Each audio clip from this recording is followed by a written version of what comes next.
the salmon's wisdom, dedication to the whispering willows and rushing waters of the River Boyne, whose ancient secrets inspired this tale, to the keepers of Celtic lore, whose voices echo through the ages, weaving magic into the fabric of our world, to all young dreamers who dare to chase the shimmering salmon of their own knowledge.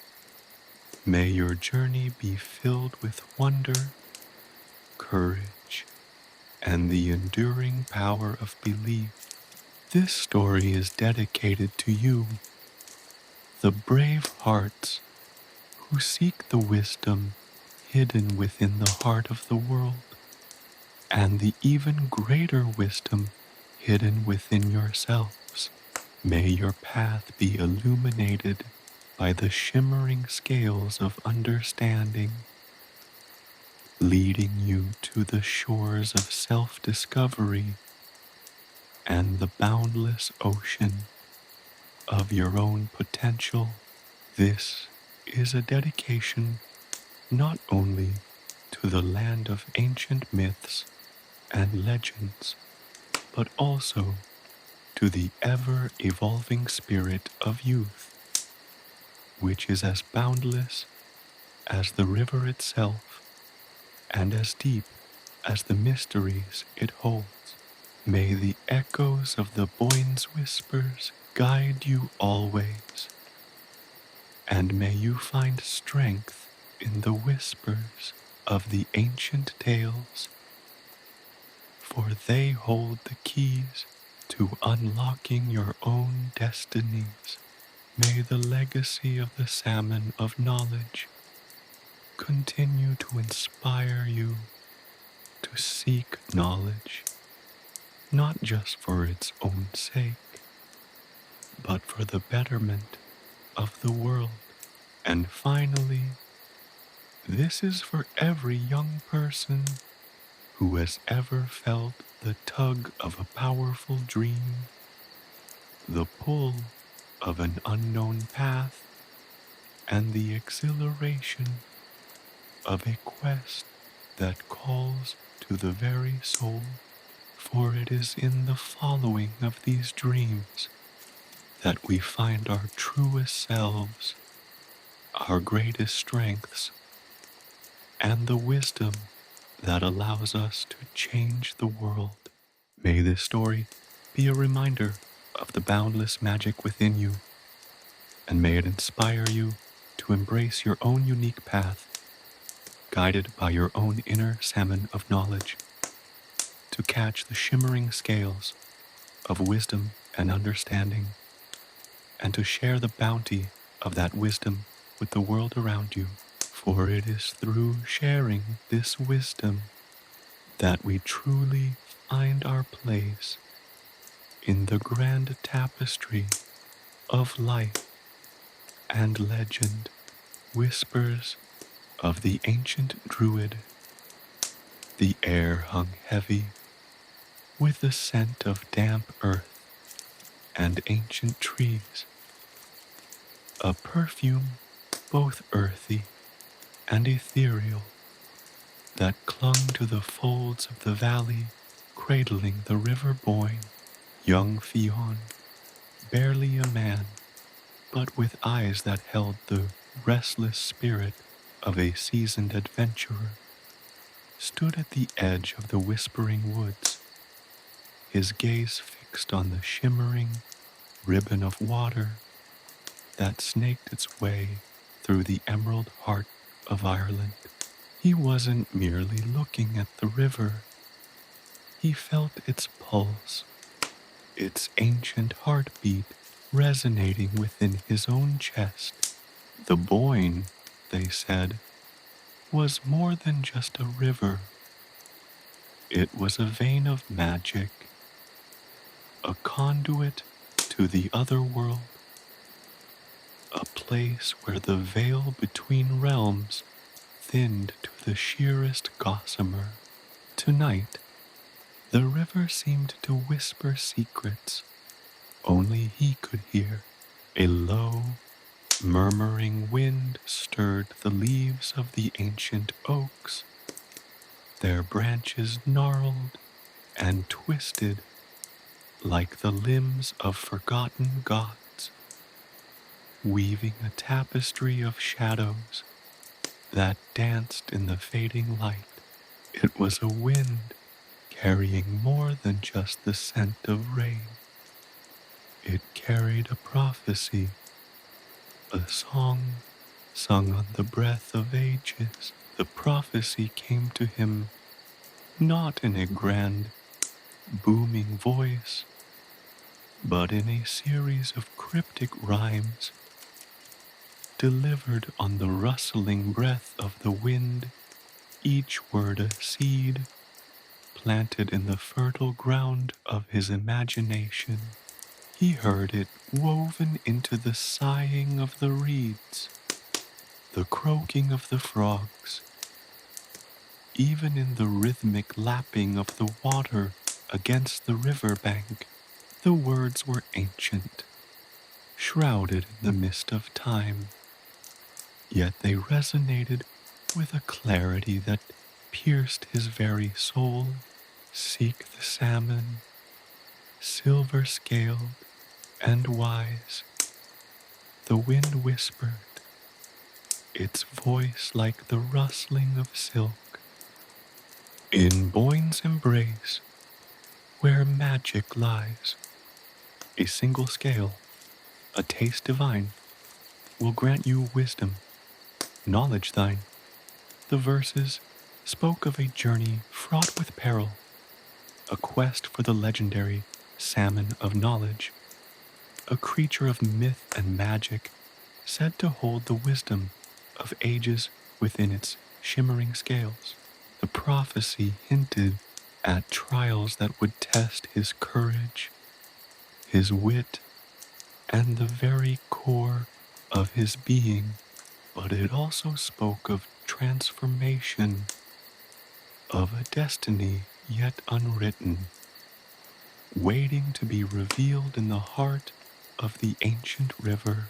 Fionn, despite the inherent dangers the prophecy alluded to, felt a surge of excitement thrumming through his veins. He was a boy, yes, but he was a boy with a heart as bold as the wildest storm, a spirit as untamed as the wind that now carried the druid's ancient words. He had always felt a kinship with the wild, a connection to the untamed spirit of the land. The forests were his playground, the river his constant companion. He knew its moods, its temper, its secrets whispered amongst the swaying rushes and the shadows of the ancient willow trees. The prophecy, though delivered in enigmatic verses, resonated deeply with his adventurous soul. The image of the salmon, shimmering with an ethereal light, a creature of both power and wisdom, captivated his imagination. He saw it as clearly as if it were swimming before his very eyes, its scales reflecting the very essence of the ancient land. He knew with a certainty that defied logic that this was more than just a fanciful tale spun by the wind. This was a call, a summons to an adventure that would shape his destiny, an adventure that would lead him to the heart of ancient mysteries and the very soul of the mystical River Boyne, the setting sun cast long, dramatic shadows across the landscape, painting the valley in hues of fiery orange and deep violet. The air grew cooler, carrying the scent of wood smoke and the sweet, earthy aroma of the approaching twilight. The river, ever changing, mirrored the shifting colors of the sky, its surface a restless mirror reflecting the heavens above. Fionn, captivated by the beauty and the mystery of the place, felt a profound connection to the land, a sense of belonging that went beyond the simple familiarity of his childhood home. He had spent countless hours playing along the banks of the Boyne, exploring its hidden nooks and crannies. But tonight, the river felt different, charged with a potent energy that resonated with the prophecy he had just heard. The ancient forest surrounding the river seemed to hum with unseen energies, a symphony of rustling leaves, chirping crickets, and the occasional hoot of an owl, all weaving together to create a mystical ambiance. The gnarled, ancient trees, some seemingly older than time itself, stood sentinel over the river, their branches reaching out like skeletal fingers, their leaves whispering secrets only the wind could understand. As darkness deepened, the river took on a different character. The shimmering water seemed to deepen, its depths concealing unknown mysteries. The air grew cooler, a palpable chill that settled on Fionn's skin, hinting at the otherworldly nature of the place.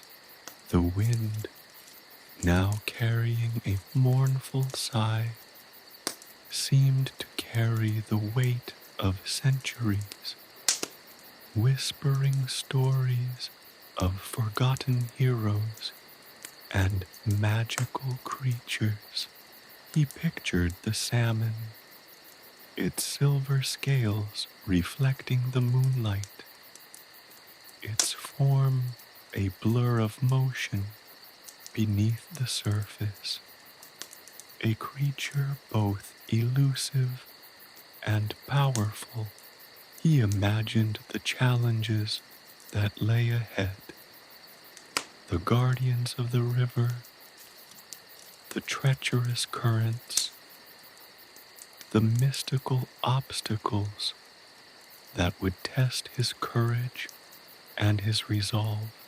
Yet, there was no fear in his heart, only a burning desire to embark on this extraordinary quest.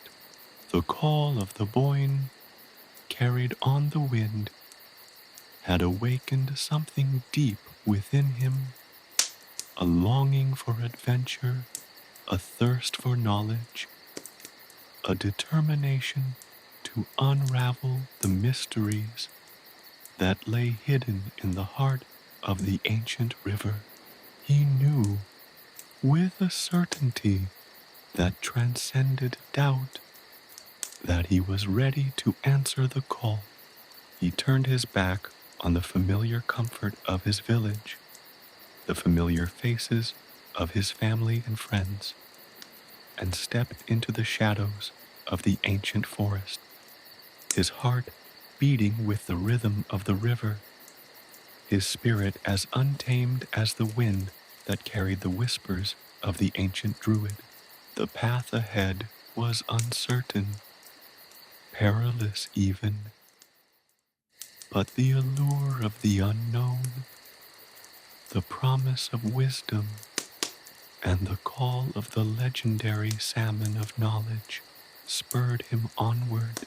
He would face whatever challenges lay ahead, for the River Boyne beckoned, and Fionn, brave and adventurous, was ready to answer its call.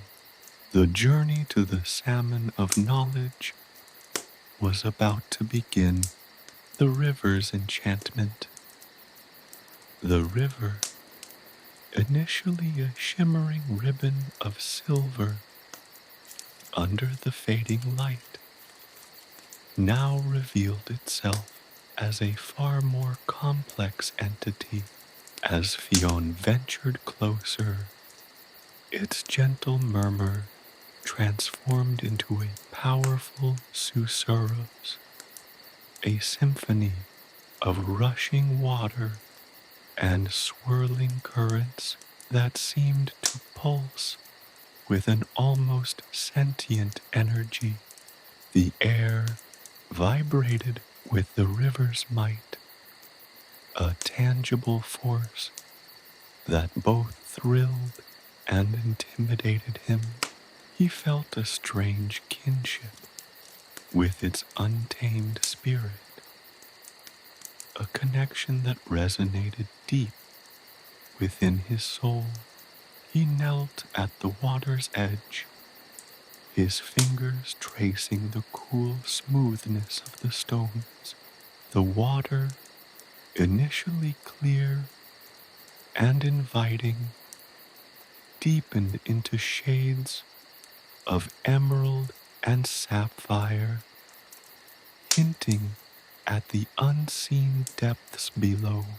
He peered into the depths, the reflection of the twilight sky distorting into an ethereal world of shifting colors and shadowy forms. For a moment, he thought he saw something move beneath the surface, a flash of silver, a ripple of disturbance, before it vanished as quickly as it appeared. The illusion, or perhaps reality, sent a shiver down his spine. The river wasn't just water. It was a living, breathing entity, its moods shifting as quickly as the clouds above. One moment, it was a playful sprite, its currents dancing and swirling in a joyous frolic. The next, a formidable beast, its power evident in the relentless surge of its waters. He watched as the river's playful nature gave way to a darker current. A section of the water churned and frothed, a miniature whirlpool forming and dissipating with unsettling speed. The air above it crackled with an almost palpable energy, a sign of the potent magic that pulsed beneath the surface. It was a stark reminder of the river's unpredictable, even dangerous nature. Strange creatures, too, seemed to emerge from the river's embrace, small, darting fish, their scales flashing like scattered jewels, flitted through the shallows. Larger, darker shapes moved stealthily in the deeper pools, their identities obscured by the swirling currents. Once, as he leaned closer, he thought he saw a creature with long, sinuous limbs emerge from the water, its form momentarily visible before it retreated into the murky depths, leaving behind only ripples that spread outwards like widening circles of mystery. Were these just playful sprites of the river, or something more ominous? He couldn't be sure. The river's voice, too, shifted and changed. It whispered secrets in the gentle lapping of the water against the riverbank. It roared its power in the crashing of waves against the rocks. It sighed in the rustling of the reeds that lined its edges. It seemed to communicate with him, not through words, but through a feeling, a deep resonance that vibrated in his very bones. He could feel its ancient power, its wisdom gathered through centuries, its connection to the land itself. But the river's enchantment wasn't without its undercurrents of apprehension. The closer he came to fulfilling the prophecy, the more keenly aware he became of the challenges that lay ahead. The sheer power of the river, the mysterious creatures that lurked beneath the surface, the potential dangers that lurked in its depths, all combined to create a sense of foreboding that gnawed at the edges of his excitement. He found himself wrestling with conflicting emotions. The adventure beckoned, the promise of the Salmon of Knowledge, the fulfillment of the prophecy. All of these were potent motivators, but the reality of the journey was starting to sink in. The knowledge that the River Boyne was not merely a waterway, but a crucible of magical power, a place where the boundaries between worlds blurred and the ordinary became extraordinary. The thought of facing the guardians of the river, the creatures mentioned in the ancient tales, sent a chill down his spine.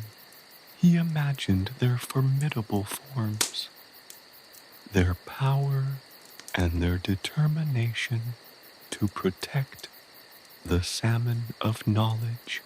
He pictured himself battling the treacherous currents, navigating dangerous rapids, his body battered by the force of the river's power.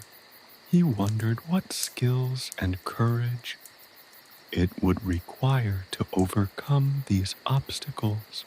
He felt a growing unease as he realized this wasn't just a simple fishing expedition. It was a perilous journey into the heart of a magical realm. The twilight deepened, and the colors of the sky began to fade into darkness. The river, too, seemed to change with the falling night. The playful dance of its currents subdued into a more somber rhythm.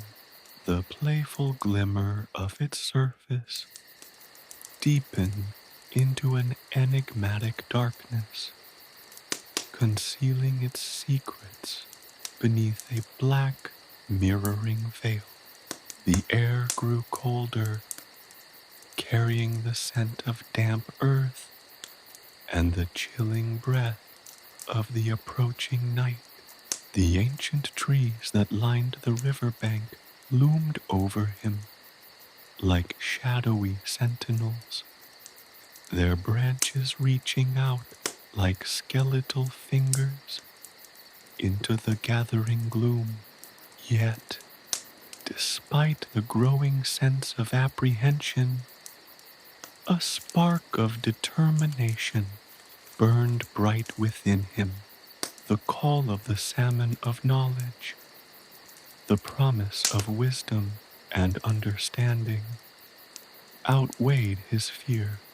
He knew that this quest was his destiny, his purpose. He was a boy, yes, but he was a boy ready to embark on a journey that would test his limits, challenge his courage, and shape the very fabric of his being.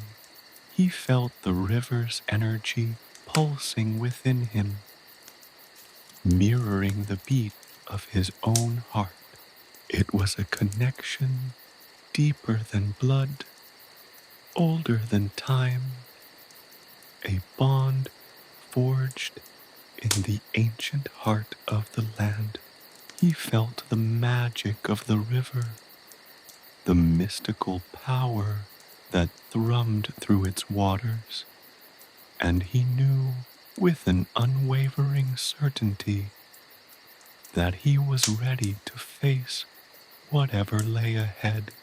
The River Boyne had called, and Fionn, brave and determined, was ready to answer its call, to seek the legendary salmon, and to embrace the transformative power of the river's enchantment. The journey into the unknown had begun. The wind whispered through the reeds, a mournful song that seemed to echo the very soul of the river. Fionn closed his eyes, letting the sound wash over him, a soothing balm against the growing apprehension in his heart.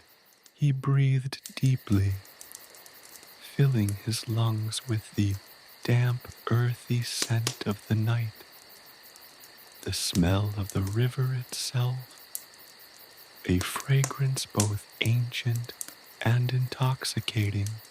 He could feel the power of the river coursing through him, a potent energy that both exhilarated and terrified him. He opened his eyes, his gaze fixed on the dark, swirling waters of the Boyne. He saw not just a river, but a gateway, a passage to a world beyond his imagination. He saw the challenges that lay ahead, the dangers that awaited him, but he also saw the promise of wisdom, the fulfillment of prophecy, the transformation that awaited him. He was ready. He had to be. He took a deep breath, and with a final glance back at the comforting familiarity of the forest edge, Fionn stepped into the darkness, his boots sinking slightly into the soft earth, the whispers of the river guiding his steps, the magic of the Boyne embracing him in its ancient, powerful embrace. The journey had begun. The Salmon of Knowledge waited, and Fionn, the boy from the village, was ready to claim his destiny. The weight of the prophecy settled upon his shoulders, heavy but not crushing, a reminder of the magnitude of his task and the significance of the journey ahead.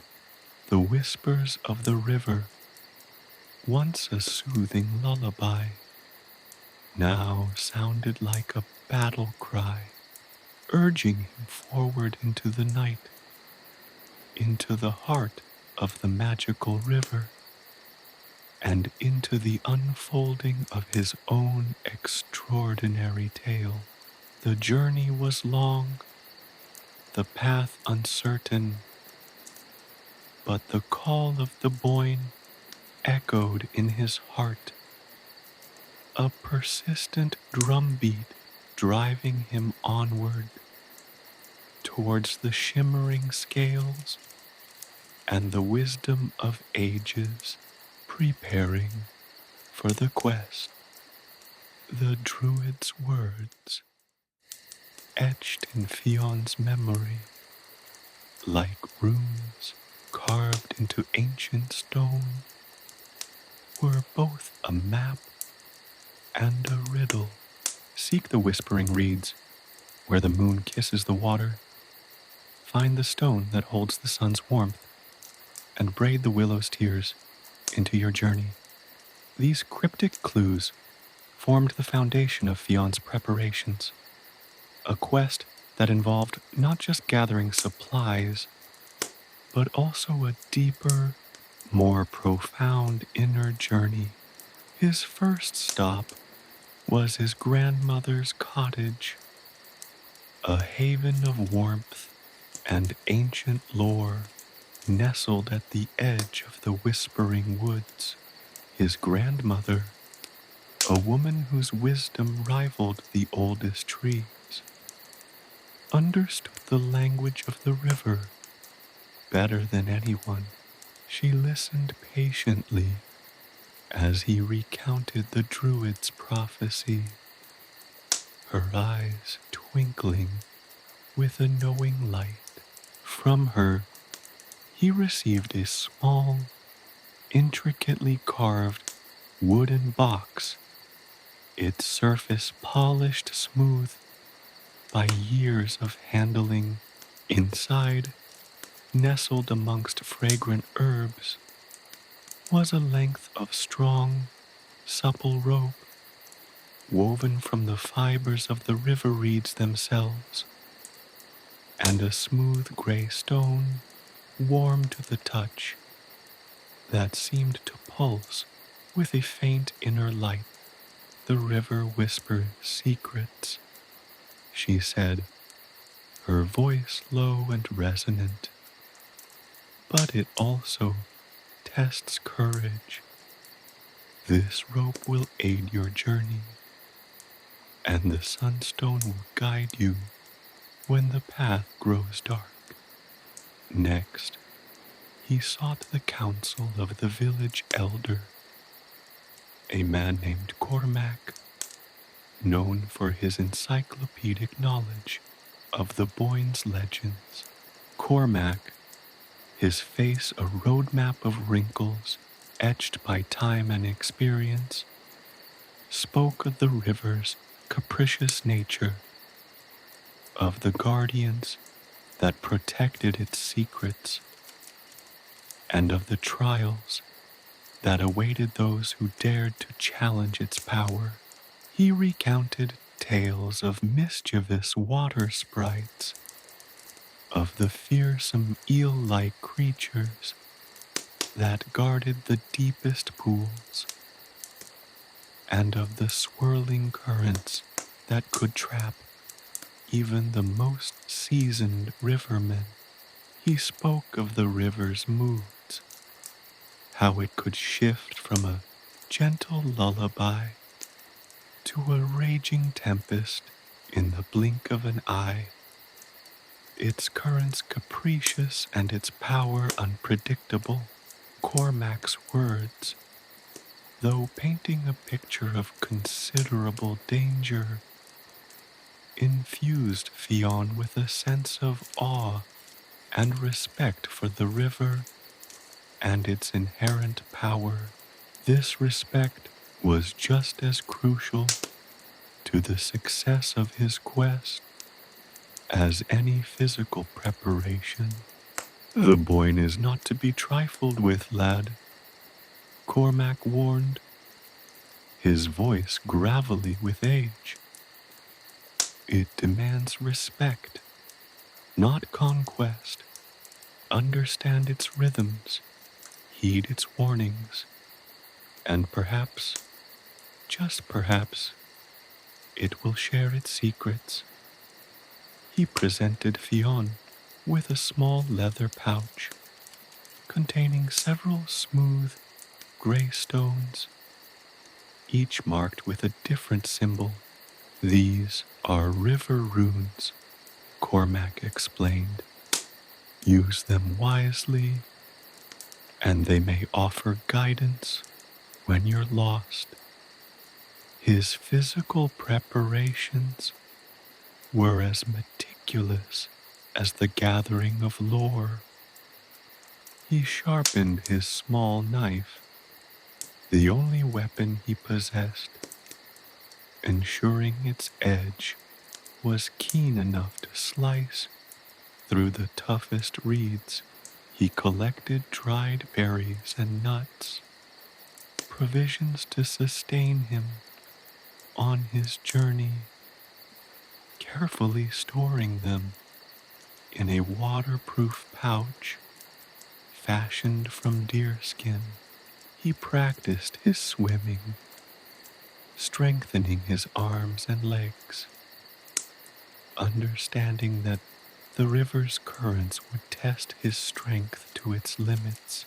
He learned to read the river's moods from its currents and to identify the potential dangers that lurked beneath its surface. His preparation transcended mere physical strength, delving into the realm of understanding and respect for the river's nature and the strength that such respect would provide. But the most important part of his preparation was the inner journey, the forging of his resolve. He spent hours meditating by the riverbank, listening to its whispers, feeling its rhythm, attempting to attune himself to its energy. He practiced deep breathing exercises, learning to calm his fear and quiet his doubts.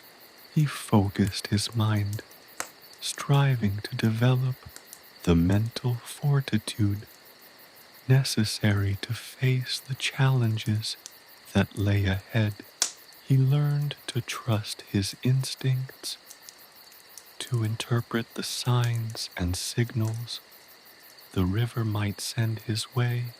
He understood that the battle for the Salmon of Knowledge wouldn't just be against the river's guardians, but also against his own internal fears and doubts.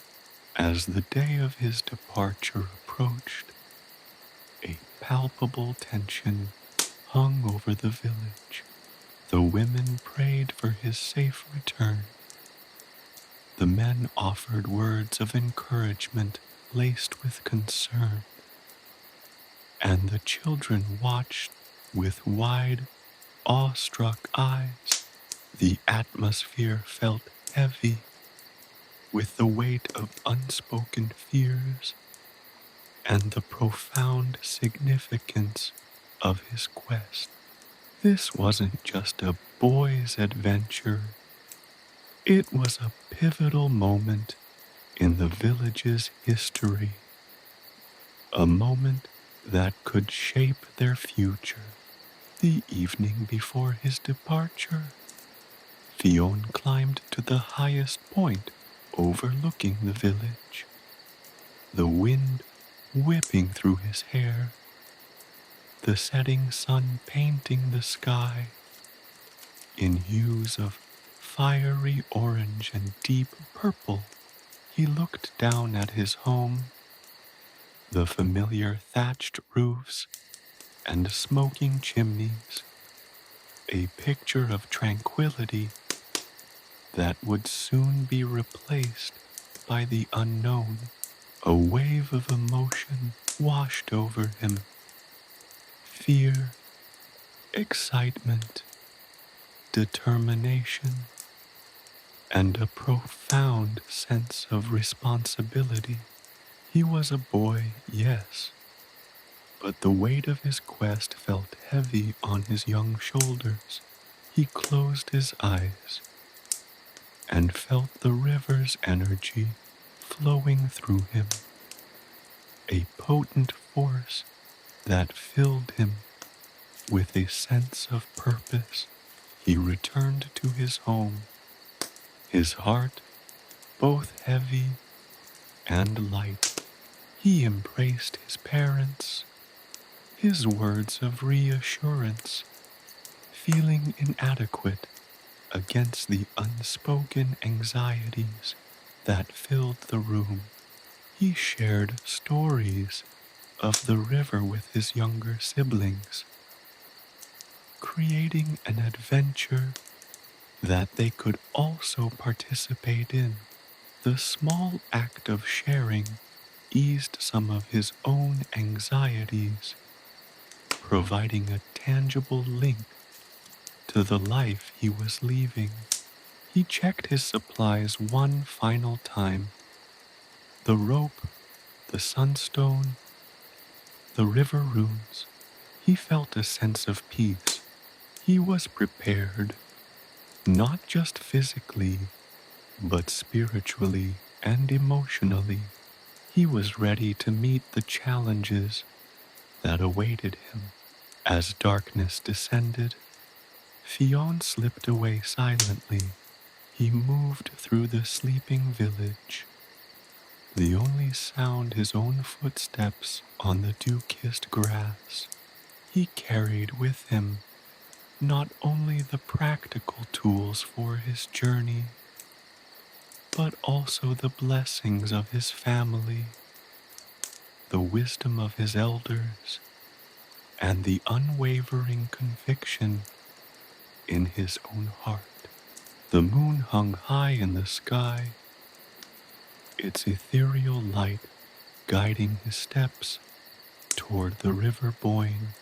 The whispered secrets of the river, once a distant murmur, now felt like a powerful current pulling him forward.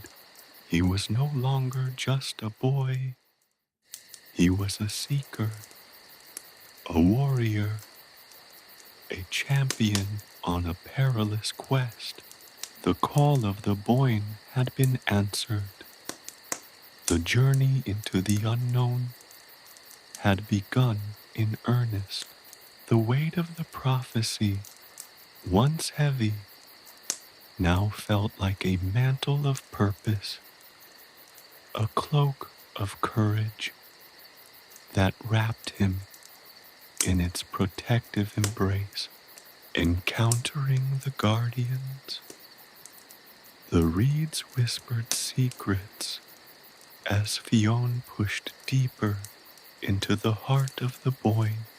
The water, initially calm and inviting, began to churn, its surface rippling with unseen forces.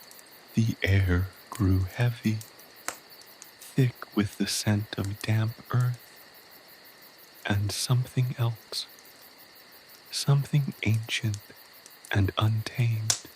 This was no longer the familiar river of his childhood, but a realm of myth and magic, a place where the veil between worlds thinned. His first encounter came in the form of a group of mischievous water sprites. These tiny, shimmering creatures, no bigger than his thumb, emerged from the swirling currents, their laughter like the tinkling of silver bells. They danced on the surface of the water, their translucent bodies catching the moonlight, weaving intricate patterns that shifted and changed with mesmerizing speed. At first, Fionn was captivated by their ethereal beauty, but their playful antics quickly turned menacing.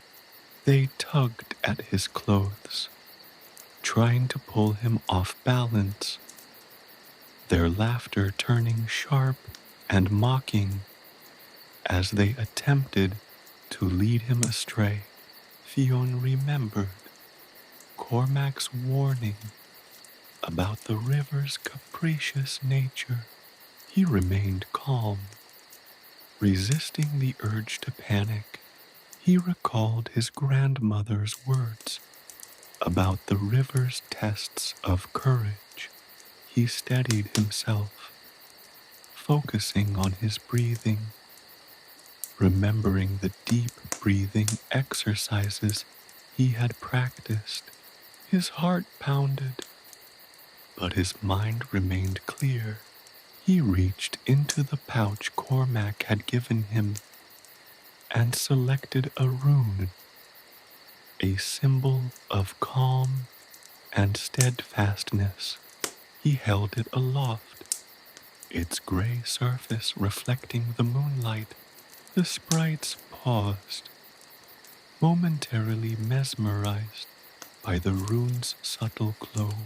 Seizing the opportunity, Fionn recited a short charm his grandmother had taught him, an invocation of the river's benevolent spirits. The charm, a simple melody of ancient words, seemed to soothe the sprites' mischief. Their laughter faded, their movements slowing, and one by one, they retreated back into the depths, disappearing as quickly as they had appeared. Further along his journey, the river narrowed, the banks closing in on him, creating a claustrophobic passage. The water deepened, the current growing stronger, pulling at his legs with relentless force.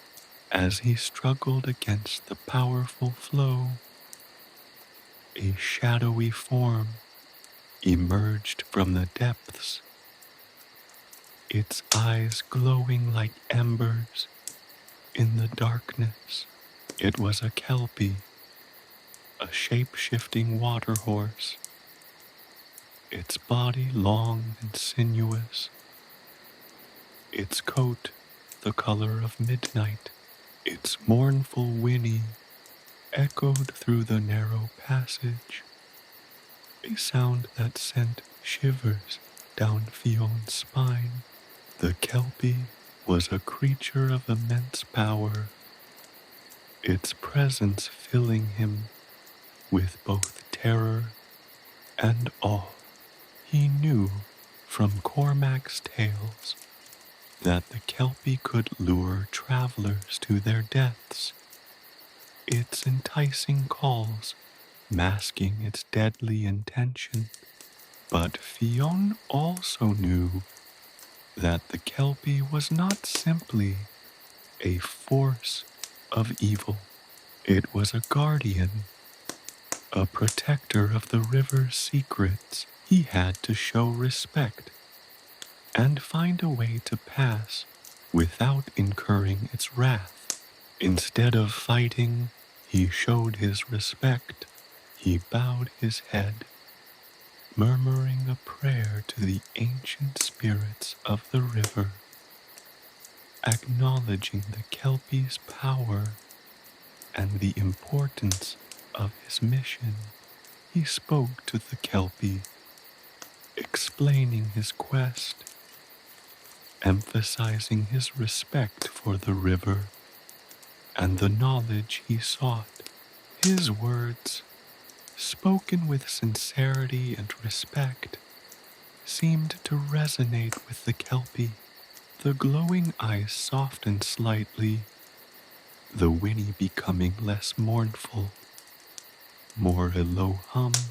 To his surprise, the kelpie didn't attack. Instead, it shifted its form, its massive body shrinking and changing until it resembled a small, dark horse. The kelpie, now small enough to navigate the narrow passage, gently nudged Fionn forward, guiding him through the most treacherous parts of the river, its presence a silent, powerful protection against the swift currents. As they emerged from the narrow passage, the kelpie vanished as quickly as it had appeared, leaving Fionn to continue his journey, humbled by his encounter and filled with a renewed sense of awe and respect for the river's guardians. As Fionn continued his journey, the river opened up again, revealing a wide expanse of water shimmering under the moonlight. In the center of the river, he saw a large, ancient oak tree, its roots submerged, its branches reaching towards the heavens. This was not an ordinary tree.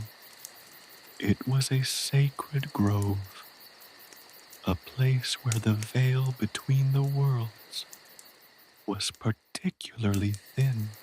As he drew closer, he noticed figures emerging from the tree's branches.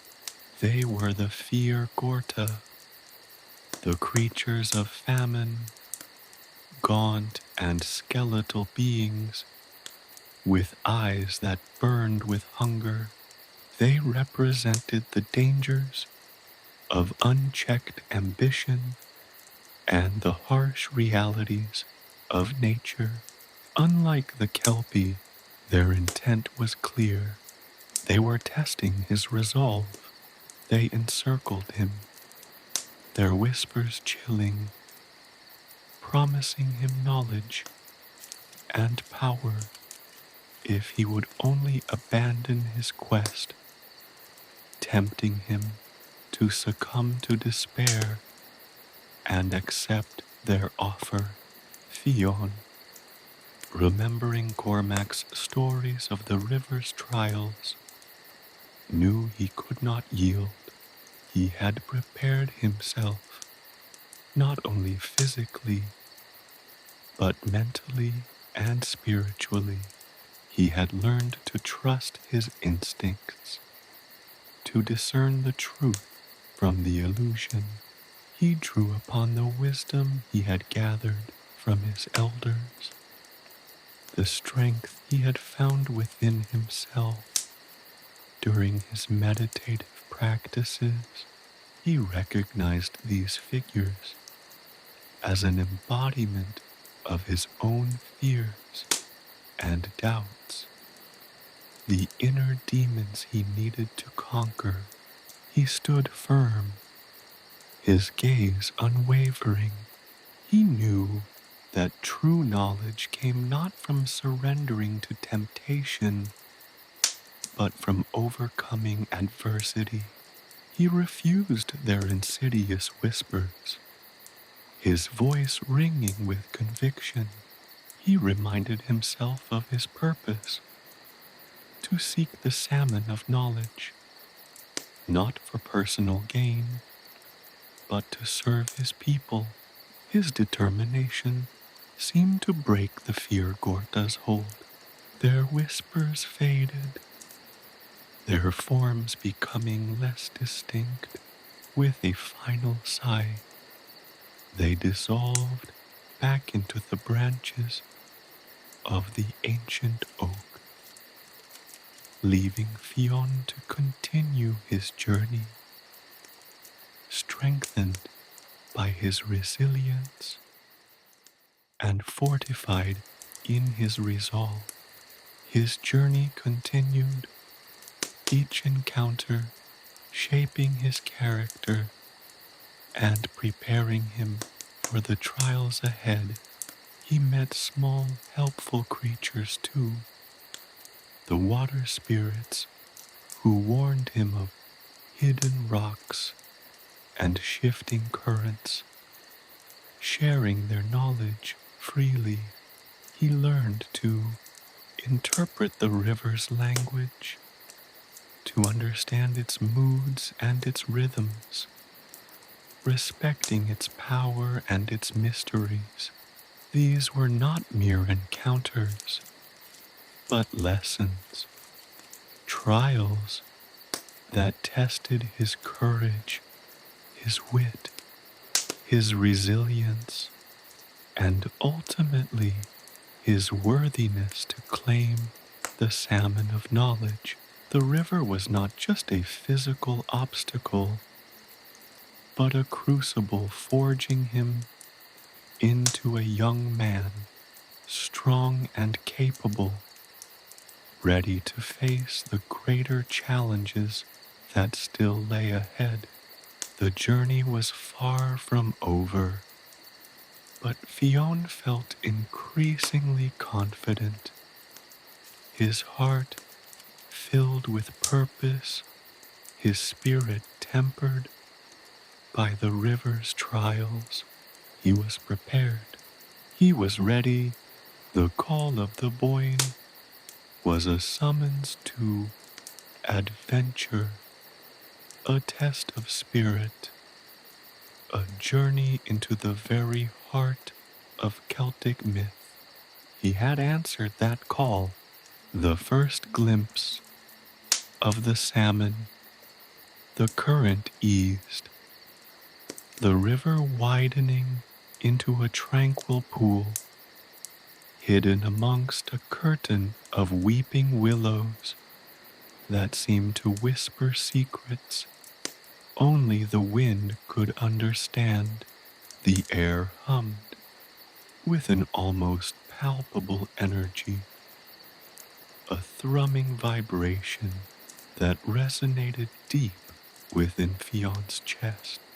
He felt a shift, a subtle alteration in the very fabric of reality, as if he had stepped into a place untouched by time, a sanctuary where the mundane gave way to the miraculous.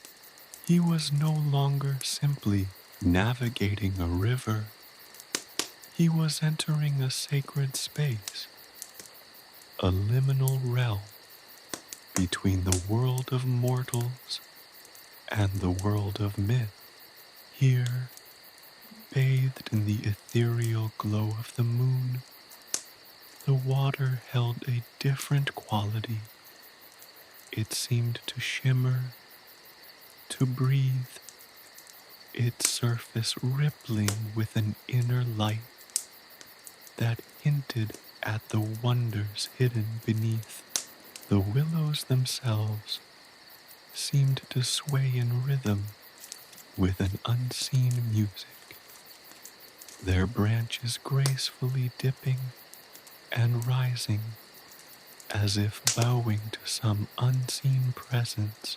A sense of profound expectancy filled the air, a feeling both exhilarating and terrifying, a prelude to the momentous encounter that awaited him.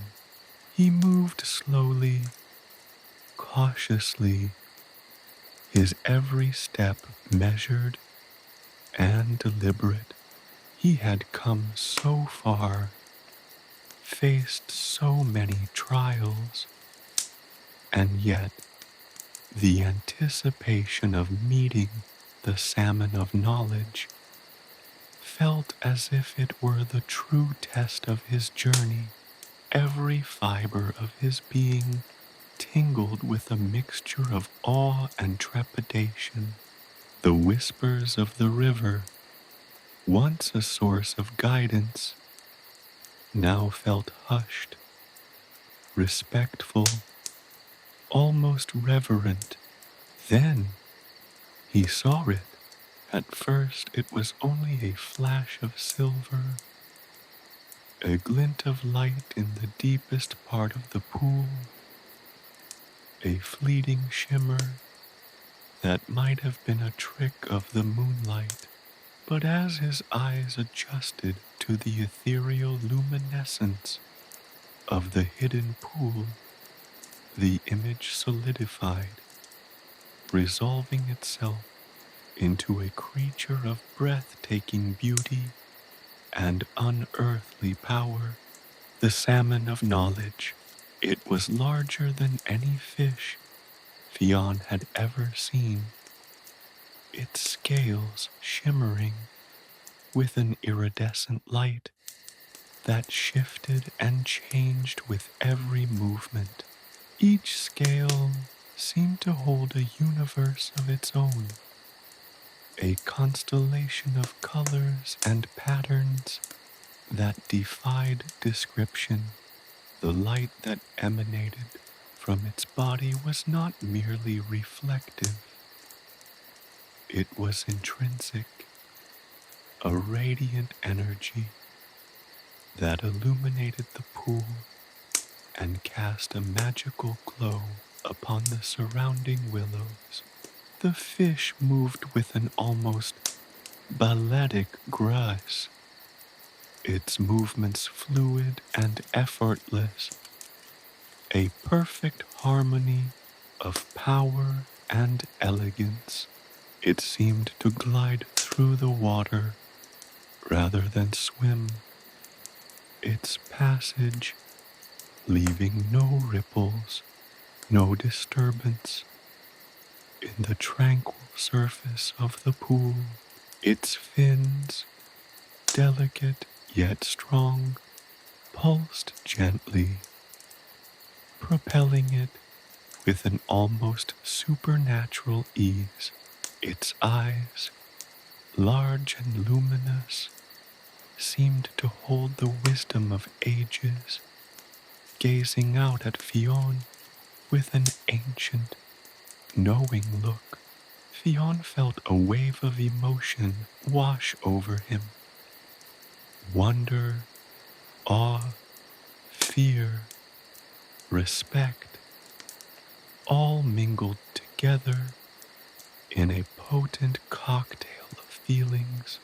The sight of the salmon was both mesmerizing and intimidating, a testament to the power and mystery of the natural world.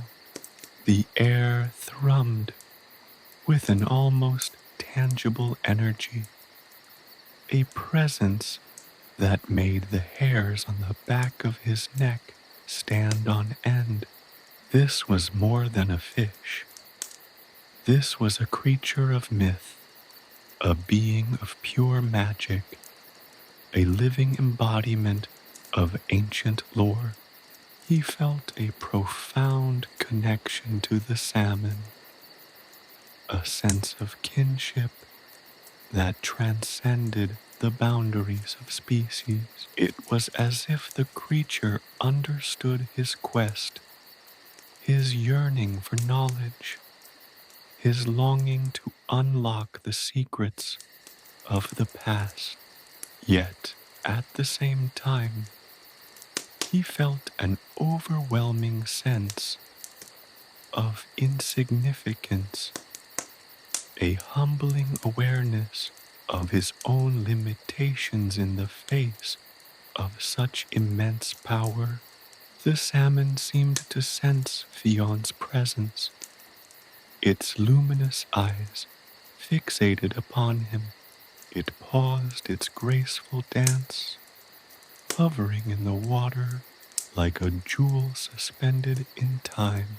For a long moment, they remained locked in a silent communion, a gaze that transcended words and language, a communication that resonated on a level deeper than the conscious mind.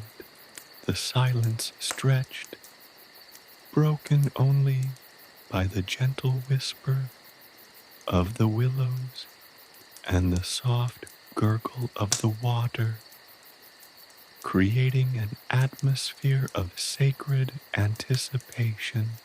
It felt as though time itself held its breath, waiting for the next movement, the next sign, the next stage in this extraordinary encounter. Then, as suddenly as it had paused, the salmon resumed its journey, its movements fluid and graceful.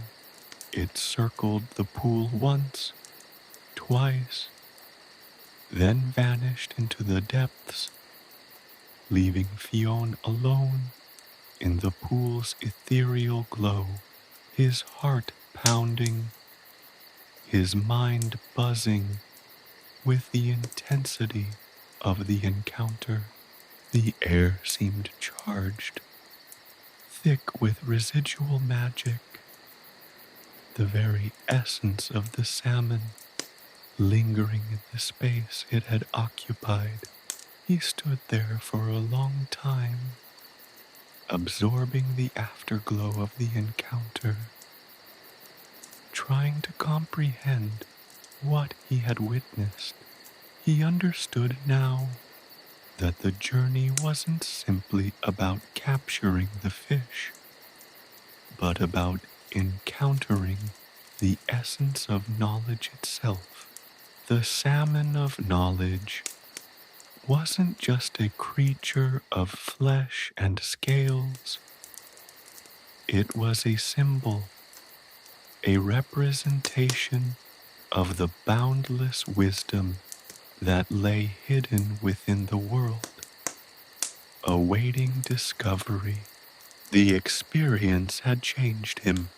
The encounter with the salmon had not just been a visual spectacle, it had been a spiritual awakening.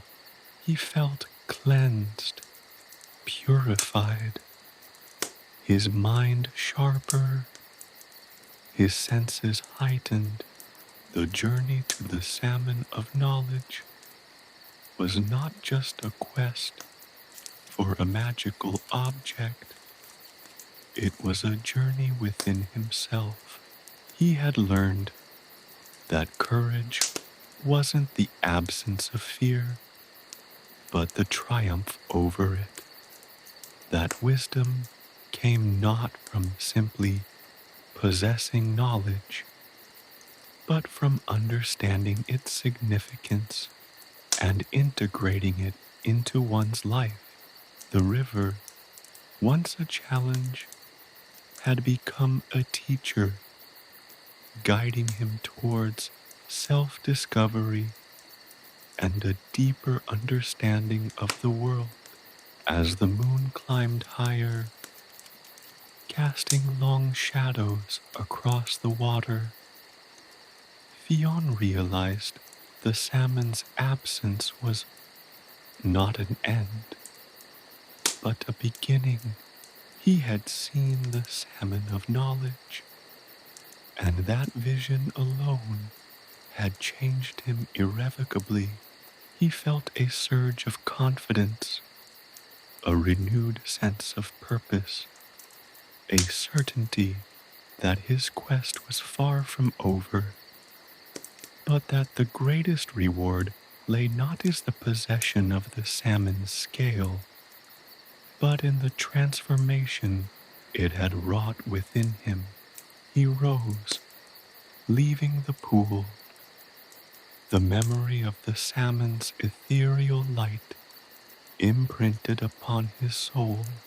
He started his walk back to the familiar riverbanks, but now he was not merely Fionn, the boy who sought the Salmon of Knowledge. He was Fionn, the boy who had seen it, felt its power, and carried its wisdom within him. The journey back was different. The river, once a formidable adversary, now seemed a friendly companion, its currents guiding him, its whispers soothing the sprites, the kelpie, the fear gorta. They were all part of his journey, trials that had forged him into a stronger, wiser person. He had learned to respect the river's power, to listen to its secrets, to understand its moods, to navigate its challenges. He had become part of the river as much as the river was a part of him. The water itself seemed to reflect his newfound inner peace, its surface calmer, more reflective, its energy less chaotic. As he emerged from the willows, the moon shining brightly overhead, he felt a profound sense of satisfaction. He had come so far, faced so many obstacles, overcome so many fears, and he had emerged victorious. His physical journey had led him to a deeper understanding of the river's mystical nature and, equally importantly, to a deeper understanding of his own inner self. The quest for the Salmon of Knowledge had become a journey into the heart of his own being. The wisdom he sought lay not just in the possession of a magical artifact, but in the transformation of his spirit. He knew the quest was not over. He still had to return to his people, to share his experience, to use the wisdom he had gained. But for now, he allowed himself to bask in the glow of his accomplishment, the serenity of his newfound inner strength, and the quiet wonder of his extraordinary encounter with the mythical Salmon of Knowledge. The river continued to flow, its mystical currents carrying the secrets of ages, and Fionn, changed by its magic, walked onward, his heart filled with a sense of purpose and a quiet knowing that the journey was not only his own, it was the journey of all those who sought wisdom, courage, and understanding in the heart of the ancient world. And that journey, he knew, would continue long after he left the banks of the River Boyne. The chase begins. The dawn painted the sky in hues of amethyst and rose as Fionn set off. The memory of the salmon's luminous eyes still burning bright in his mind. He wasn't merely following the river's current now. He was chasing a dream, a shimmering phantom of silver and light. The path ahead was treacherous, a labyrinth of swirling currents and hidden rocks. But Fionn's heart was filled with a newfound determination. The encounter with the salmon had not only bestowed upon him a vision of profound knowledge, but it had also imbued him with an unshakable resolve. His earlier encounters with the river's guardians, the mischievous sprites who had tested his patience, the cunning kelpie who had threatened to drag him to his watery grave, and the chilling Gorta, whose icy breath had nearly frozen his very soul, served him well. He had learned to read the river's moods, to anticipate its shifting currents, and to navigate its hidden dangers with a cautious yet determined spirit. The river was no longer an adversary. but a challenging companion. Its unpredictable nature, a constant test of his skill and resilience. The chase began in earnest. The river narrowed, the current quickening into a torrent that threatened to sweep him away. Giant boulders, slick with algae, loomed from the depths, their jagged edges a constant threat to his small boat.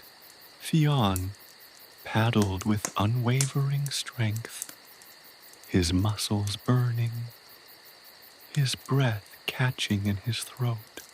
He navigated the treacherous rapids with the skill of a seasoned sailor, his movements precise and powerful, a testament to the rigorous training he had undergone. He wasn't alone in his pursuit. The sprites, initially his tormentors, now seemed to watch him with a curious detachment, their tiny forms flitting among the reeds like mischievous shadows. They did not hinder his progress, nor did they assist him, leaving Fionn to rely solely on his own resourcefulness and skill. This silent observation, this subtle shift in their behavior, seemed to hint at a grudging respect for his courage and determination. The river twisted and turned, its course a bewildering maze. Fionn had to rely on his instincts, on the wisdom he had gained from the salmon, to find his way. The landscape morphed and changed, the willows giving way to towering cliffs, the calm pools transitioning into raging rapids. He battled against the relentless current. His small boat tossed and turned like a leaf in a storm, yet he persevered, his determination fueled by the vision of the salmon, its radiant scales forever etched in his mind. At one point, the river plunged into a deep, dark chasm, a cavernous abyss that seemed to swallow the light. The air grew cold, a chilling dampness clinging to his skin. The sounds of the river were muffled, replaced by an unnerving silence, broken only by the drip, drip, drip of water from the cavern's unseen ceiling. This was the realm of the Fear Gorta, a place where shadows danced and fear took root. Fionn could feel the creature's presence, a cold dread settling in his bones. But this time, he was prepared. He remembered the druid's incantation, the words of power that had protected him before. He whispered them softly, the ancient Gaelic syllables resonating in the echoing silence of the chasm. The incantation formed a shield, a barrier against the Fear Gorta's icy grip.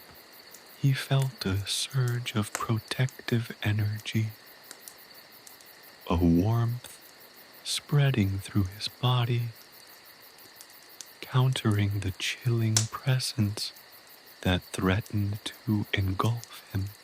He continued his journey through the darkness, his heart pounding, his resolve unshaken.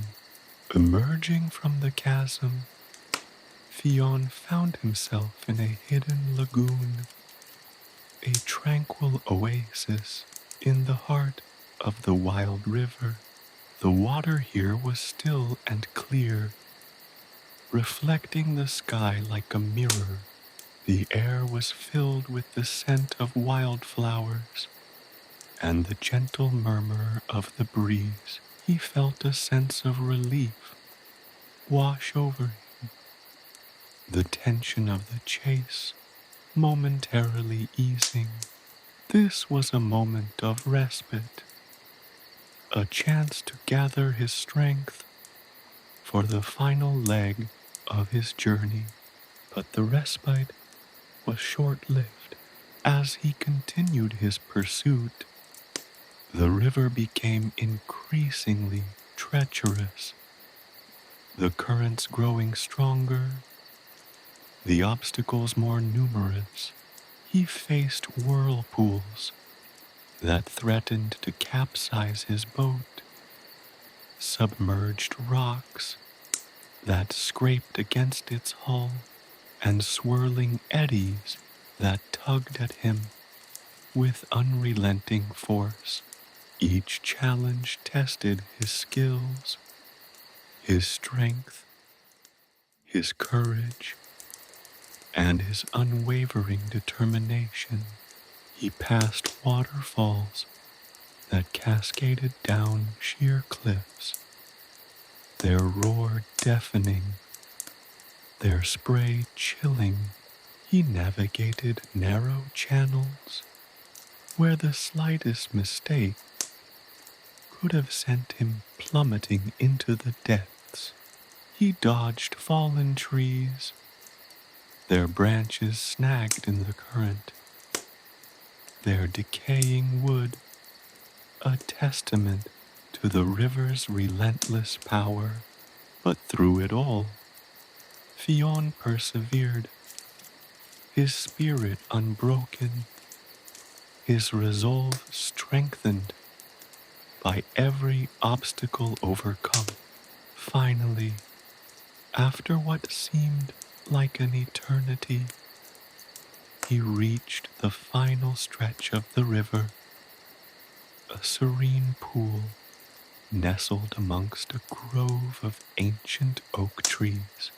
The air here was thick with magic, the silence profound, and there, in the heart of the pool, shimmered the Salmon of Knowledge, its scales radiating a celestial light, its presence a beacon of hope in the heart of the wild river.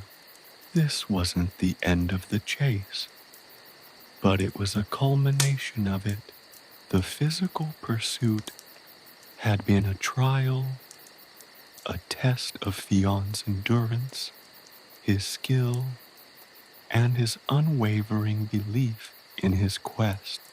He had faced the river's most formidable challenges, not only overcoming them, but emerging stronger and wiser for it. The journey had changed him, forging him into a resilient young man, ready to face any challenge that lay ahead. The real quest, he now knew, had only just begun. The capturing of the salmon was not the end, but merely the next stage in his journey of self-discovery. A journey fueled by the wisdom of the river and the burning light of his own determined spirit. The taste of knowledge, the pursuit of knowledge, the transformation brought about by the pursuit of knowledge. These were the true rewards of his journey, and he knew, with a certainty that resonated deep within his soul, that his adventure was far from over. The struggle for the salmon, the shimmering scales of the Salmon of Knowledge, pulsed with an inner light, a mesmerizing display that both captivated and unsettled Fionn. It wasn't merely a fish, it was a living embodiment of ancient wisdom, a creature whose very being hummed with the power of ages. As Fionn reached for the net, a strange resistance, a subtle pushback emanated from the pool itself. The water seemed to thicken, becoming almost viscous, making his movements sluggish and awkward. The salmon, it seemed, was not passively awaiting capture. This was no ordinary fish. This was a creature of myth and magic, acutely aware of its own power and the destiny it held for Fionn. The air crackled with unseen energy. A silent battle waged between the young man's determination and the salmon's innate magic. Doubt, a cold serpent, began to coil in Fionn's heart. Was this truly within his grasp? Could he, a mere mortal, hope to contain such potent magic? He recalled the words of the ancient druid, their syllables echoing in his mind like a protective mantra. He remembered the arduous journey, the trials he had overcome to reach this point, the sprites, the kelpie, the fear gorta. They had all tested him, pushing him to the brink of his abilities. Yet he had persevered. Could he falter now, at the very cusp of his triumph? With a surge of renewed determination, Fionn ignored the subtle resistance and plunged his net into the water. The salmon, momentarily startled, darted away, its silver body a fleeting streak of light in the clear water. Fionn's heart pounded in his chest as he pursued the elusive creature, his movements a dance of precision and instinct. The net, once again, felt heavy and cumbersome, as if the very fabric resisted his will. The struggle continued. A silent ballet played out in the heart of the ancient oak grove. Each attempt to ensnare the salmon was met with an almost sentient counter-effort, a subtle manipulation of the water's currents, a fleeting shift in the creature's position that always seemed to elude him. It was a battle not just of strength, but also of wits and will, a test of Fionn's resolve, his patience, and his faith in the outcome. Sweat beaded on his forehead, his muscles burning with exertion. Yet he refused to yield. The vision of the salmon's radiant scales, the memory of the druid's prophecy, sustained him. He knew that this struggle was more than just a physical contest. It was a trial of his spirit, a test of his worthiness to receive the salmon's gift. Finally, with a surge of adrenaline and a burst of unexpected strength, Fionn managed to envelop the salmon Within the net, the creature thrashed wildly, its powerful tail lashing out, momentarily sending a spray of water high into the air. But Fionn held firm, his grip unwavering, his heart thrumming with a mixture of triumph and awe. He had captured the Salmon of Knowledge. He carefully lifted the net from the water, the salmon's silvery form glistening in the dappled sunlight, filtering through the leaves. Its scales shimmered with an ethereal glow, radiating an almost palpable sense of ancient power. For a moment, Fionn hesitated, a sense of reverence overcoming his earlier exhilaration. He was in the presence of something truly extraordinary, something that transcended the boundaries of the ordinary world. The salmon's eyes, luminous and ancient, seemed to hold a vast reservoir of knowledge, a universe of secrets hidden within their depths. It was a gaze that saw through time and space, a gaze that held the wisdom of ages. Fionn felt a surge of overwhelming power, a connection to something greater than himself, something that resonated with the very fabric of the universe.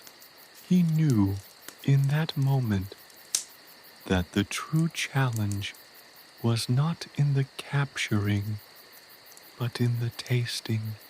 The druid had warned him that the taste of the salmon's flesh held the risk of overwhelming his mind, that the knowledge it contained could be both a blessing and a curse.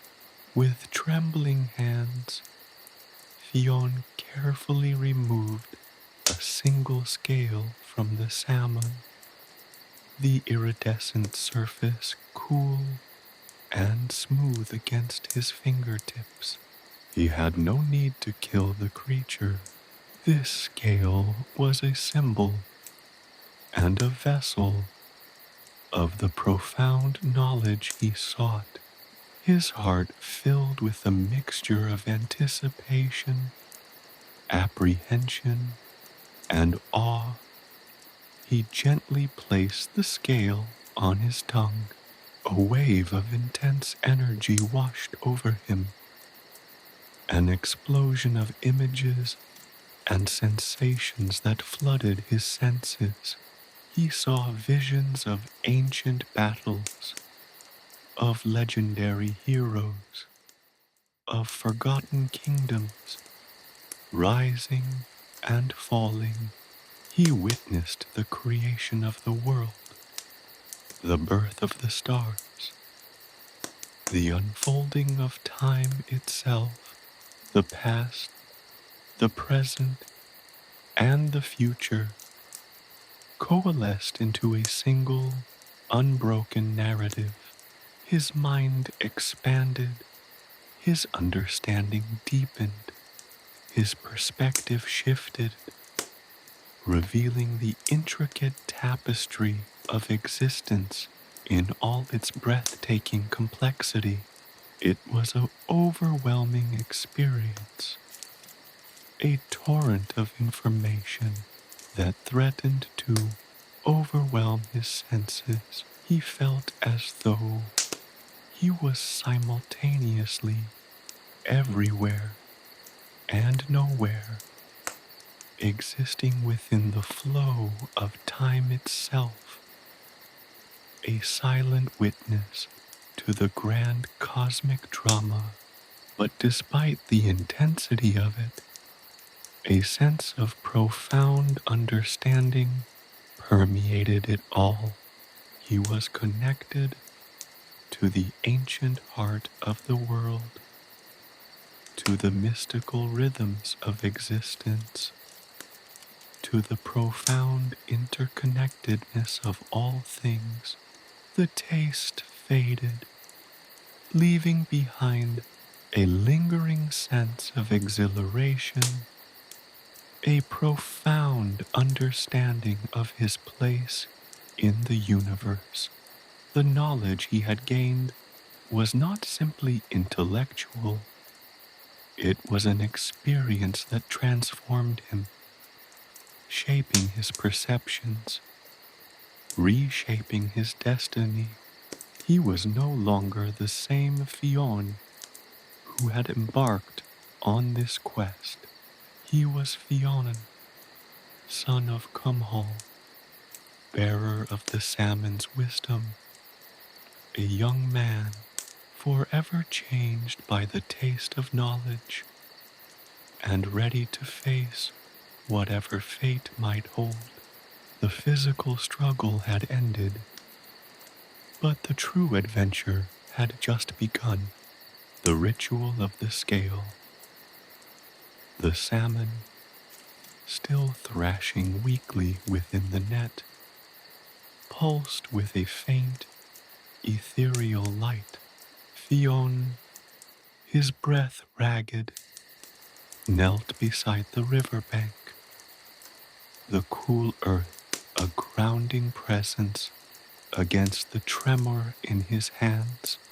He carefully extracted the net, mindful not to injure the magnificent creature. The druid's instructions echoed in his mind, a precise sequence of actions, chants, and gestures that were as crucial as the capture itself. This was not merely about acquiring knowledge. It was about respectfully receiving it, about honoring the ancient pact between man and the mystical forces of the river. The druid's words painted a vivid picture in his mind. A circle of stones, 7 in number, representing the 7 sacred rivers of Ireland. A sprig of rowan, its crimson berries glowing like tiny embers. The chanting of an ancient invocation, its melody as old as the hills themselves. He had sought out these elements meticulously, following the cryptic clues embedded within the druid's incantation. A treasure hunt across the mystical landscape that preceded his encounter with the salmon. The rowan, he recalled, was a symbol of protection, a ward against the potentially overwhelming power of the salmon's wisdom. The stones, each carefully chosen from the riverbed, held echoes of the river's long history, imbued with the whispers of countless generations. Fionn arranged the stones in a perfect circle, their cool surfaces smooth beneath his calloused fingers. He placed the sprig of rowan at the northernmost point, its berries gleaming faintly in the dappled sunlight, filtering through the ancient oak trees. The air hummed with a subtle energy, a palpable sense of anticipation building around him, a silent symphony of the natural world holding its breath. He felt a surge of reverence, a deep connection to the ancient lore that guided his actions. This was not merely a ritual, it was a communion, a sacred exchange between himself and the ancient forces of the land. He began the invocation, the druid's words pouring from his lips, each syllable imbued with the weight of centuries of tradition. His voice, initially hesitant, grew stronger, gaining power with each repetition, rising and falling with the rhythm of the river. The words, a tapestry of archaic Gaelic, weaved a spell, weaving a bridge between the mortal realm and the realm of the spirits. They spoke of the salmon's ancient lineage, its connection to the wellspring of knowledge, the sacred source of inspiration for poets, warriors, and kings. They invoked the protection of the earth, the blessings of the river, the guidance of the ancestors. As he chanted, the air around him seemed to vibrate with unseen energy. The leaves rustled in a pattern that seemed both random and purposeful, as if the trees themselves were joining in the ritual, their ancient branches swaying in a mystical dance. The river itself appeared to hold its breath, its usual murmuring subdued, replaced by a sense of intense stillness, a respectful silence that deepened the mystical atmosphere. He continued, his voice echoing through the grove, becoming a conduit for the ancient power he was invoking. The words, once cryptic and unfamiliar, began to resonate within him, transforming into a profound understanding of their meaning, an intuitive grasp of their power. He felt a strange, exhilarating warmth spreading through his body, a sense of connection to something larger than himself, something ancient and eternal. The climax of the ritual came with the offering, following the druid's instruction. Fionn carefully removed a single, perfect scale from the salmon.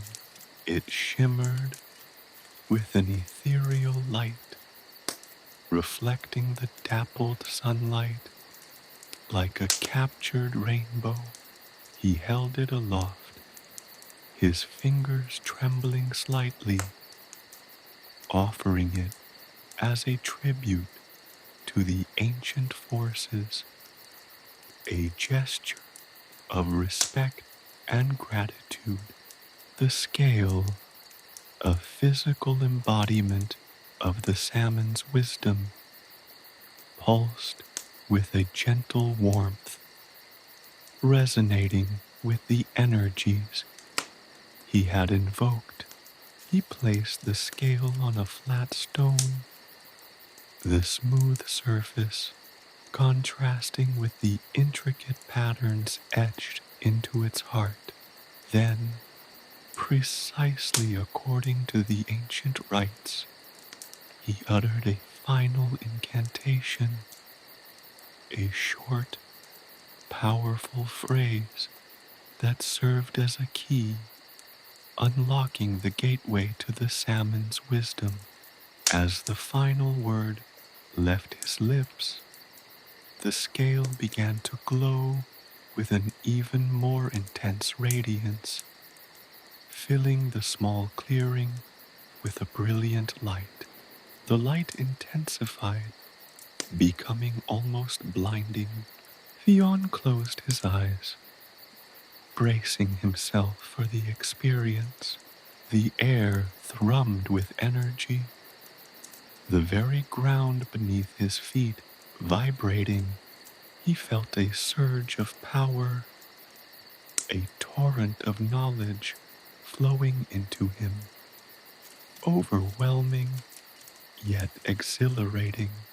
He saw visions, not just images, but complete experiences, rushing past him like a river in flood. He saw the swirling mists of creation, the fiery birth of the stars, and the slow, majestic unfolding of time. He witnessed the rise and fall of civilizations, the epic battles of legendary heroes, the subtle interplay of fate and free will. He glimpsed the hidden connections between all things, the interwoven tapestry of existence, the interconnectedness of the natural world, and the deep, profound wisdom woven into the fabric of reality. The visions were not merely passive observations. They were experiences, felt deep within his soul, shaping his understanding of the world and his place within it. He felt the pain of loss, the joy of creation, the weight of responsibility, the bittersweet beauty of life's ephemeral nature. He saw the intricate dance of life and death, the cyclical rhythms of existence, the ebb and flow of the universe.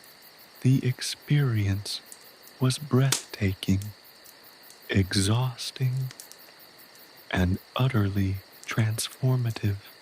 When the light finally faded, leaving behind a lingering warmth and a profound sense of peace, Fionn felt profoundly changed. He stood, his body trembling, but his spirit soaring.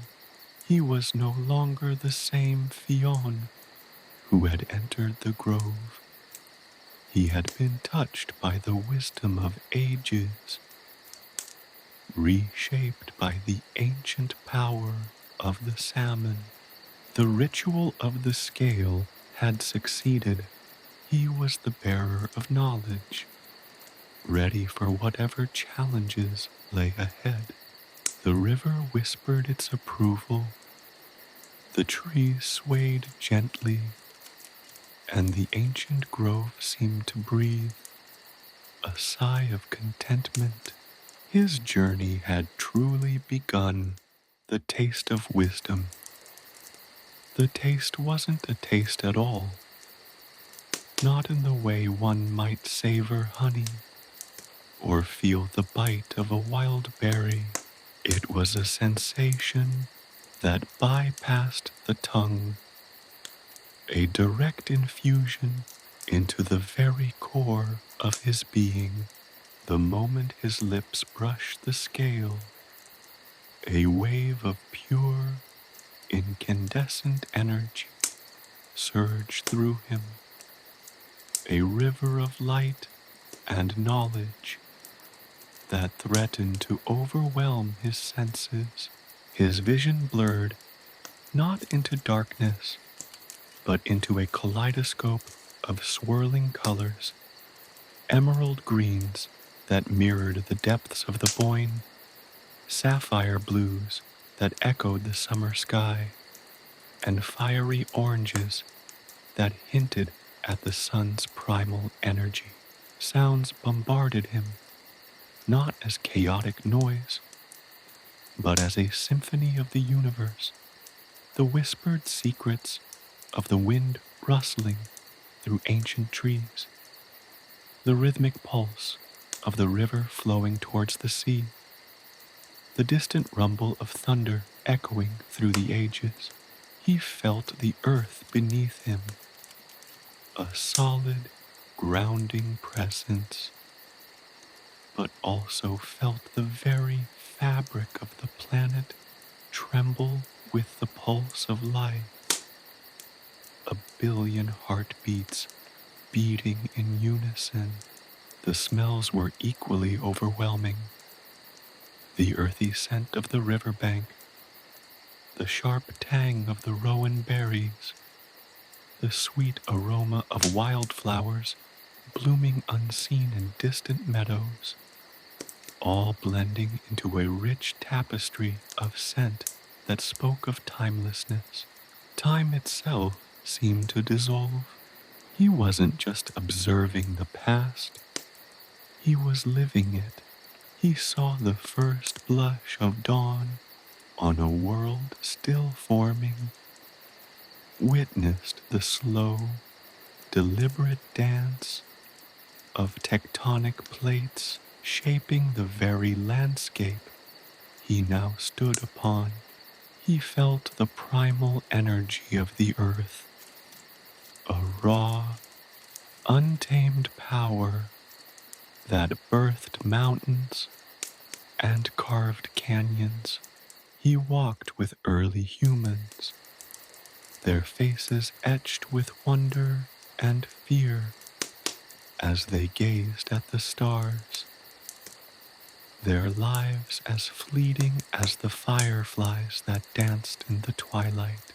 He felt their hopes, their fears, their joys, and their sorrows, their struggles for survival, mirroring the eternal struggle of life itself.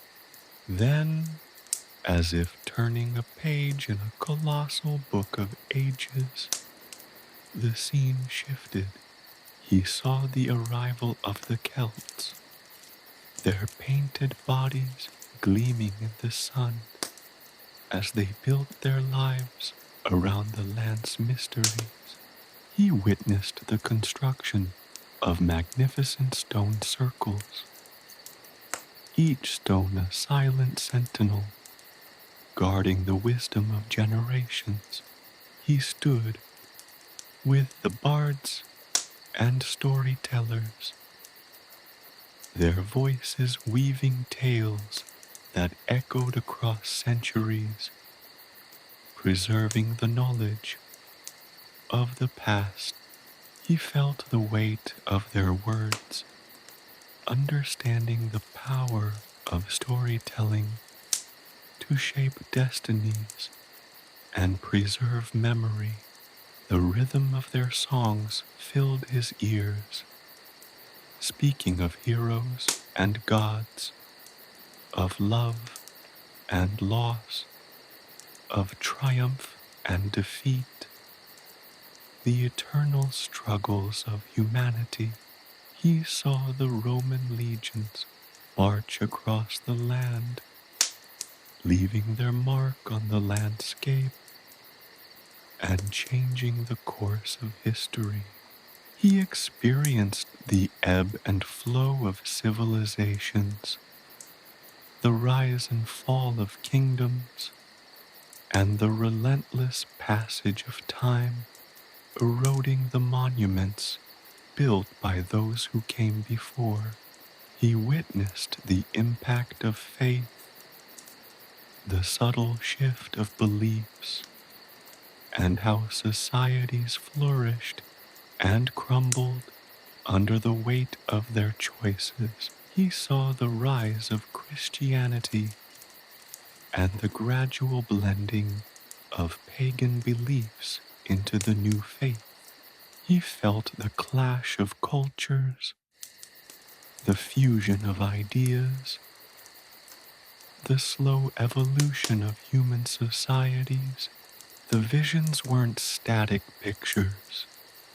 They were living, breathing experiences. He felt the sting of a spear, the cold bite of winter, the warmth of a hearth fire, and the exhilaration of battle.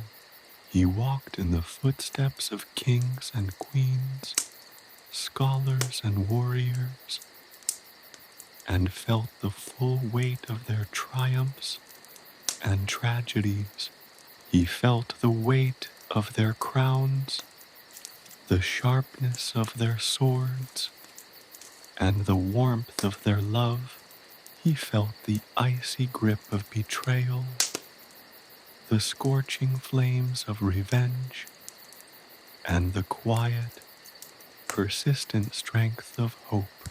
Then the images transitioned, moving from the tangible past to the abstract future. He saw glimpses of possibilities, threads of fate weaving their intricate patterns. He saw not a fixed destiny, but a tapestry of potential futures, each one shaped by countless choices, both large and small. He saw how actions in the present could ripple across time, shaping not only his own life, but the lives of others, generations to come. The interconnectedness of everything was stunningly clear. A single butterfly, flapping its wings in one corner of the world, could indeed create a storm on the other side.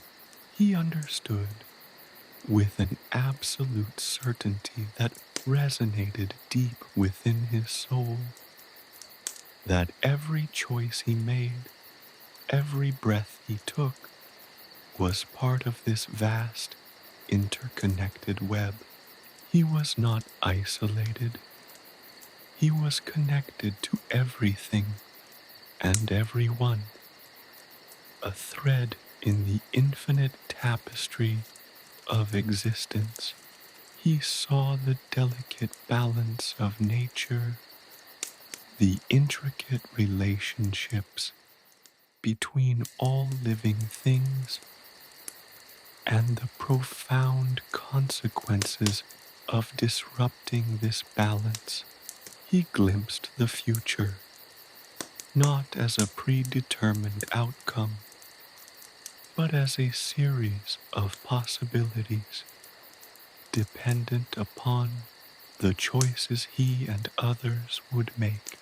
He saw the promise of progress and the potential for destruction, the beauty of nature's resilience juxtaposed against humanity's capacity for both magnificent creation and devastating self-destruction. His mind absorbed this knowledge at an impossible rate, cataloging, analyzing, and understanding the complexities of the universe in an instant. The visions ceased as abruptly as they had begun, leaving him breathless, exhausted, and profoundly changed. The scale lay inert in his hand, now dull and lifeless, its magic expended. The glow had faded, but the light within him remained. He slowly opened his eyes, blinking in the sudden return to the mundane world. The sunlight felt warmer, the air cleaner, the sounds of the river sharper, more meaningful. The whispering trees and the rustling leaves felt almost sentient, like they had shared the experience.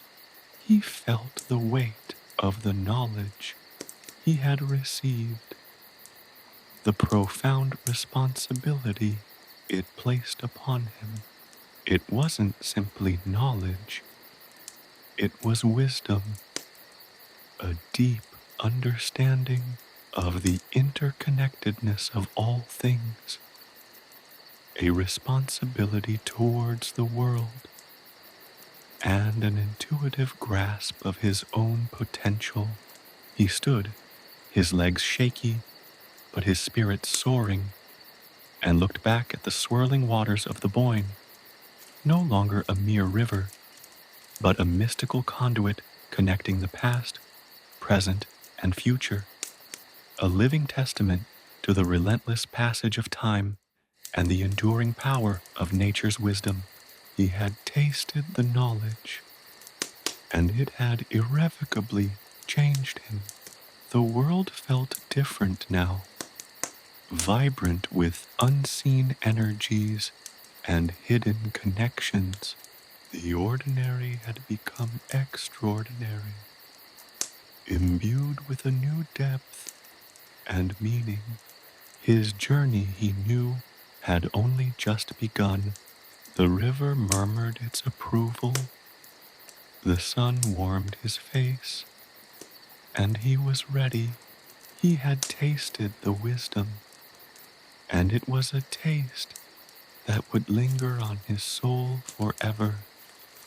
The vision of the past, the swirling vortex of color and sound subsided, leaving Fionn breathless on the river bank, the taste of ages lingering on his tongue, not as a physical sensation, but as a profound, echoing knowledge.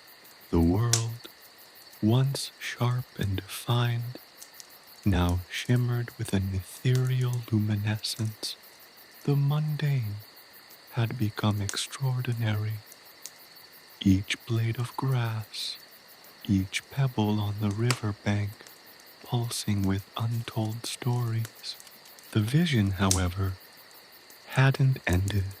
It had shifted.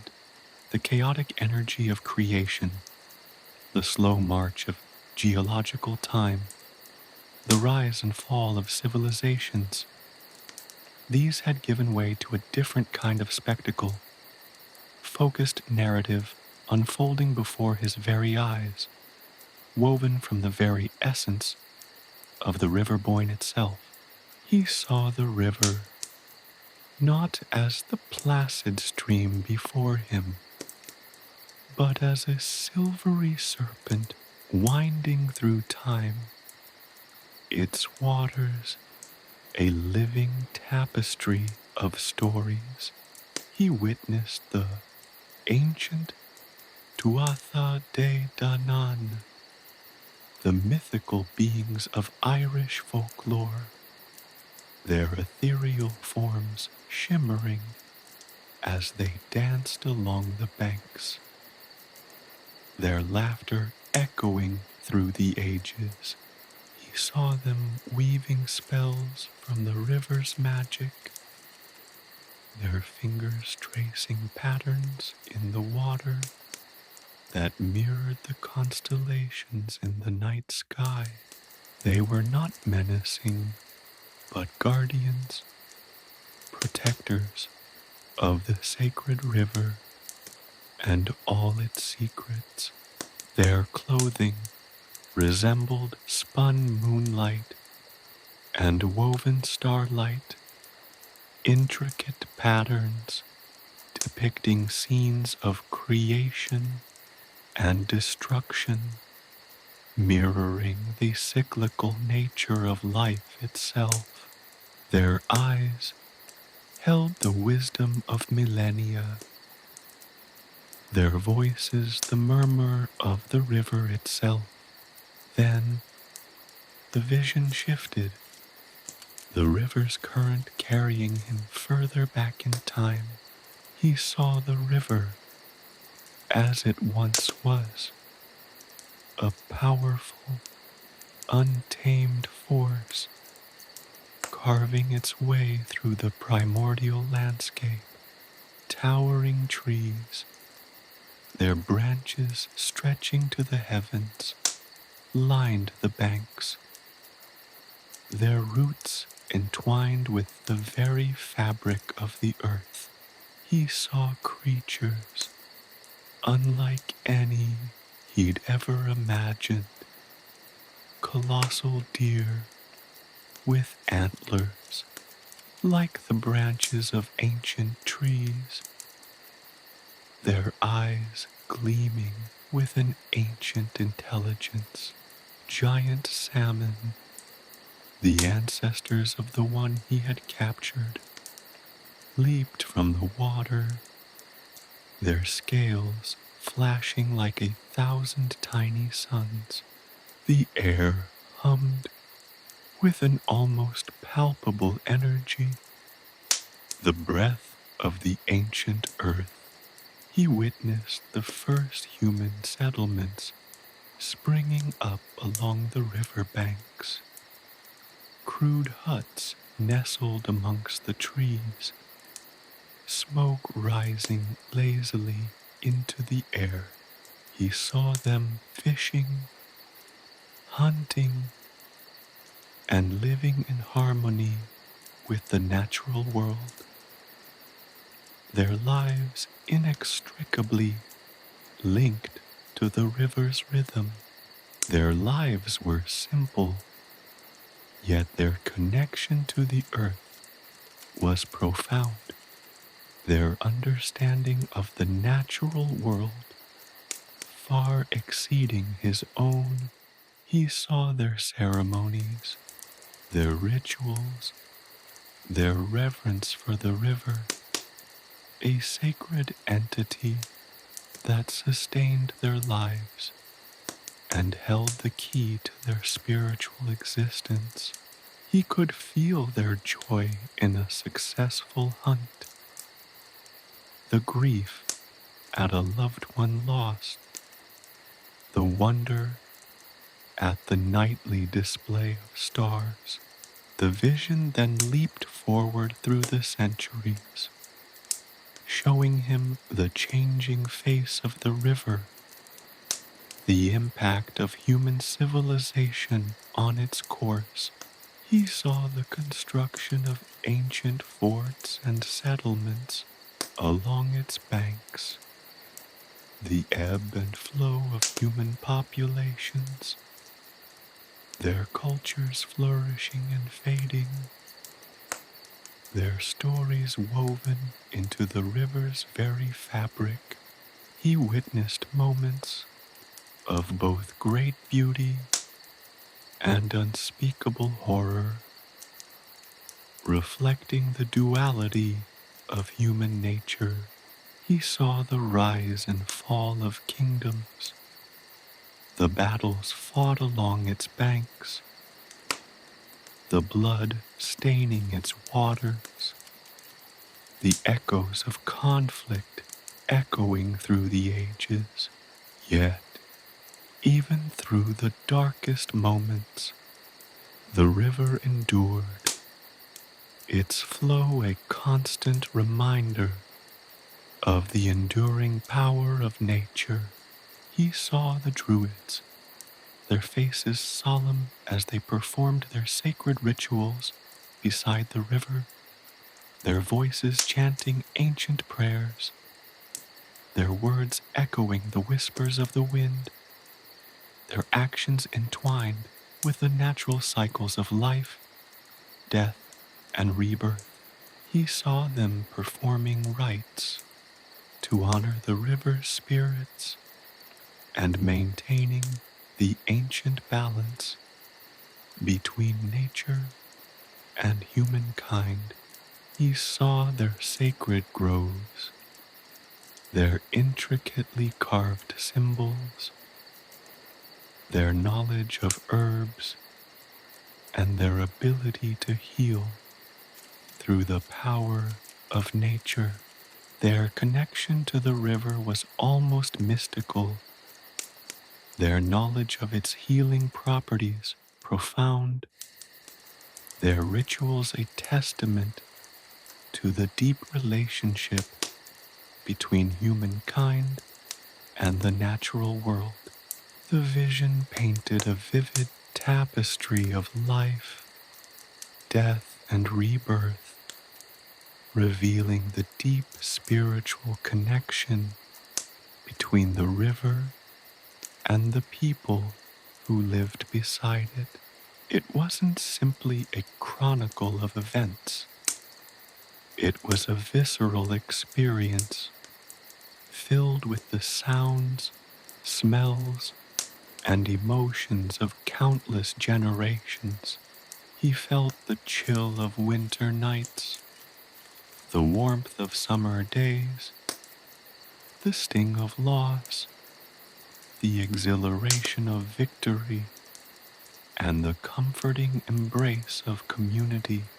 He experienced the joy of creation, the sorrow of destruction, and the enduring hope that always seems to emerge from the ashes. He saw glimpses of forgotten rituals, whispers of ancient prophecies, and echoes of long-lost languages. He saw the blending of cultures, the slow evolution of beliefs, and the enduring power of myths and legends to shape human societies. He saw the river as a source of both inspiration and conflict, a source of life and a witness to death. Its waters, a mirror reflecting the complex history of humanity itself. The images were breathtaking, visceral, and profound, a testament to the river's enduring spirit. The river's journey through time was not only a story of physical changes, but of spiritual evolution. He saw the transition from pagan beliefs to Christianity, the blending of old and new, the subtle shifts in human understanding. He witnessed the resilience of the human spirit, its ability to adapt, evolve, and endure, even in the face of adversity. The river, he realized, was not just a physical entity, but a living, breathing entity capable of recording and transmitting memories through the ages. Then, as suddenly as it had begun, the vision ended. Fionn found himself back on the river bank, the sun setting, casting long shadows across the landscape. The weight of the ages rested upon his shoulders, not as a burden, but as a responsibility. He had seen the past, felt its pulse, and understood its lessons. The river was no longer just a body of water.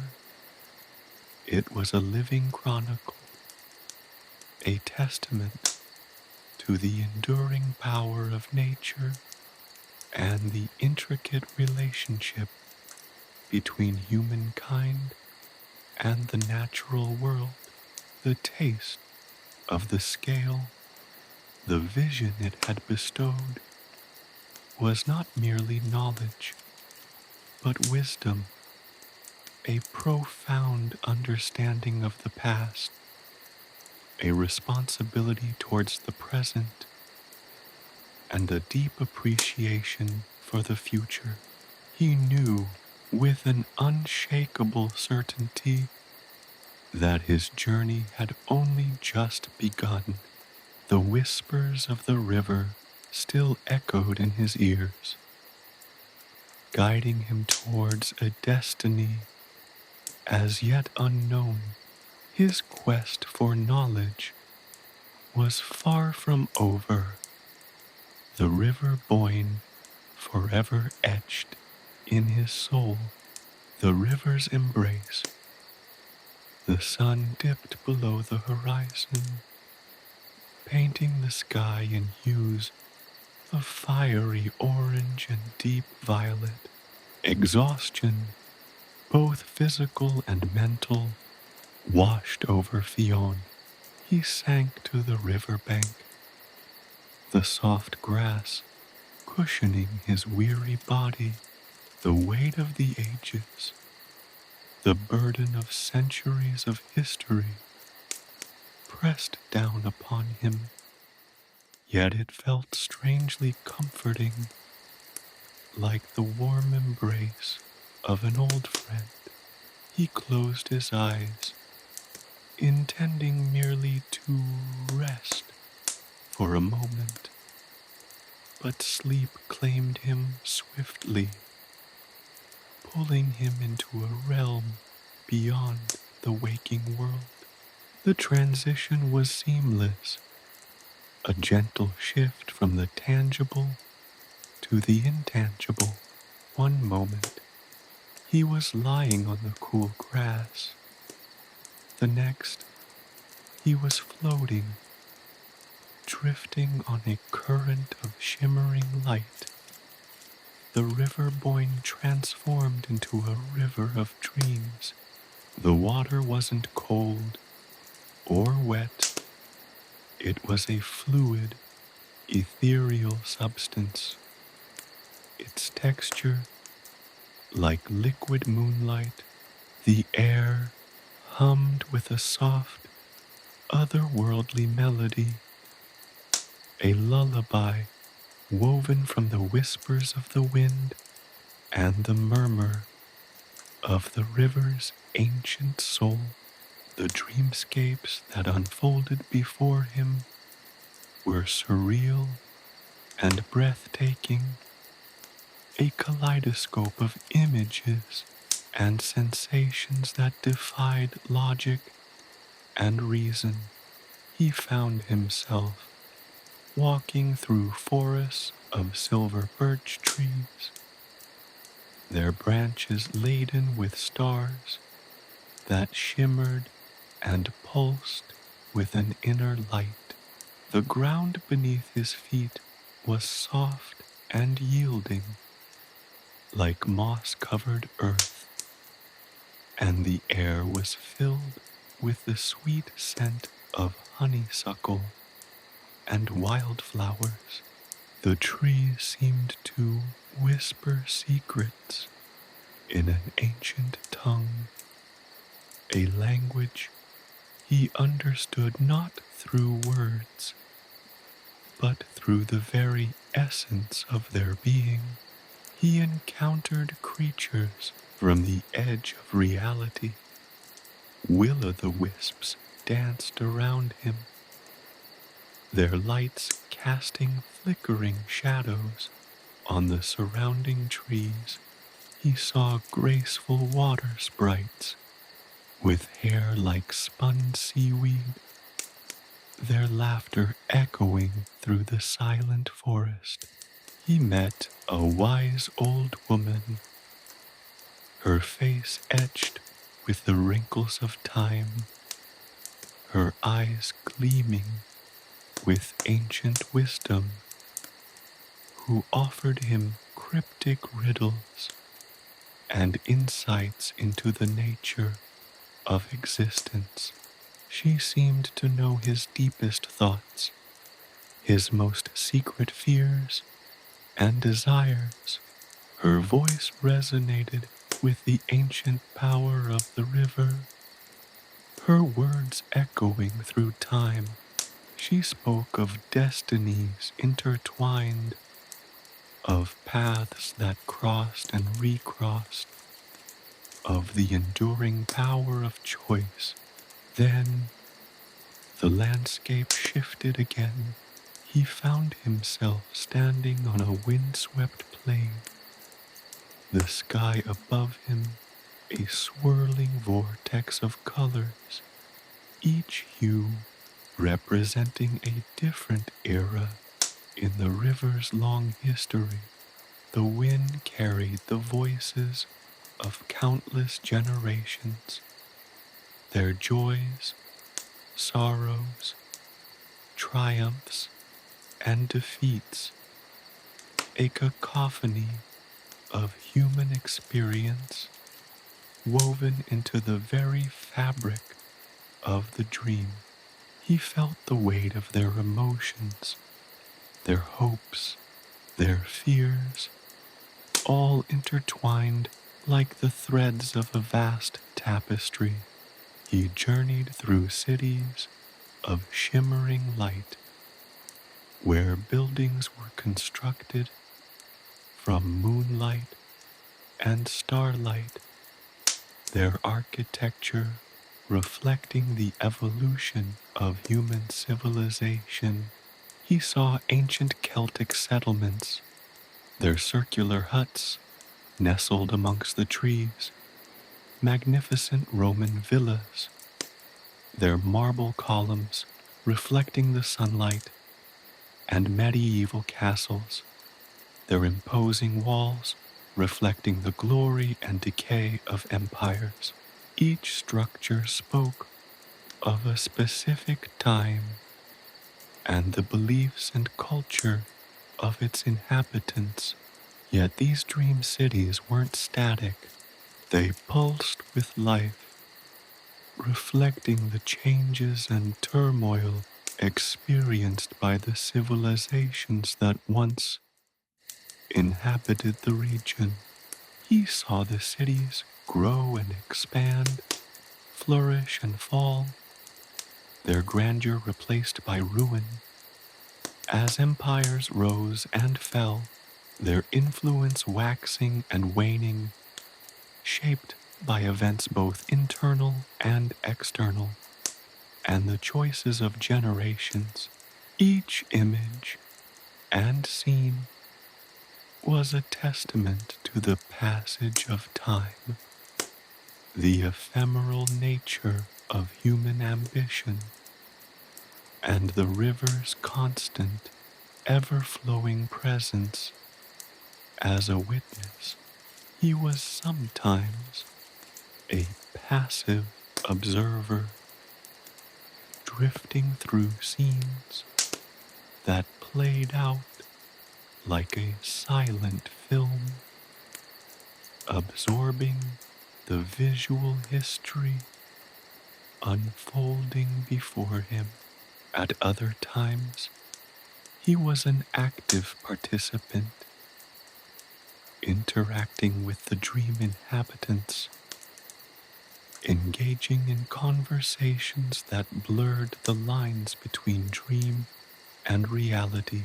In one particular dream, he found himself in a vibrant marketplace filled with the sights, sounds, and smells of a bustling medieval town. He spoke with merchants selling their wares, listened to the stories of weary travelers, and watched artisans crafting exquisite works of art. He learned about their beliefs, their traditions, and their aspirations, understanding the struggles and victories that shaped their lives. The conversations were fluid, shifting from one topic to another, their essence revealed not through direct dialogue, but through the very feeling of the marketplace, of the daily lives, of the people who inhabited that moment in time. He learned of ancient prophecies whispered in hushed tones, of rituals performed under the silent gaze of the moon, and of the deep spiritual connection between the people and the river. He realized how intricately the lives of the people were woven into the flow of the river, dependent on its bounty and shaped by its rhythms. He also witnessed the impact of external forces, the encroachment of new cultures, and the disruption of established patterns. He saw the delicate balance between the people and the environment and the devastating impact of disharmony.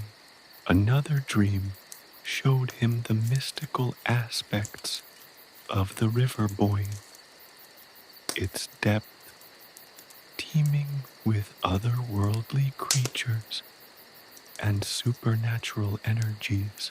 He saw the Tuatha De Danann not just as figures in a distant legend, but as vibrant, powerful beings who interacted with the mortals, guiding and protecting them, but also occasionally testing and challenging them.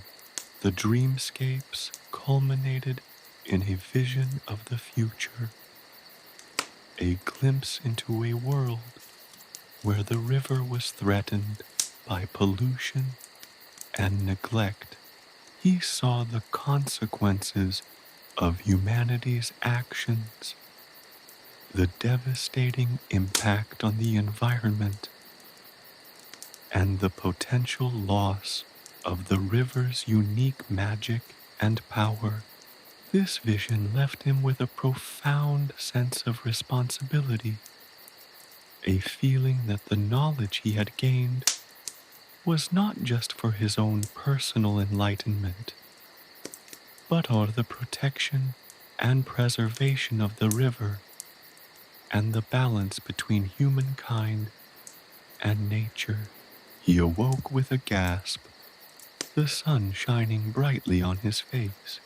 The visions were vivid in his memory, and their weight felt heavier than any physical burden. The dream had not been a mere fantasy. It was a profound experience that connected him to the River Boyne in a way that transcended time and space. He was no longer just a boy seeking knowledge. He was a guardian, a protector of the river's sacred history and its future. His journey had begun, and the river's embrace guided him forward. Whispers from the depths. The whispers began subtly, like the rustling of reeds in a gentle breeze. At first, they were indistinct murmurs, barely audible above the rushing current of the dream river. But as Fionn drifted deeper into the dreamscapes, the whispers grew stronger, clearer, weaving themselves into the very fabric of his subconscious.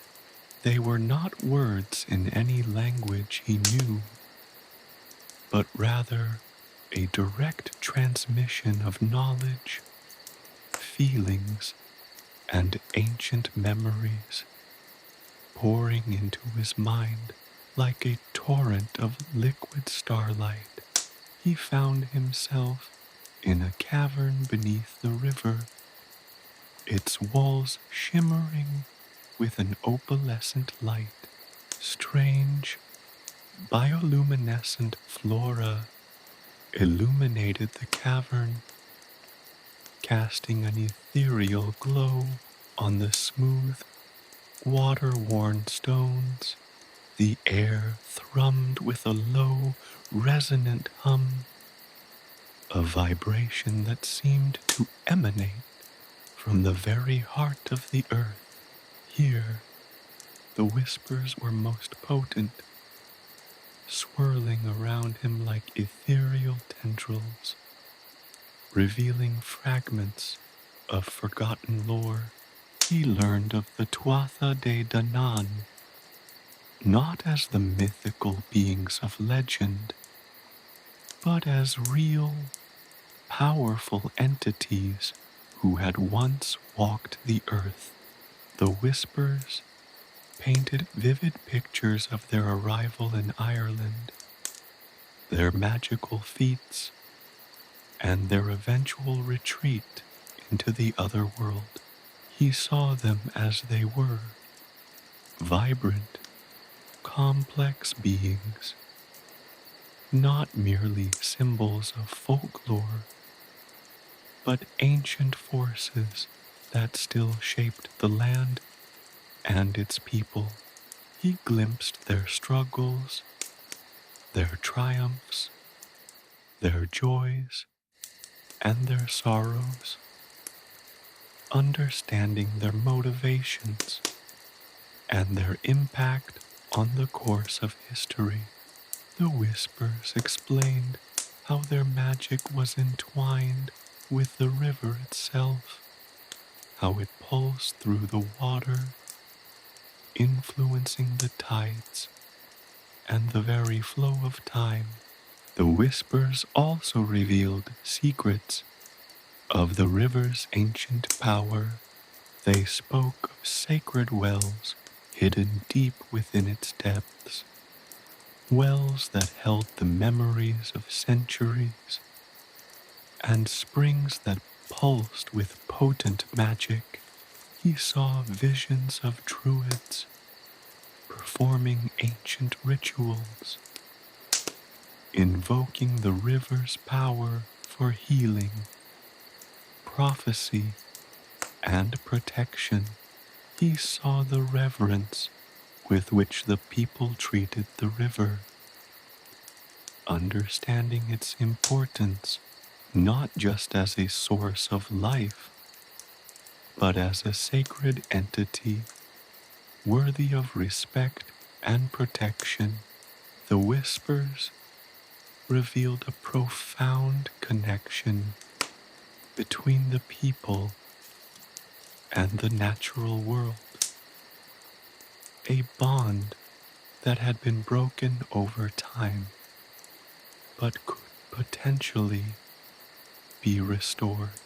He was shown visions of forgotten settlements, cities that had once thrived along the banks of the Boyne, their stories etched into the very fabric of the riverbed. These were not merely architectural marvels, but living, breathing entities, pulsating with the energy of the people who had inhabited them. He saw their triumphs and their falls, their moments of glory and their periods of decline, all reflected in the changing currents of the dream river. He felt the pulse of their lives, their hopes, their fears, their dreams, their triumphs, and their failures. Each ripple in the dream river was a reflection of a life lived, a story told, a legacy left behind. The whispers then shifted, becoming more personal, more intimate. They spoke of his own destiny, the role he was meant to play in the unfolding drama of the river and its people. They hinted at trials that lay ahead, challenges he would have to overcome, and sacrifices he would have to make. They revealed a path, a destiny intertwined with the river itself, a path that would lead him to confront ancient evils and to protect the sacred balance between the human world and the realm of magic. But the whispers weren't all about grand prophecies and ancient histories.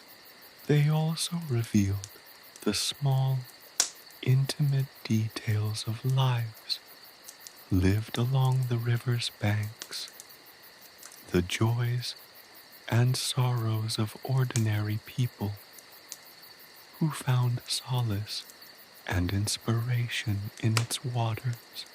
He saw children playing in its shallows, their laughter echoing through the ages, lovers whispering secrets in the twilight, families gathering to celebrate festivals and harvest the bounty of the land. He witnessed the everyday miracles of life and death, the ebb and flow of time, the enduring power of love and loss. He encountered the spirits of those who had died along the river's banks, their forms shimmering and translucent, their voices a gentle chorus of memories. They shared their stories, their regrets, and their hopes, leaving Fionn with a profound sense of the interconnectedness of all living things.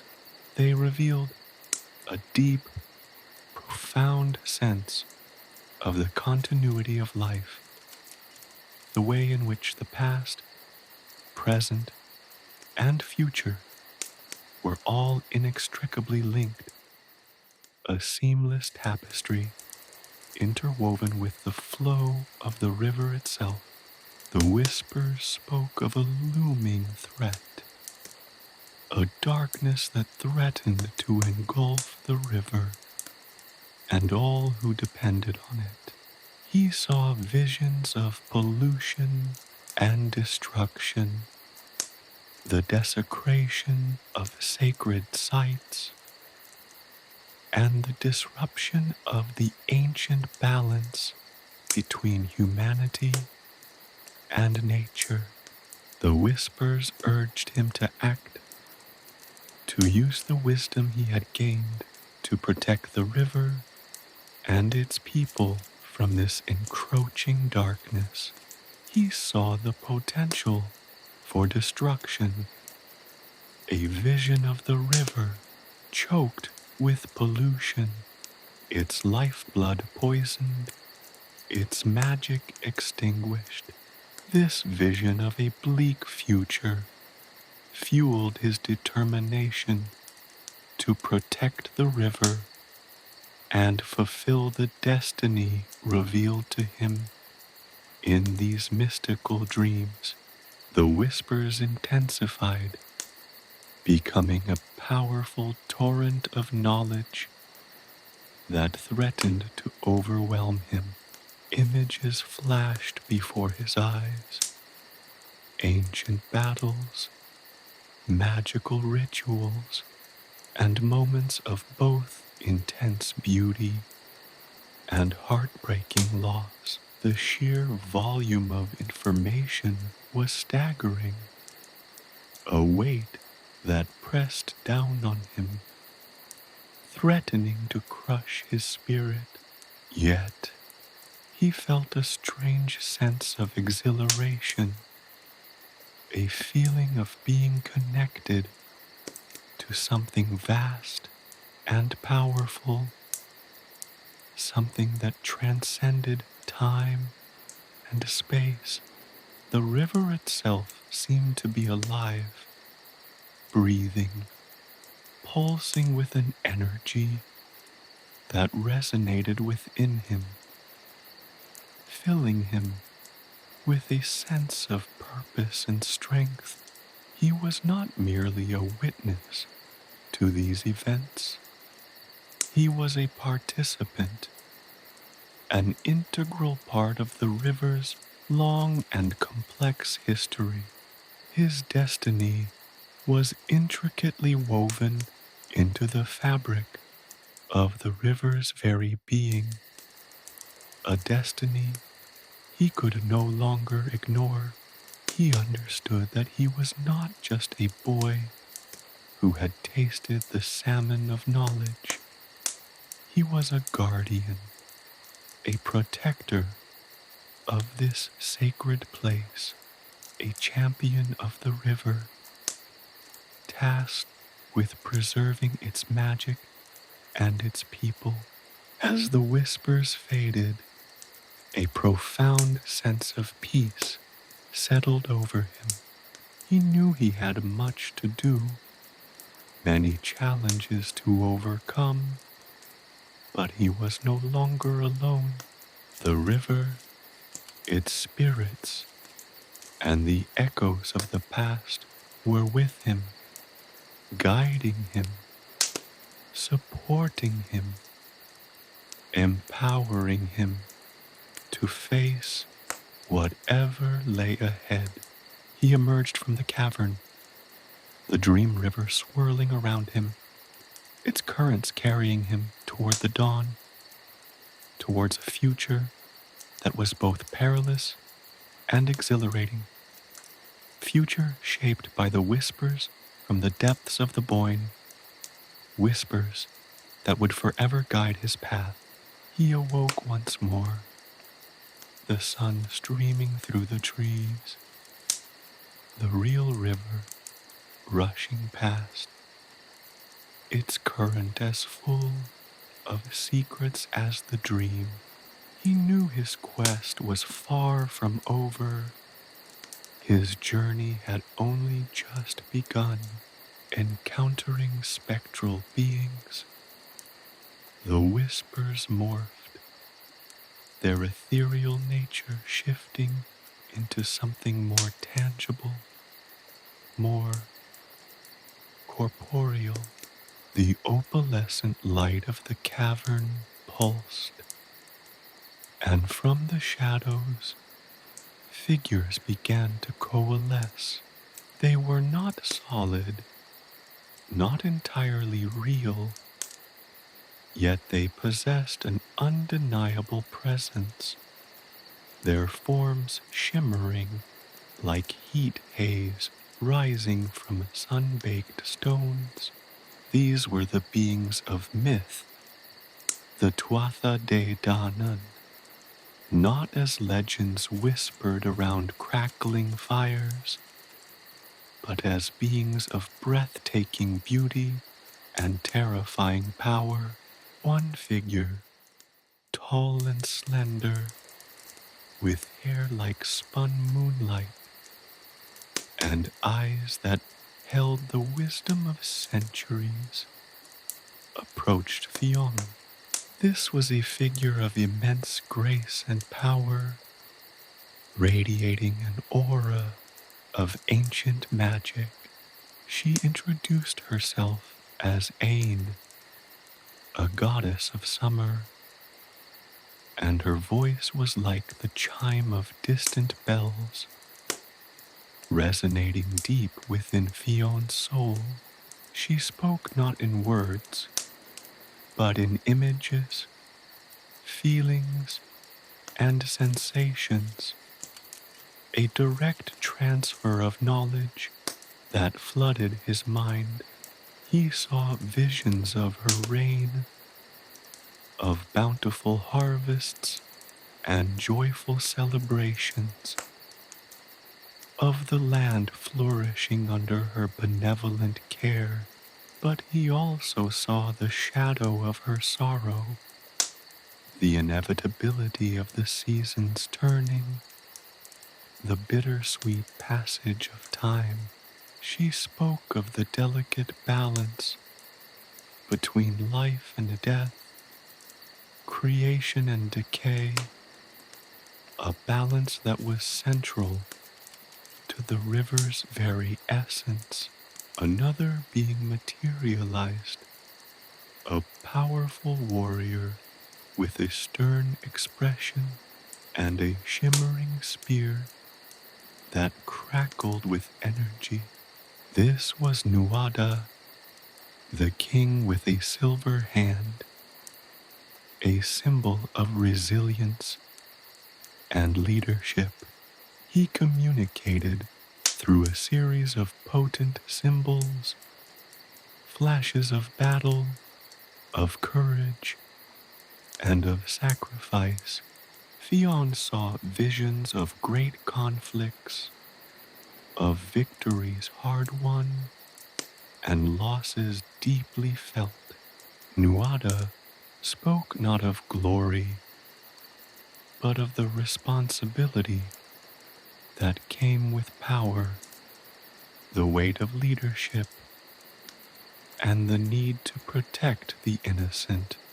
He revealed the consequences of reckless ambition and the importance of making difficult choices, choices that could shape the destiny of a nation. Then came a figure shrouded in mist, a being of immense mystery and power. This was the Dagda, the Father God, a figure of immense strength and wisdom, his presence filling the cavern with a sense of profound peace. His communication was different, a feeling of pure understanding, a direct connection to the very source of creation. Fionn felt the vastness of existence, the interconnectedness of all things, the intricate web of life that bound everything together. The Dagda revealed the importance of embracing both the light and the shadow, the joy and the sorrow, the beauty and the pain. He imparted a sense of acceptance, a understanding of the cyclical nature of existence. These beings did not offer simple answers or direct advice. Their presence was a powerful lesson in itself, a deep and profound revelation about the nature of power, responsibility, and the cyclical nature of life and death. They were not mere myths. They were forces of nature, expressions of the river's ancient power, manifestations of the primal energies that shaped the world. Each encounter left Fionn feeling changed, transformed, his understanding of the world altered by their wisdom as the spectral beings faded back into the shadows of the cavern. A new set of visions appeared.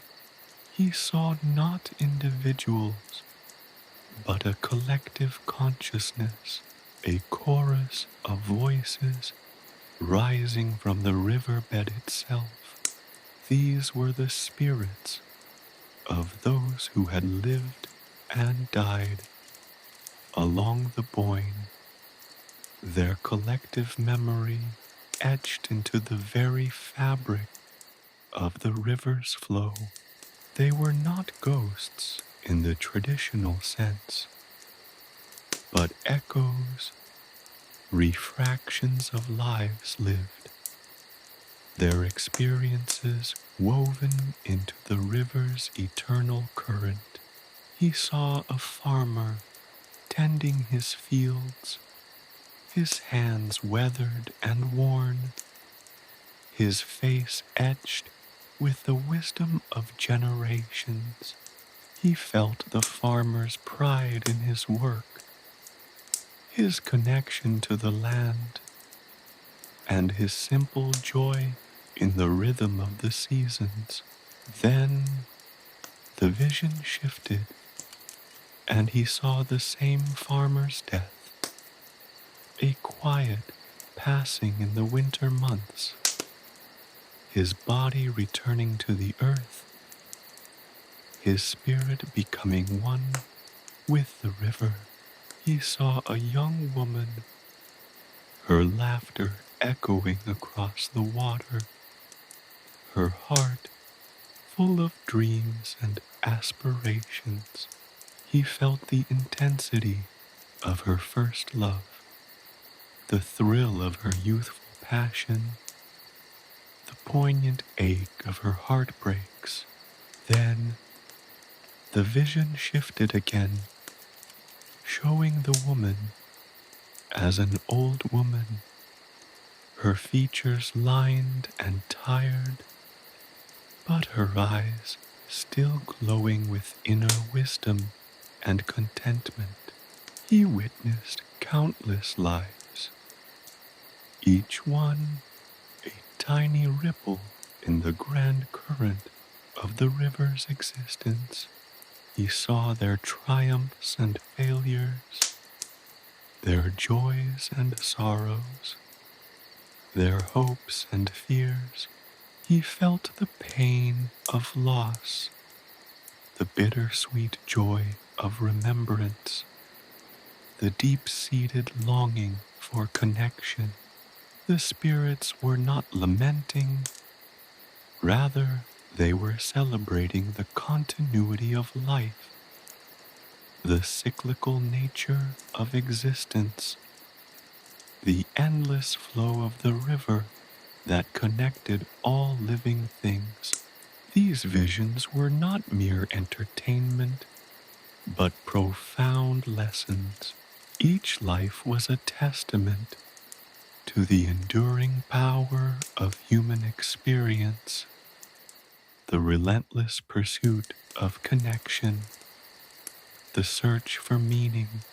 The river was a living entity, a testament to the interconnectedness of all life. The past was not merely a forgotten memory, but a vital thread in the fabric of the present, its lessons embedded within the river's flow. Fionn understood now the true depth of the salmon's wisdom. It was not merely knowledge, but understanding, not simply facts, but insight. It was the ability to see the connectedness of things, the understanding of cycles, the acceptance of mortality, and the deep-seated faith in the continuity of life and the enduring power of love. The dreamscapes began to fade, the spectral beings dissolving back into the ethereal mist. As the visions subsided, Fionn felt a sense of profound peace, a profound contentment, a deeper understanding of his place in the world. He was not merely a boy who had tasted the salmon of knowledge.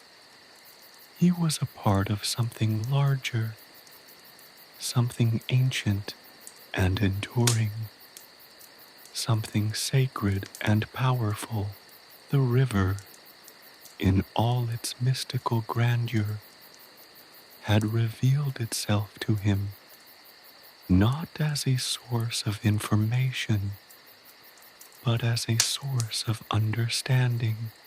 He had been shown the tapestry of lives woven into its current, the echoes of the past resonating in its waters, the whispers of wisdom emanating from its depths. He had glimpsed the interconnectedness of all things, the cyclical nature of existence, and the enduring power of human experience. And he knew, with a certainty that settled deep within his soul, that his journey had only just begun. The river held more secrets, more challenges, More adventures yet to unfold, the whispers of the Boyne would continue to guide him, shaping his destiny, fulfilling the prophecy foretold in the depths of its mystical embrace. He stepped out of the dream, the real world blooming around him, vibrant and full of the potential for wonder and adventure. The river rushed past, carrying with it the echoes of his dream, the whispers of his destiny, and the weight of the knowledge that connected him to something far greater than himself. Navigating the dream world, the riverbank shimmered, the air thick with the lingering scent of river mist and the faint echo of the Tuatha De Danan's ethereal voices.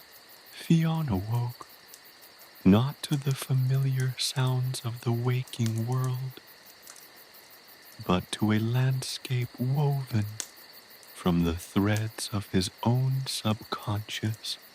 He stood on a shore of swirling silver sand, the River Boyne flowing before him, not as a river of water, but as a river of dreams, its currents shifting and changing with each passing moment.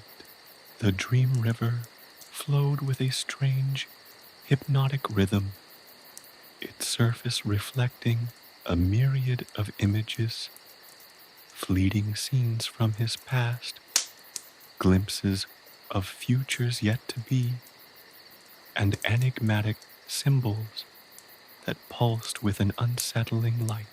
Before him rose a towering ancient oak, its branches reaching towards a sky painted with swirling nebulae of impossible colors. The tree seemed to hum with a low, resonant thrum, a vibration that resonated deep within Fionn's bones. He felt a pull towards it, an irresistible urge to explore its shadowed depths. As he approached the oak, the dream landscape shifted, transforming into a labyrinthine forest where the trees whispered secrets in a language he couldn't quite understand, yet somehow intuitively grasped.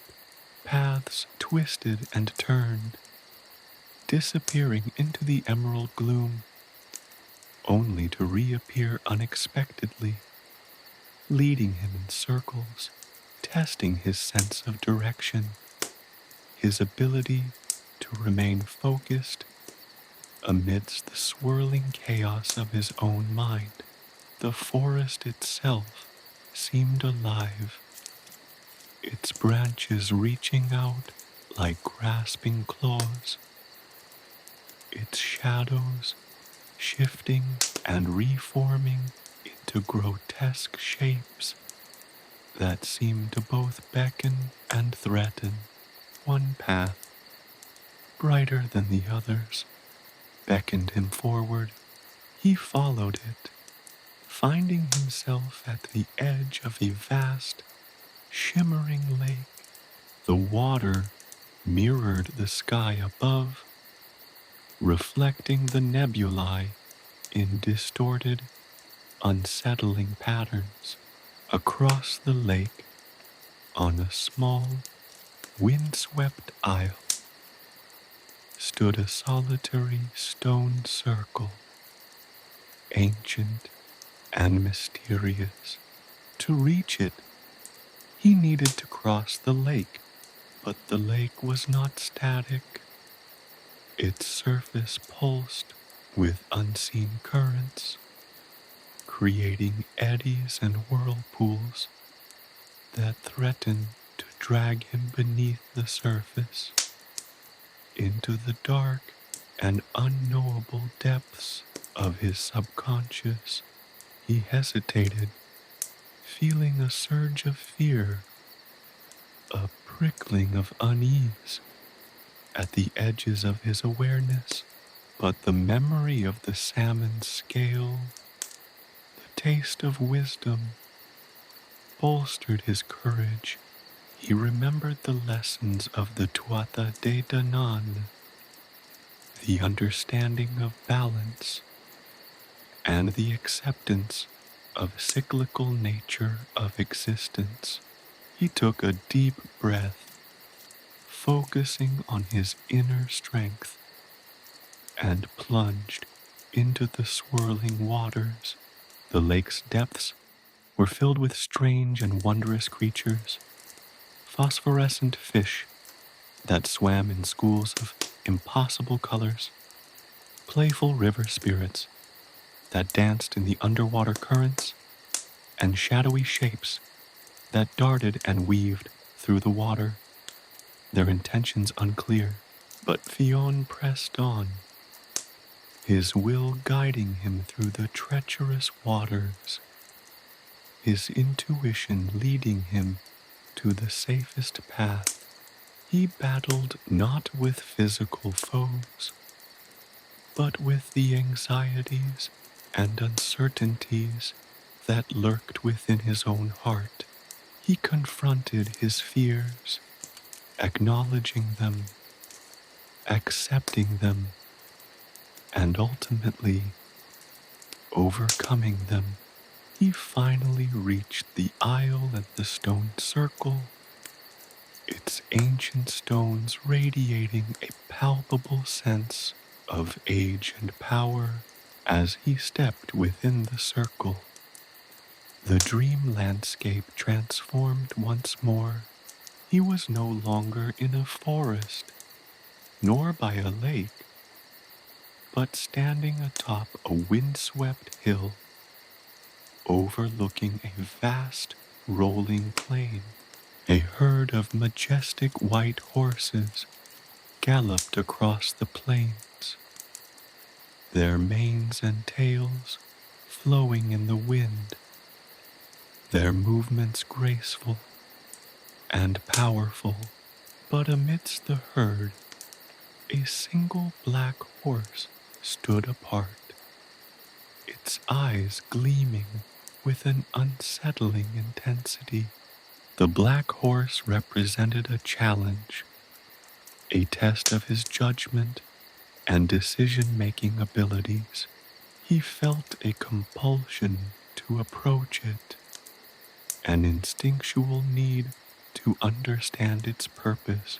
As he moved closer, the black horse seemed to become larger, more menacing, its darkness intensifying, the shadows around it growing deeper and more threatening.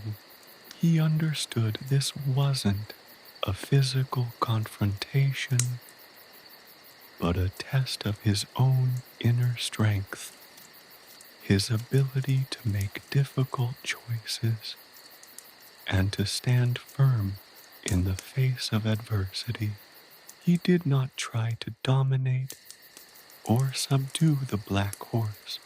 Instead, he approached it with respect and understanding, recognizing the power it represented. He saw in its dark eyes a reflection of his own shadowed self, his fears, his uncertainties, the parts of himself he had tried to hide.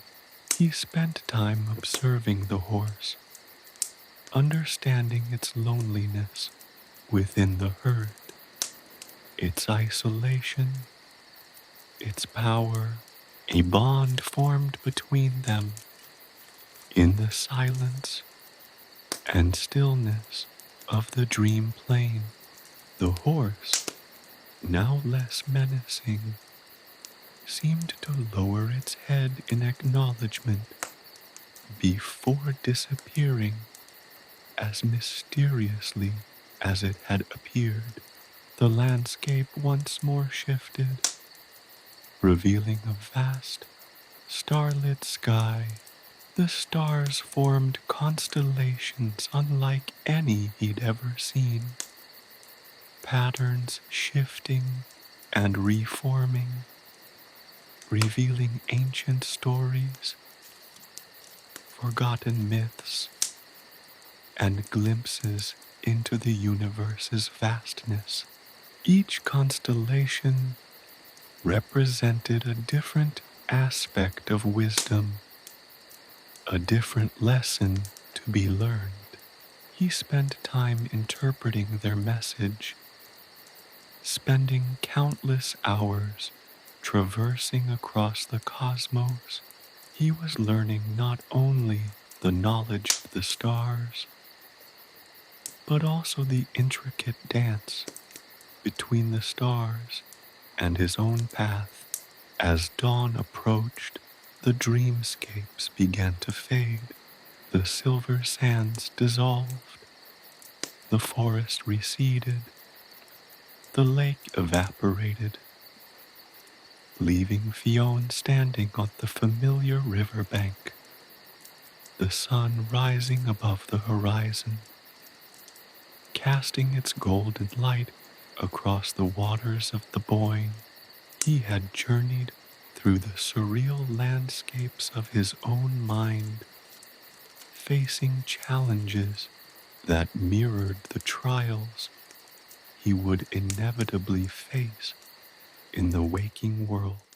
He had learned to navigate the treacherous currents of his subconscious, to confront his fears, and to trust his intuition. The dreamscapes had not only tested him, they had strengthened him, sharpening his intellect, honing his intuition, and revealing the depths of his inner resources. He was ready for whatever lay ahead. The river, his teacher and guide, had prepared him for the trials to come, weaving a tapestry of experiences that would shape his destiny and transform him into the hero he was meant to be. He felt a newfound confidence, a quiet strength that settled deep within his soul.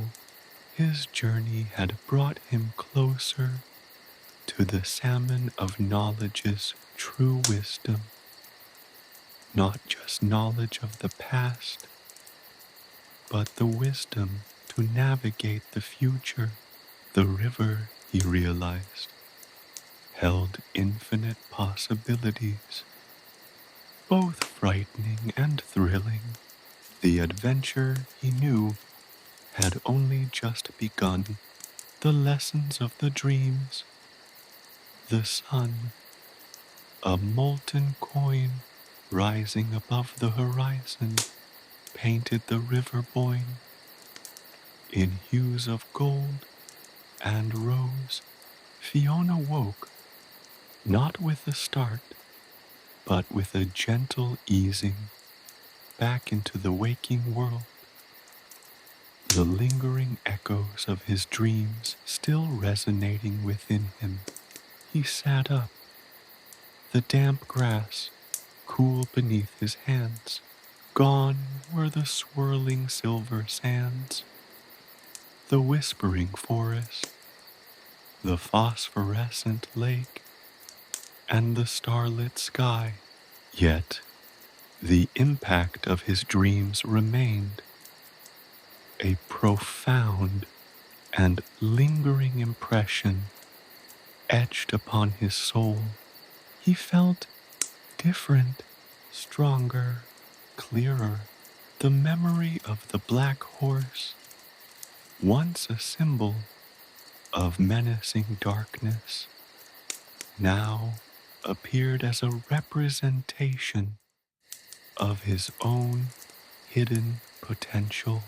Its isolation had mirrored his own initial fear of the wisdom he now possessed, a fear of the responsibility it entailed. He understood that true strength wasn't about dominating or suppressing the darker aspects of himself, but about acknowledging them, understanding their nature, and integrating them into the whole. The black horse, in its solitude, had shown him the necessity of confronting his own shadows, of accepting the complexities within. He recalled the constellations, each a unique narrative woven from light and myth. They had whispered of interconnectedness, of the delicate balance between opposing forces. The universe, he now understood, wasn't a chaotic jumble, but a vast, intricate tapestry, each thread playing a crucial role in the grand design. The lessons of the stars weren't merely abstract concepts. They were practical guides, illuminating the path ahead.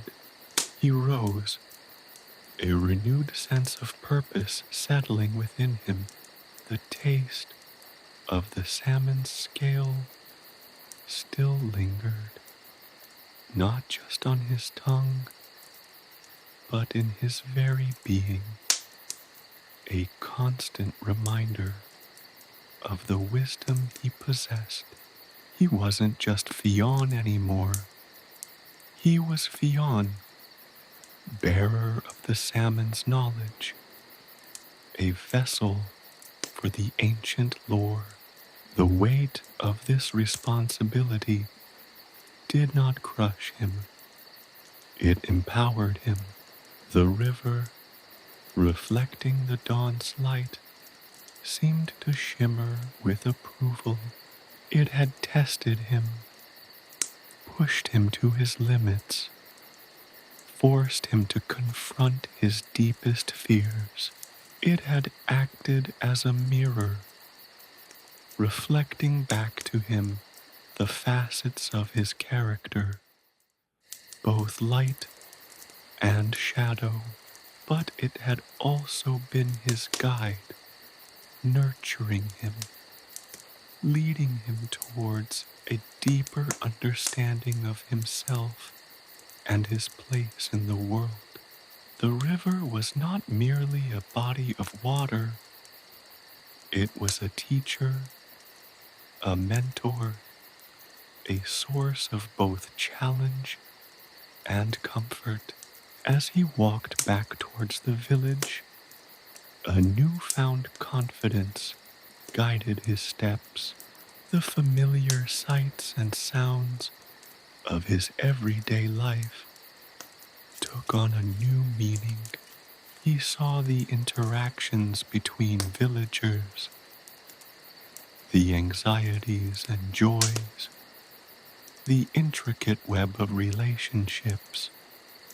With a fresh perspective, he understood the subtle undercurrents of their lives, the unspoken stories that lay beneath the surface of their daily routines. He observed the old woman tending her garden, her movements slow but deliberate, her face etched with the wisdom of years. In his dreams, he had seen glimpses of lives lived and lost, understood the ephemeral nature of time and the profound beauty of impermanence. Now He saw the wisdom reflected in the old woman's wrinkled hands, in the meticulous care she gave to her flowers, a life lived fully, a testament to the cyclical nature of existence. He saw the young children playing by the river bank, their laughter echoing in the morning air. Their unbridled joy reminded him of the importance of embracing the present moment, of finding wonder and enchantment in the simplest things. In his dreams, he had confronted his anxieties and uncertainties, yet had found solace in the playful spirits of the underwater world. The children's laughter mirrored that carefree joy, a reminder that the capacity for wonder should never be lost, however challenging life may become. He encountered the village elder, a man known for his gruff exterior, but secretly revered for his knowledge of ancient lore. The elder, noticing the subtle shift in Fionn's demeanor, offered a knowing smile.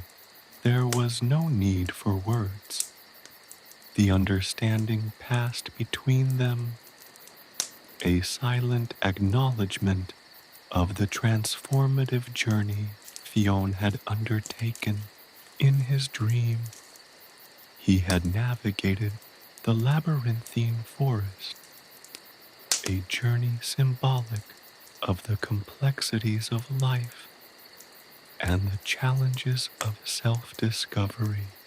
The elder, a wise guardian, recognized the depth of Fionn's transformation, the wisdom he carried within. Fionn's dreams had not just provided him with knowledge of the past, they had given him the tools to navigate the future.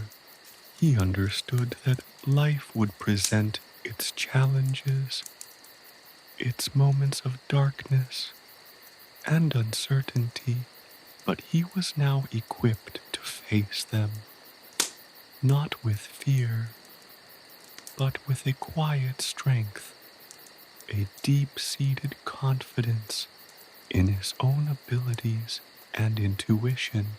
He knew he could trust his instincts, make wise decisions, and overcome adversity. The taste of the salmon's scale wasn't a fleeting sensation. It was a transformative experience that resonated within him. The wisdom he had gained wasn't merely intellectual knowledge.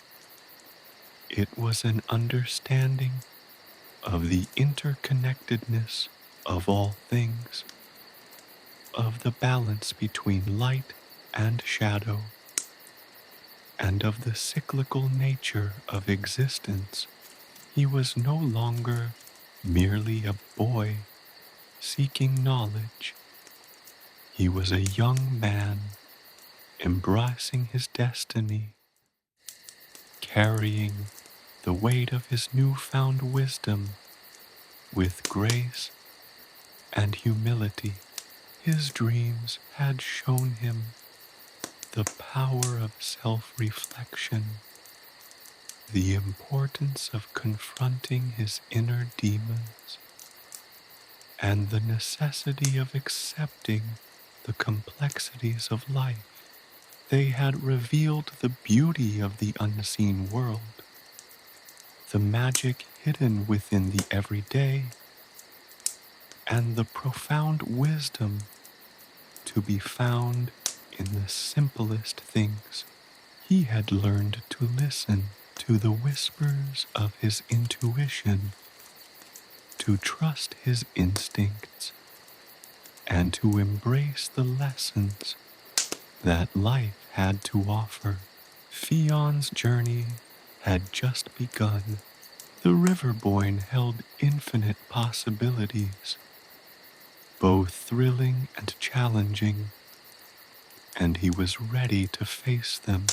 He was no longer just a boy who had caught a magical salmon. He was Fionn, the wise, a young man ready to embrace his destiny, armed with the wisdom of ages and the strength of his own transformed spirit. The journey to understanding the world and his place within it continued. The river flowed ever onward, and Fionn, with newfound clarity and purpose, followed its course. The lessons learned in the dreamscapes of the Boyne would shape his future, guiding his steps and strengthening his spirit. The adventure was far from over, but for the first time, he felt truly prepared. He was ready to face whatever challenges lay ahead, knowing that within him resided the strength to overcome them. He walked towards the future, not with apprehension, but with a quiet confidence, his heart filled with the echoing wisdom of the Salmon of Knowledge and the transformative power of his dreams. The river, his constant companion, would continue to guide him, its currents flowing towards an uncertain yet promising future. The journey, he knew, would continue to shape him, to test him, to challenge him, but ultimately to reveal the full extent of his potential. His destiny awaited, and Fionn, at last, felt prepared to meet it. A new threat emerges. The village, usually a haven of familiar faces and comforting routines, felt subtly off. A low hum, almost imperceptible, vibrated in the air, a discordant note against the usual gentle rhythm of daily life. Even the River Boyne, usually a source of solace, seemed to churn with an uneasy energy, its surface mirroring the unsettled feeling that had settled over Fionn's heart. He attributed it initially to the lingering effects of his dreams, the echoes of the otherworldly landscapes still whispering in his memory. But as the days unfolded, the unease deepened, evolving into something far more tangible, more menacing. It began with whispers, fragments of conversations overheard in the market square, hushed tones exchanged between villagers, their eyes darting nervously, tales of livestock falling ill, crops failing, and unsettling occurrences in the nearby forest, things unheard of in the peaceful valley, filled the air. These weren't the usual concerns of rural life. These felt wrong, unnatural. One evening, as the sun dipped below the horizon, painting the sky in shades of blood orange, and bruised purple. Fionn found himself drawn to the elder's cottage. The old man sat by the fire, his face etched with worry deeper than the usual lines of age. He beckoned Fionn closer, his gaze intense. "The whispers are true, boy," the elder rasped, his voice barely audible above the crackling fire. "A shadow falls upon our valley, a darkness older than the stones of these hills." Fionn, his heart pounding, felt a chill that had nothing to do with the evening air. He had expected challenges, but not this. The wisdom of the salmon scale hadn't prepared him for this kind of pervasive, creeping dread. "A sorcerer," the elder continued, his voice gaining strength. "A being of immense power, stirred from a slumber best left undisturbed. He feeds on fear, on the disruption of the natural order. His influence is subtle at first, but it spreads like a creeping blight, corrupting the land, twisting the very essence of life." The elder spoke of a being known only as Morrigan's shadow, a malevolent entity bound to the earth itself, its power drawn from the deepest, darkest recesses of the land. This wasn't a straightforward battle. This was a plague upon the land, a corruption that seeped into the very fabric of existence. The whispers weren't just rumors. They were the manifestations of the sorcerer's power, insidious and pervasive. The next few days were a blur of frantic activity. The village, once peaceful and predictable, became a hive of anxious energy. The elder, drawing upon his vast knowledge of ancient lore, unearthed forgotten spells and rituals, searching for a way to combat the encroaching darkness. Fionn, though still a young man, found himself thrust into the heart of the crisis, his newfound wisdom becoming not just a source of understanding, but a tool for action. He used the salmon's knowledge to decipher ancient runes carved into the stones of the standing stones, revealing cryptic clues about Morrigan's shadow and its vulnerabilities.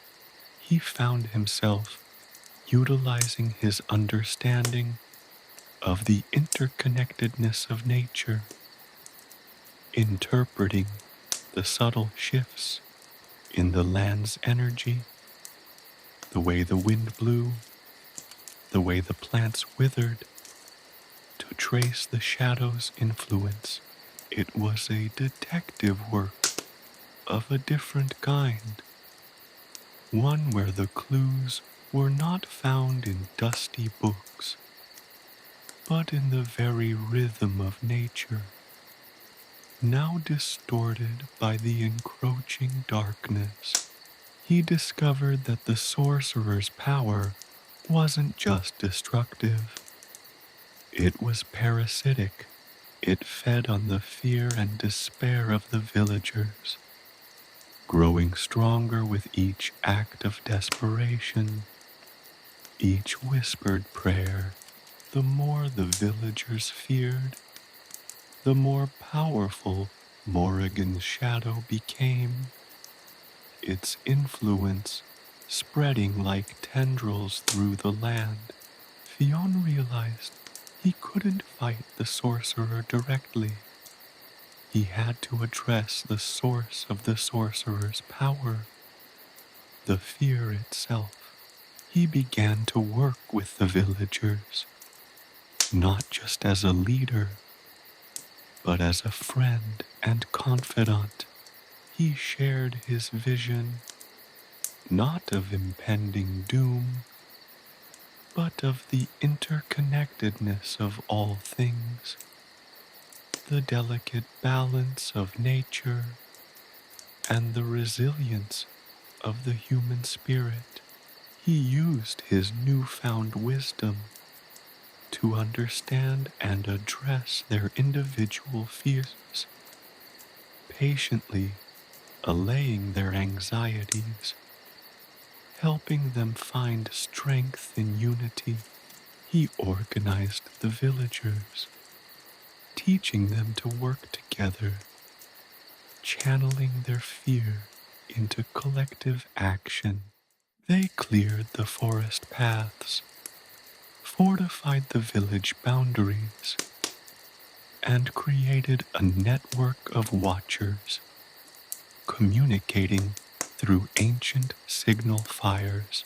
Slowly, subtly, the tide began to turn. The whispers grew quieter. The livestock began to recover, and a fragile sense of hope rekindled in the hearts of the villagers. The collective strength, born out of unity and understanding, created a shield against Morrigan's shadow's influence. The fear didn't vanish overnight, but it lessened, weakening the sorcerer's power. However, the victory was far from assured. Morrigan's shadow, sensing its power diminishing, struck with renewed ferocity. The land shuddered. A terrible storm descended, unlike any seen before, bringing torrential rain and howling winds. The River Boyne rose, threatening to engulf the village. The sorcerer's power was not diminishing. It was shifting, becoming more focused, more desperate. Fionn found himself on the riverbank, amidst the tempest, facing the physical manifestation of the sorcerer's power, a swirling vortex of dark energy reaching out from the depths of the river, threatening to consume all. He understood now the true nature of the threat. Morrigan's shadow was not just a malevolent force. It was a part of the land, a shadowed aspect of nature itself. To defeat it, he couldn't destroy it. He had to find a way to restore the balance, to heal the land and reintegrate the shadow back into the natural order.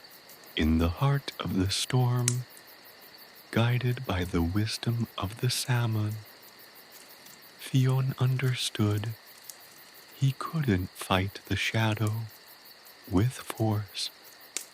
He had to use the same interconnectedness that it used to drain the land's power.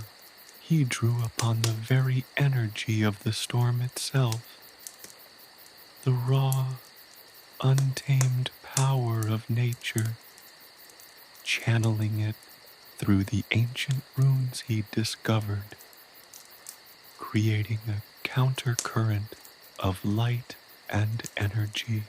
He didn't fight the storm. He danced with it, redirecting its chaotic energy, using the storm's power against the sorcerer's dark magic.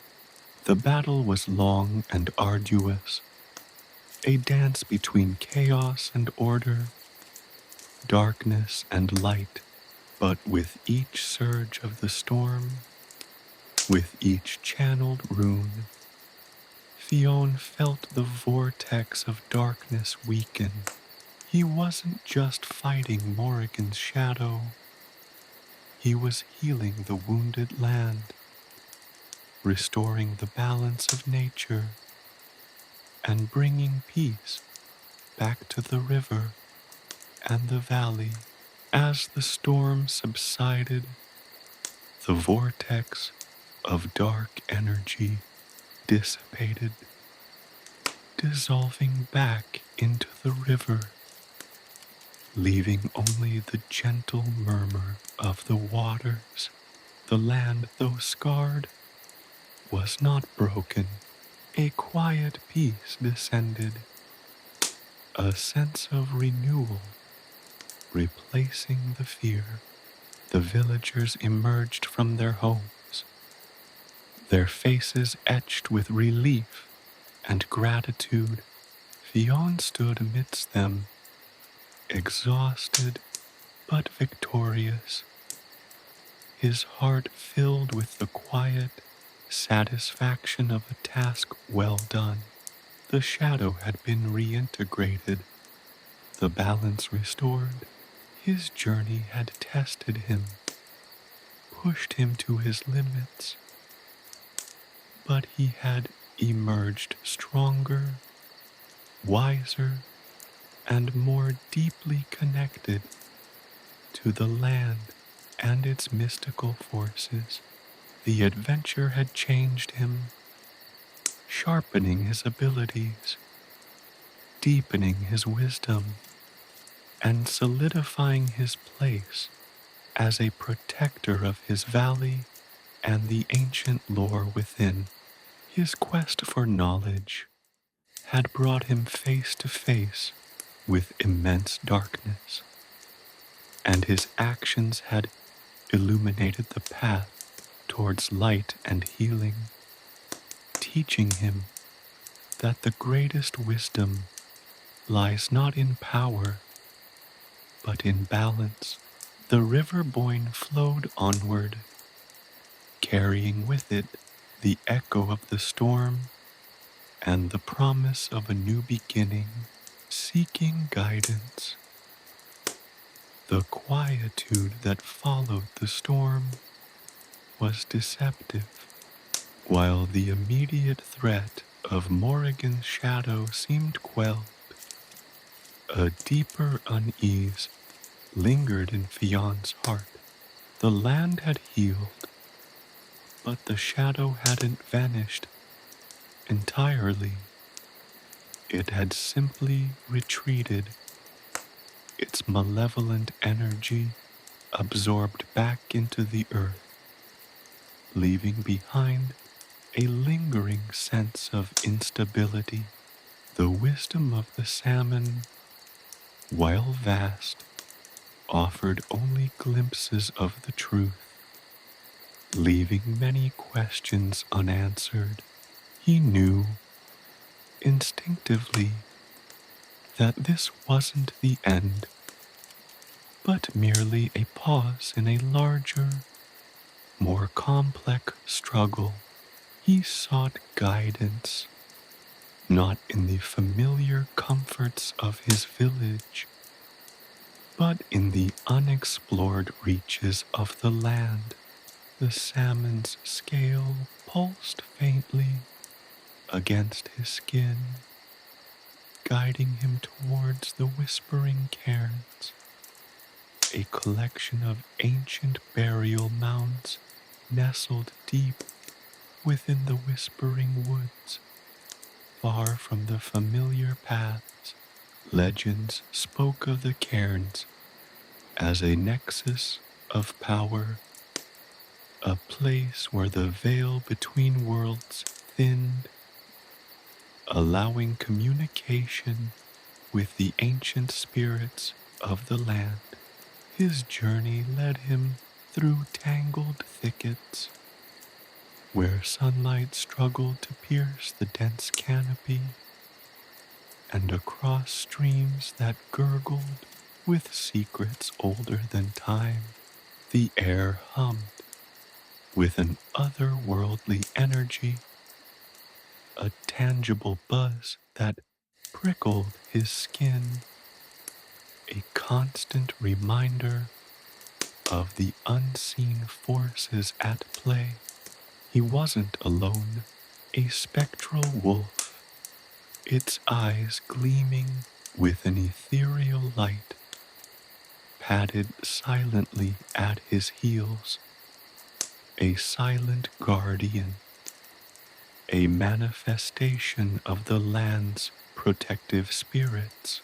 At the heart of the whispering cairns, Fionn discovered a hidden grove, bathed in an unnatural twilight. Here, amongst the ancient stones, he found her, Ein, a solitary woman with eyes like molten silver and hair like spun moonlight. She was a seer, a guardian of the ancient ways, her knowledge spanning centuries, her connection to the land deep and profound. Ain greeted him, not with words, but with a knowing smile, her gaze piercing through him, seeing not just the young man before her, but the wisdom he carried, the potential he held. She spoke of the Morrigan, not as a singular entity, but as a force of nature, an aspect of the land itself, capable of both creation and destruction. Morrigan's shadow, she explained, wasn't evil incarnate. It was an imbalance, a disharmony within the land's very essence, a shadow cast by the imbalance of human actions and the encroaching darkness. The land remembers, Owen said, her voice like the rustling of leaves in an autumn wind. It remembers the sacrifices, the betrayals, the disharmony. Morrigan's shadow is a reflection of that, a consequence of forgotten wrongs. Ain explained that to truly heal the land, Fionn needed to understand the root cause of the imbalance, to delve into the forgotten history of the region, to uncover the secrets that had been buried for centuries. She spoke of a lost artifact, the Sunstone Amulet, said to hold the power to restore balance, to reintegrate the shadow back into the natural order. The amulet, she revealed, was hidden deep within the ancient fortress of Cruachan, a place long abandoned, now shrouded in mystery and guarded by ancient spirits. Ain's wisdom, however, came with a warning. The path to Cruachan was fraught with peril. The fortress was not just guarded by spectral protectors, it was a nexus of forgotten magic, a place where shadows clung and the air crackled with latent energy. She advised him to seek additional help, to gather allies who possessed skills and abilities that complemented his own. Guided by Aine's counsel, Fionn sought the aid of Liam, a skilled tracker and woodsman whose intimate knowledge of the land proved invaluable in navigating the treacherous terrain surrounding Cruachan. Liam was a man of few words, but his actions spoke volumes. He was a protector of the forest, his spirit deeply intertwined with the natural world.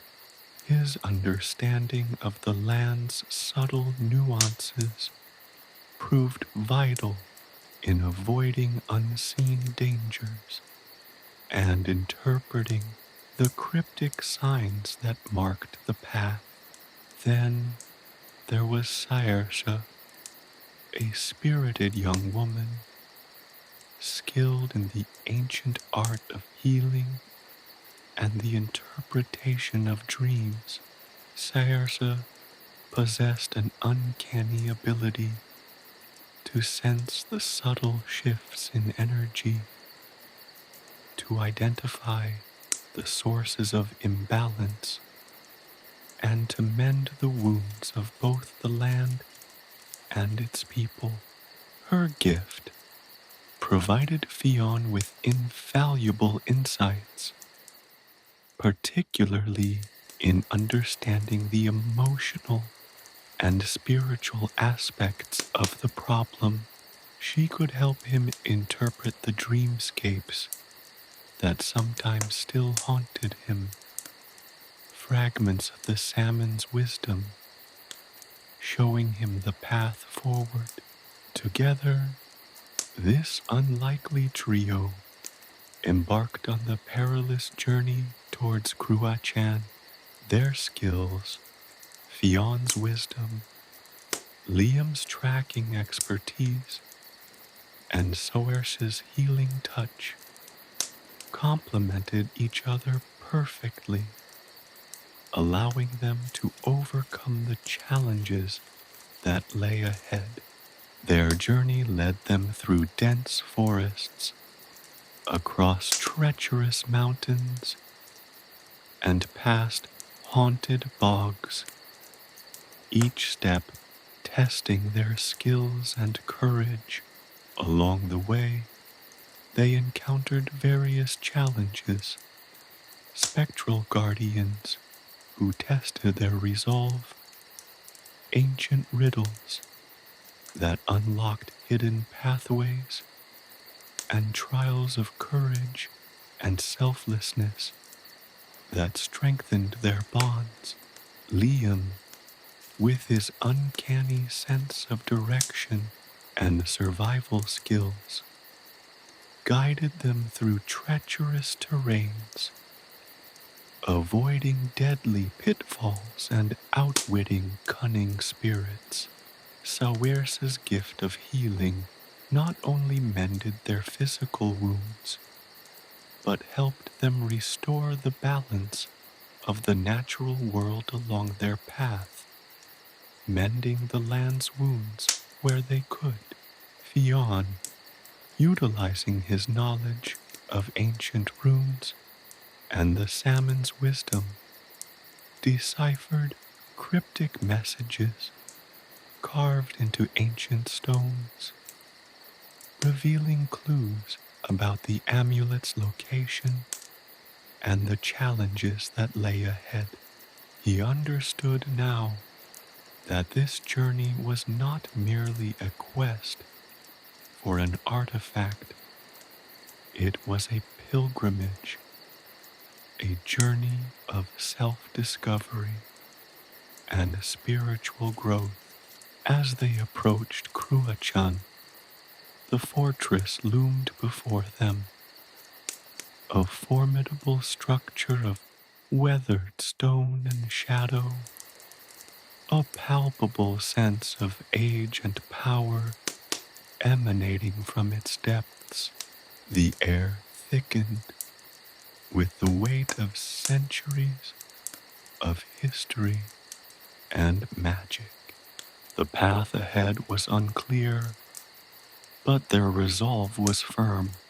They were not just seeking an artifact, they were seeking a way to restore balance, to heal the land, and in doing so, heal themselves. The true quest, Fionn realized, lay not only in finding the Sunstone amulet, but in understanding the interconnectedness of all things, the delicate balance of nature, and the enduring power of human resilience and collaboration. The shadows of the past loomed, but their collective light shone ever brighter, unraveling the prophecy. The wind whispered secrets through the crumbling stones of Cruachan, a mournful song echoing the ages. Liam, his eyes scanning the fortress's shadowed walls, pointed towards a barely visible fissure in the stonework, a crack that seemed to yawn like a sleeping maw. The prophecy spoke of a path less traveled, he murmured, his voice barely audible above the wind's lament. A hidden entrance, concealed by the mists of time. Saoirse, her hand resting lightly on Fionn's arm, felt a tremor in the earth, a subtle shift in the energy field around them. The spirits are restless, she whispered, her eyes glowing with an inner light. They sense our approach. We must tread carefully. Fionn, his mind ablaze with the salmon's wisdom, felt the weight of the prophecy pressing down upon him. It was no longer a cryptic riddle. It was a tapestry of interconnected events, each action leading to inevitable consequences. He recalled Ain's words. The prophecy wasn't a mere prediction, but a guide, a roadmap through the treacherous terrain of fate. The Morrigan's shadow, he now understood, was not an external force, but a manifestation of an imbalance within the land, a reflection of humanity's discord and forgotten transgressions. He had healed the land's immediate wounds, but had only scratched the surface of the deeper problem. The hidden entrance led them into a labyrinthine network of tunnels, the air thick with the scent of damp earth and forgotten magic. The passage was narrow, forcing them to move in single file, their footsteps echoing eerily in the oppressive silence. The walls were adorned with ancient runes, their glyphs shimmering faintly in the dim light, hinting at long-forgotten rituals and forgotten lore. Fionn traced the intricate carvings with his fingers, his mind translating the symbols, their meaning weaving a narrative of betrayal, sacrifice, and the desperate struggle for power that had led to the imbalance. He saw visions in his mind's eye, a king consumed by ambition, his kingdom plunged into chaos by his relentless quest for power, a queen betrayed, her sorrow transforming into a potent force of vengeance, a priest blinded by dogma, manipulating the very fabric of reality for his own gain. These were not just tales of a distant past, but echoed in the present, a cyclical pattern repeating itself through history. The prophecy spoke of these events not as prophecies foretold, but as warnings, lessons to be learned, errors to be avoided. As they delved deeper, the tunnels opened into a vast chamber, a circular space dominated by a towering monolith in the center. Runes, far grander and more intricate than any seen before, covered the monolith's surface, pulsing with an inner light that illuminated the chamber with an ethereal glow. Sawersa identified the symbols as a celestial map depicting the constellations and their alignment on a pivotal night in the ancient calendar. This night, she realized, was precisely the night the Morrigan's shadow had first manifested. The monolith was not merely a marker, it was a conduit, a gateway to another realm, the very heart of Cruachan's power. As Fionn approached, he felt a powerful surge of energy, a pull towards the monolith, urging him to touch its cold, smooth surface. He hesitated, sensing the immense power within the stone, a power both exhilarating and terrifying. This was not just a journey for an artifact. It was a confrontation with the very core of the land's essence. Liam's keen senses detected a disturbance in the air, a spectral guardian, a shimmering wraith formed from the very essence of the fortress, materialized before them, its eyes burning with cold fury. It spoke, its voice a chilling whisper that seemed to resonate deep within their souls. The guardian presented them with a riddle, a test of their worthiness. Only those who understand the true meaning of the prophecy may pass. It hissed. Solve the riddle, and the path will open. Fail, and be consumed by the shadows. The riddle was an intricate weave of imagery and symbolism, its layers of meaning echoing the events Fionn had already seen in his visions. It spoke of balance and harmony, of the cyclical nature of life and death, of the consequences of unchecked ambition and the rewards of humility.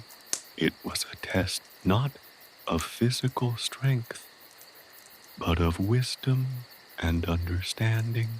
Fionn, aided by the salmon's wisdom and Sayers's intuitive grasp of the land's subtle energies, deciphered the riddle, his understanding coming not through logical deduction, but through an empathetic connection to the ancient forces at play. He understood that the quest for the Sunstone amulet was not merely about finding the artifact, but about confronting the consequences of past actions and choosing a different path forward. The spectral guardian, its form flickering, nodded acknowledgement, its icy gaze softening as it recognized the depth of Fionn's comprehension. The path ahead opened, revealing a hidden alcove within the monolith. Within that alcove rested the sunstone amulet, not as a gleaming jewel, but as a simple, unassuming stone, radiating a soft, warm light that filled the chamber with a sense of peace. But as Fionn reached for the amulet, a new challenge arose. The prophecy had not only revealed the path to the amulet, but also the price that must be paid to wield its power. The choice was not easy. The prophecy hinted at a sacrifice, a loss that was both necessary and inevitable. The weight of this realization pressed upon Fionn, a burden heavier than any physical challenge. This was not a simple quest for an artifact. It was a confrontation with fate itself. The prophecy was not merely a prediction, but a complex dance between choice and consequence, a testament to the intricate interplay between human actions and the natural order. Fionn held the key to restoring balance, but the path to harmony required sacrifices.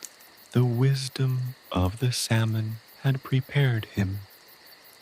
The guidance of Aine, Liam, and Saoirse strengthened him.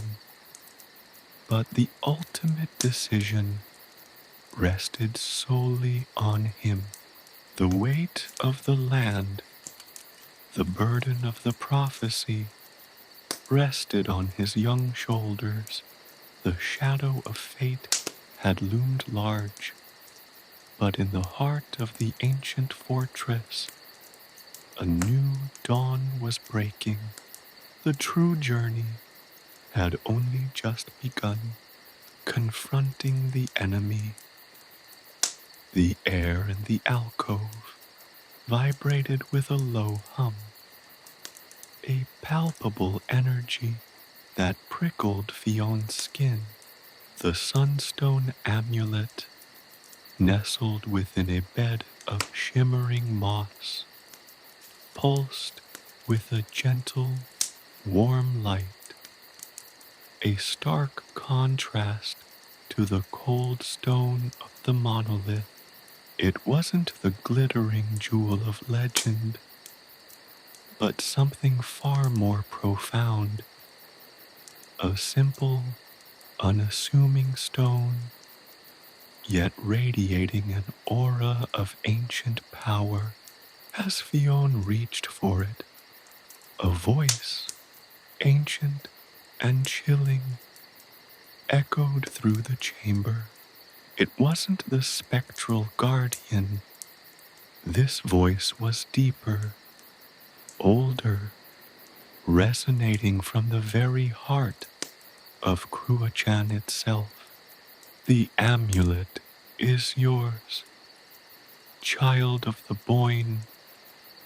It boomed, the sound echoing like the rolling thunder of a distant storm. But its power comes at a price. The balance must be restored, but the scales must be balanced. A sacrifice must be made. The voice faded, leaving a silence heavy with unspoken dread. Fionn felt a cold dread grip his heart, a premonition of loss so profound it threatened to overwhelm him.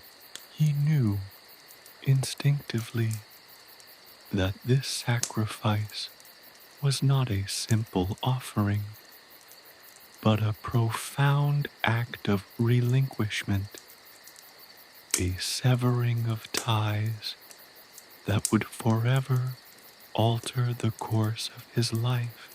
Saoirse, her eyes wide with understanding, stepped closer.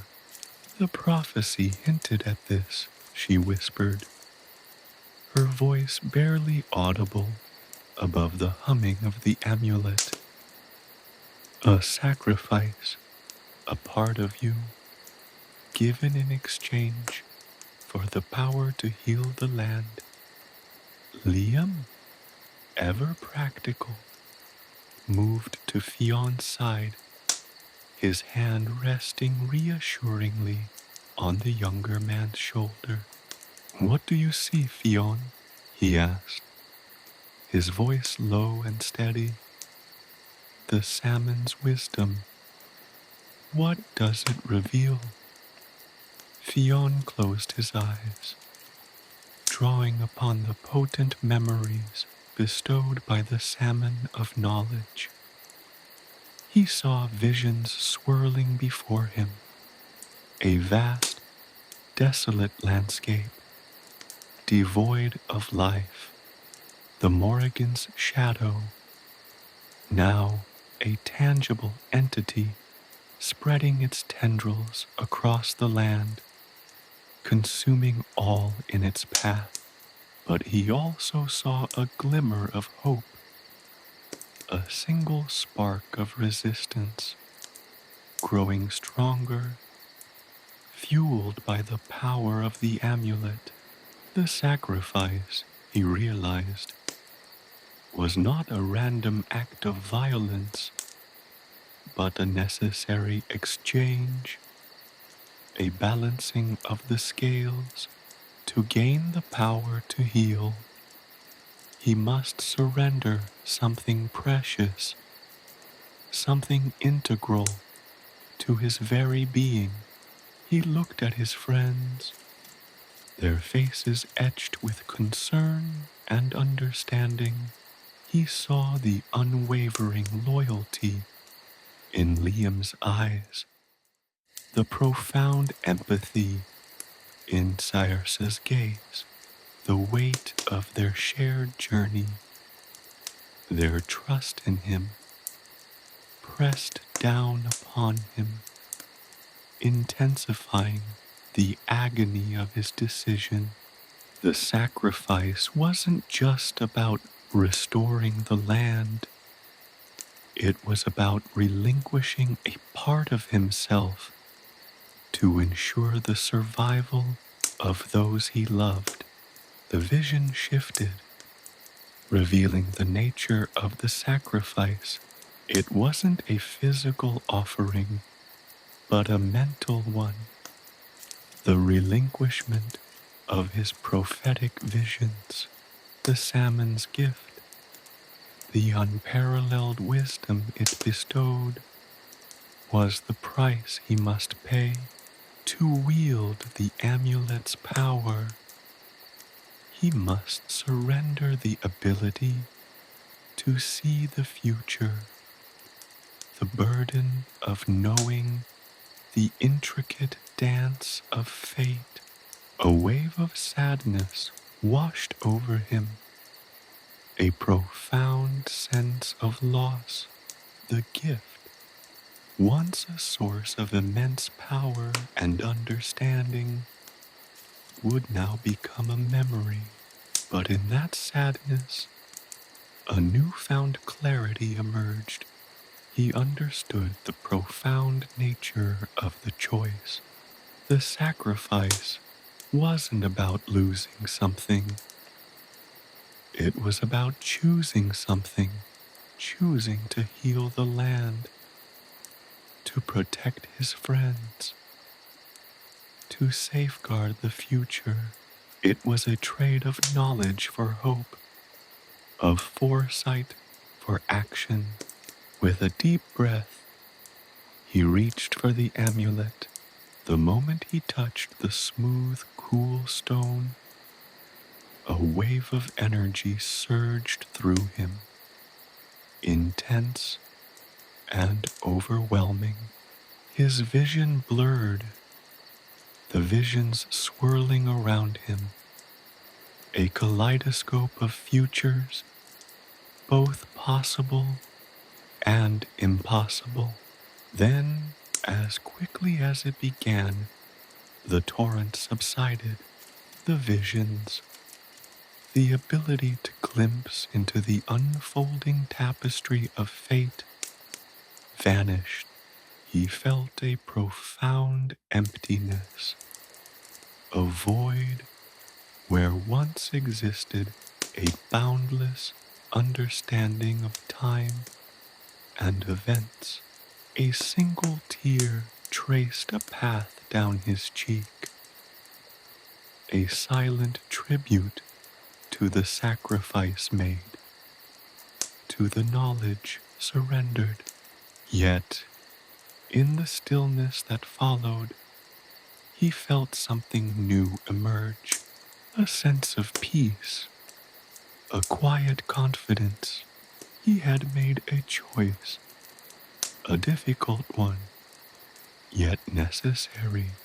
The burden of knowledge, once weighing him down, was gone, replaced with a resolute determination, a focus on the present, on the task at hand.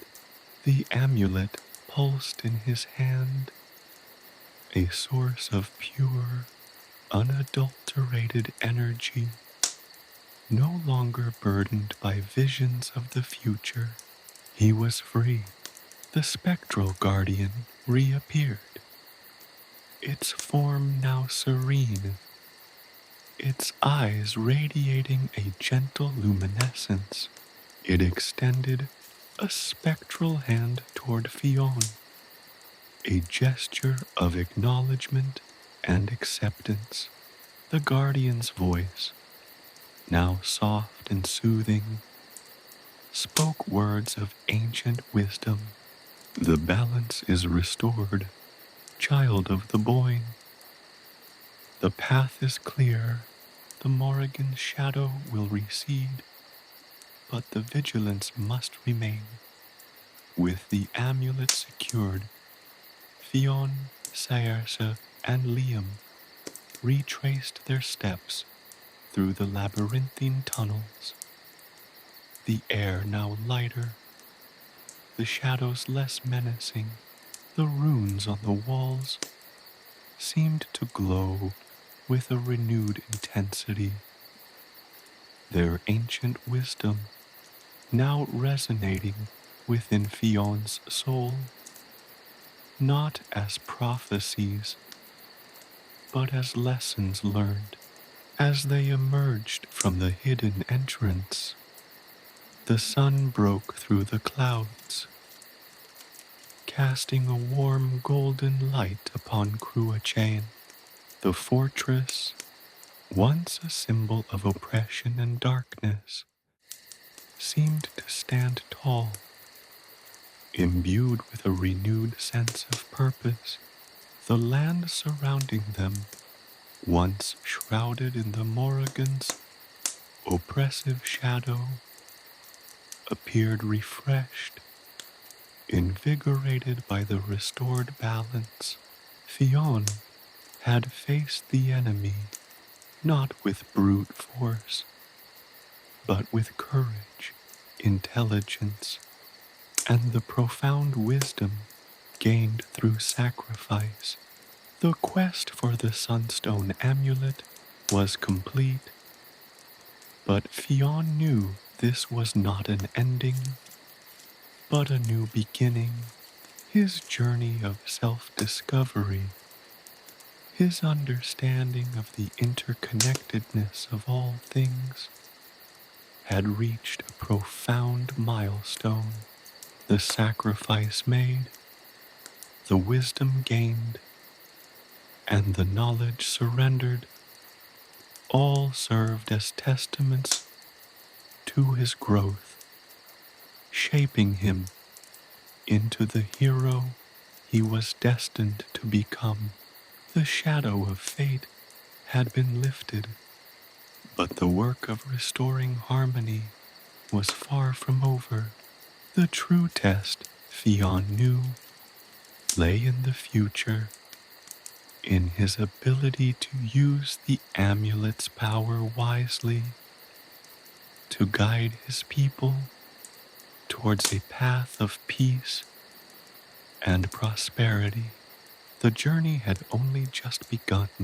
The battle with the Morrigan's shadow was won, but the war for the future of the land was far from over. The wisdom gained, however, had made Fionn ready for whatever challenges lay ahead. In the heart of the land and in the depths of his own soul, the weight of responsibility. The sun dipped below the horizon, painting the sky in hues of fiery orange and deep violet as Fionn, Saoirse, and Liam emerged from Cruachan's shadow. The air, once thick with the oppressive weight of the Morrigan's influence, felt lighter, cleaner, almost sparkling with a newfound energy. But the exhilaration of victory was quickly tempered by a profound sense of weariness, a quiet ache settling deep within Fionn's bones. The battle was won, the amulet secured, but the weight of responsibility pressed down on him with a crushing force. He looked at his companions, their faces etched with relief and exhaustion. Saoirse leaned against Liam, her breath coming in ragged gasps, the strain of their perilous journey evident in her posture. Liam, ever stoic, offered a faint smile, his gaze filled with a mixture of pride and concern. He knew the burden Fionn carried, the immense responsibility that now rested on his young shoulders. The silence stretched between them, broken only by the rustling of leaves and the distant call of a lone bird. It was a silence pregnant with unspoken emotions, a shared understanding of the enormity of what had transpired. The sunstone amulet, warm against his chest, pulsed faintly, a constant reminder of the sacrifice he had made, the visions he had surrendered. The price of victory had been steep, a surrender not of life, but of a crucial part of himself, his foresight, his ability to peer into the tapestry of fate. The loss was profound, a void where once flowed an endless river of knowledge. He had glimpsed the intricate dance of destiny, the threads of cause and effect that wove the fabric of time. Now, that clarity was gone, replaced by a present tense, a focus on the immediate, on the tangible world around him. It was a frightening, yet exhilarating sensation.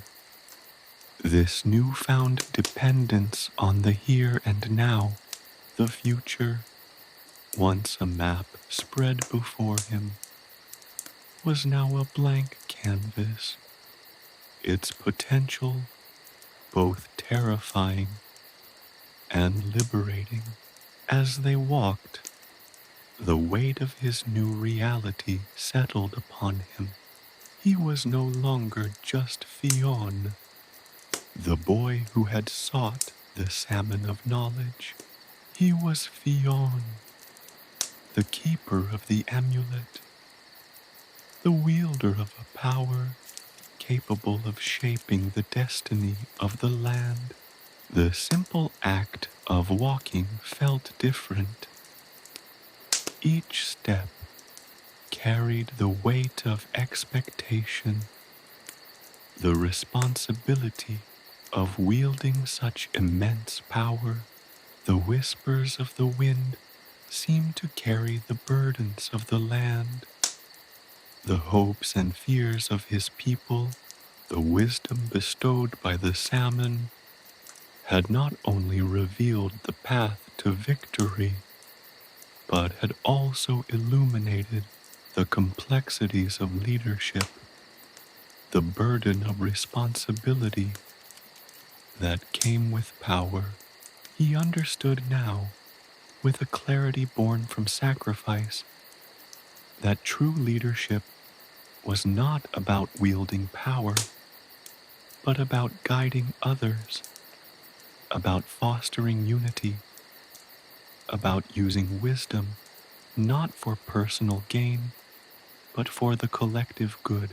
He had seen the Morrigan's shadow, the devastation it caused, and he knew the fragility of balance. The land, now healed, needed nurturing, and that nurturing depended not just on the amulet's power, but on his own unwavering dedication. That night, huddled around a crackling fire, the weight of his responsibility became even more palpable. Saoirse and Liam looked to him, their faces filled with a profound trust, an implicit reliance that made the task before him even more daunting. He knew they expected him to guide them, to lead them toward a future free from the shadow of the Morrigan, but he also knew that he couldn't do it alone. He needed their strength, their loyalty, their unwavering support to face the challenges that lay ahead. He spoke then, his voice clear and steady, of the changes that needed to be made, of the responsibilities that rested on each of their shoulders. He spoke not as a king or a warrior, but as a leader, a guide, a friend. He shared the burden, distributing the weight of responsibility among them. He needed them to see not just the power of the amulet, but the power of their unity, their shared commitment to rebuilding their land. They spent the night planning, strategizing, discussing the practical steps needed to restore their community.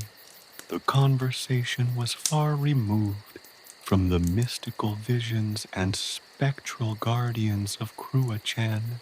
They spoke of farming, of rebuilding homes, of establishing trade routes, of the everyday tasks necessary to create a functioning society. Fionn, guided by the wisdom he now carried, offered solutions, strategies, and a clear vision for the future. He found that his loss of prophetic sight had been replaced by a sharper focus on the immediate. a heightened awareness of the present moment, allowing him to see details and possibilities he had previously overlooked in his preoccupation with future scenarios. The next morning, as they set off towards the village, Fionn felt a shift within him.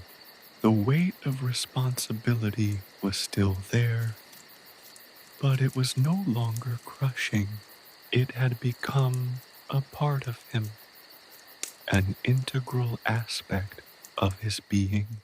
It was a weight he carried with pride, knowing that he was not alone in bearing it. The amulet pulsed softly against his chest, a reminder of his sacrifice, but also a symbol of his strength, his courage, his unwavering commitment to the people and the land he was sworn to protect. The journey home was not a triumphant procession, but a quiet affirmation of hope. The sun warmed their faces, the birds sang their joyful melodies, and the wind carried the sweet scent of wildflowers, a promise of a new beginning. Fionn, surrounded by his loyal companions, walked forward, not with the burden of knowledge, but with the responsibility of hope, the certainty that his journey was far from over, but that with courage, determination, and the unwavering support of his friends, he could build a future free from the shadow of fate. His sacrifice had not been a defeat, but a choice, a necessary relinquishment of the future in order to claim and embrace the present and the potential it held. His destiny was no longer foretold, but created, forged in the crucible of sacrifice and responsibility. The path ahead was long and arduous, but Fionn, with his newfound understanding, was prepared to face it, carrying the weight of his responsibility not as a burden, but as a testament to his strength and leadership.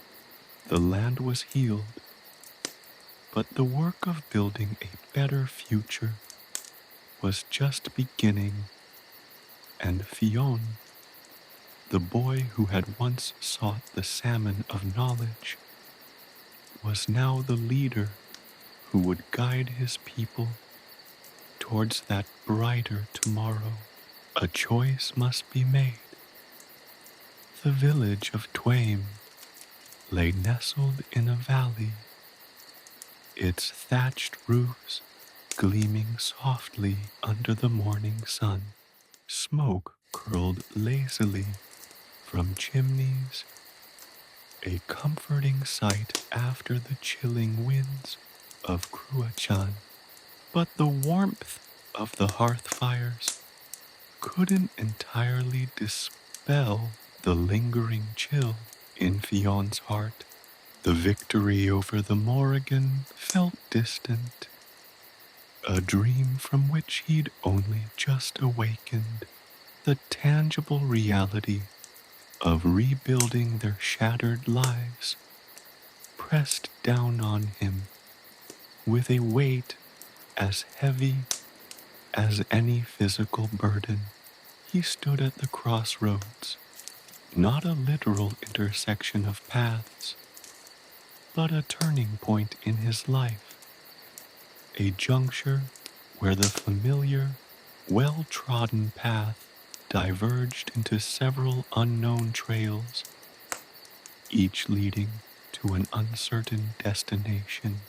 The amulet, nestled against his chest, pulsed with a faint, rhythmic beat, a constant reminder of the power he now wielded, the responsibility he bore. He looked towards the village, towards Saersa and Liam, their faces etched with a mixture of hope and apprehension, their trust, their unwavering faith in him was a double-edged sword. It strengthened him, yet added to the crushing weight of his responsibility.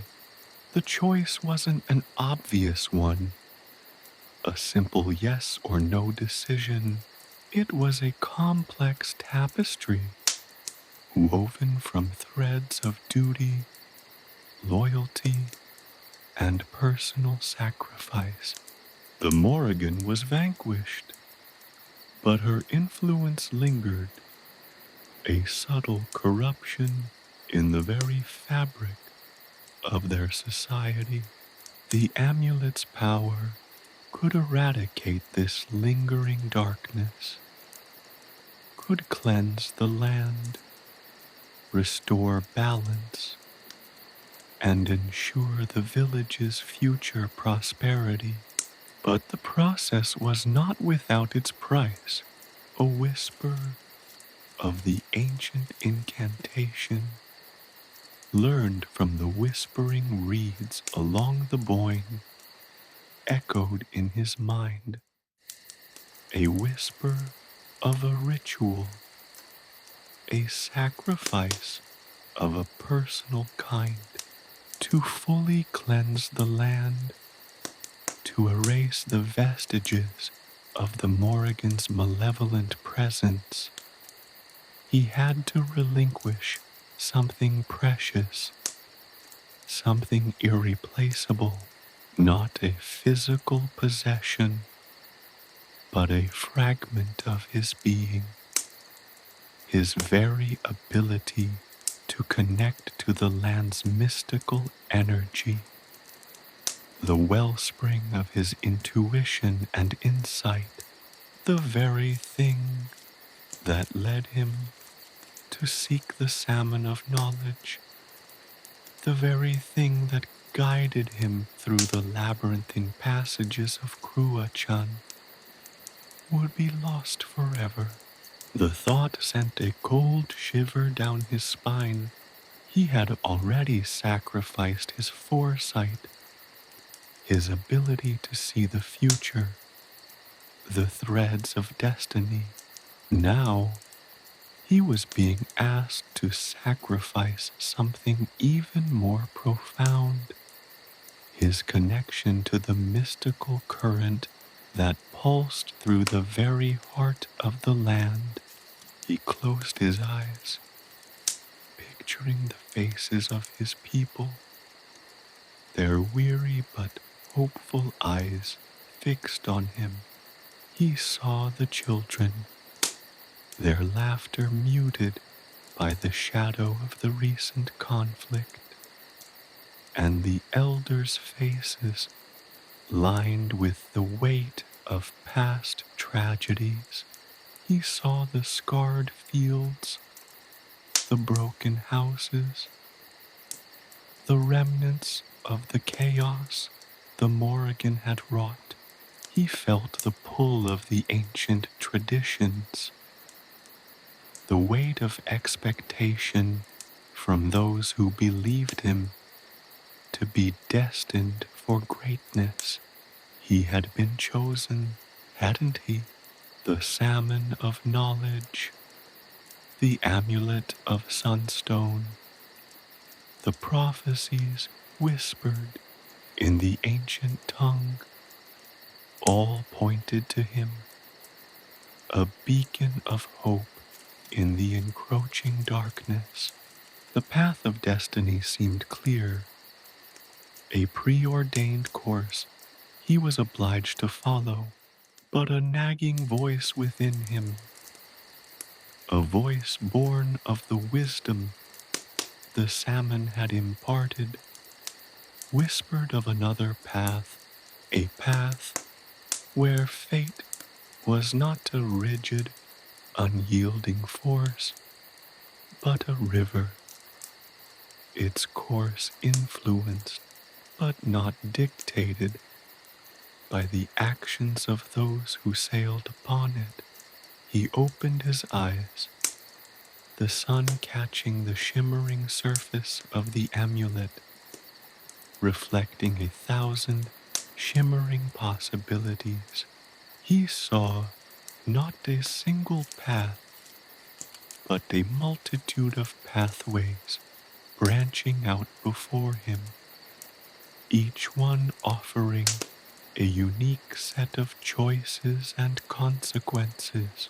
Each choice carried its own weight, each its own set of sacrifices. He could use the amulet's power to fully cleanse the land, but only at the cost of losing his connection to its mystical heart. He could choose a more gradual, less potent cleansing, preserving his connection to the land, but risking the lingering effects of the Morrigan's malevolent energy.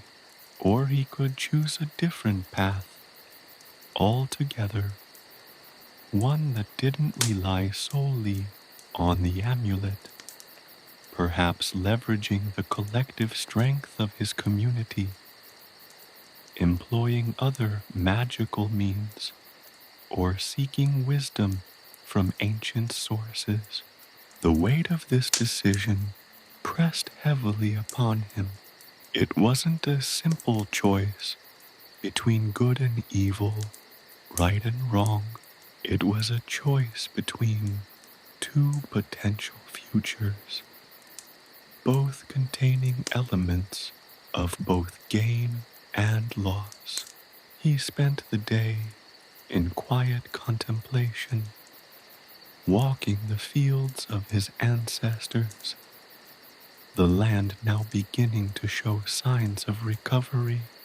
He felt the earth beneath his feet, the whispering wind in his ears, and saw the determined faces of his companions. Liam, his unwavering support, and Saoirse, her fierce loyalty, provided a counterpoint to the solitude of his internal struggle. He consulted with the village elders, not for answers, but for perspectives. Their wisdom, gleaned from years of experience, didn't offer simple solutions, but provided a broader framework for his decision. He learned of other traditions, of rituals and practices that hadn't been touched in generations, of alternative approaches to healing the land that didn't require such a heavy personal sacrifice. He realized that the power of the amulet was potent, but it wasn't the only path. As dusk settled, casting long shadows across the valley, Fionn sat with Saoirse and Liam by the crackling fire. He spoke not of destiny or prophecies, but of choices, of responsibilities, of the shared burden they carried. He laid bare his internal struggle, sharing his apprehension, his hopes, and the weight of the impending decision. He didn't seek their approval or guidance, but their understanding. Their trust in him was a comfort, a source of strength that helped him to accept the uncertainty of his path. And then, in the quiet stillness of the night, Under a sky strewn with stars, Fionn made his choice. It wasn't a decision made in haste or swayed by emotional urges. It was a well-considered choice, born from deep contemplation, weighed against the consequences and the potential futures it held. He would choose the path less traveled, the one that wouldn't require a total sacrifice of himself, but one that would require his ingenuity, resourcefulness, and the combined strength of his community. He would guide his people toward healing, not through the eradication of their mystical connection, but through the rekindling of ancient traditions and the harnessing of their own collective power. It was a choice that embraced free will, acknowledging the agency he had in shaping his own destiny and the destiny of his people. His decision wasn't a rejection of fate, but a recognition that fate, like the winding River Boyne, was influenced by the choices one made along its banks. He would navigate the currents of destiny, not be swept away by them. He would create his own path, a path that prioritized not only the healing of the land, but the preservation of his own soul. The journey wouldn't be easy. It would demand resilience, resourcefulness, and unwavering commitment. But he was ready, armed not just with the amulet's power, but with the strength of his conviction, the wisdom of his experiences, and the unwavering support of his loyal friends. His destiny was not predetermined. It was a tapestry yet to be woven, thread by thread, choice by choice, forging a new path toward a brighter future for his people and himself, seeking inner peace. The decision weighed heavily on Fionn, a physical burden almost as oppressive as the Morrigan's lingering shadow.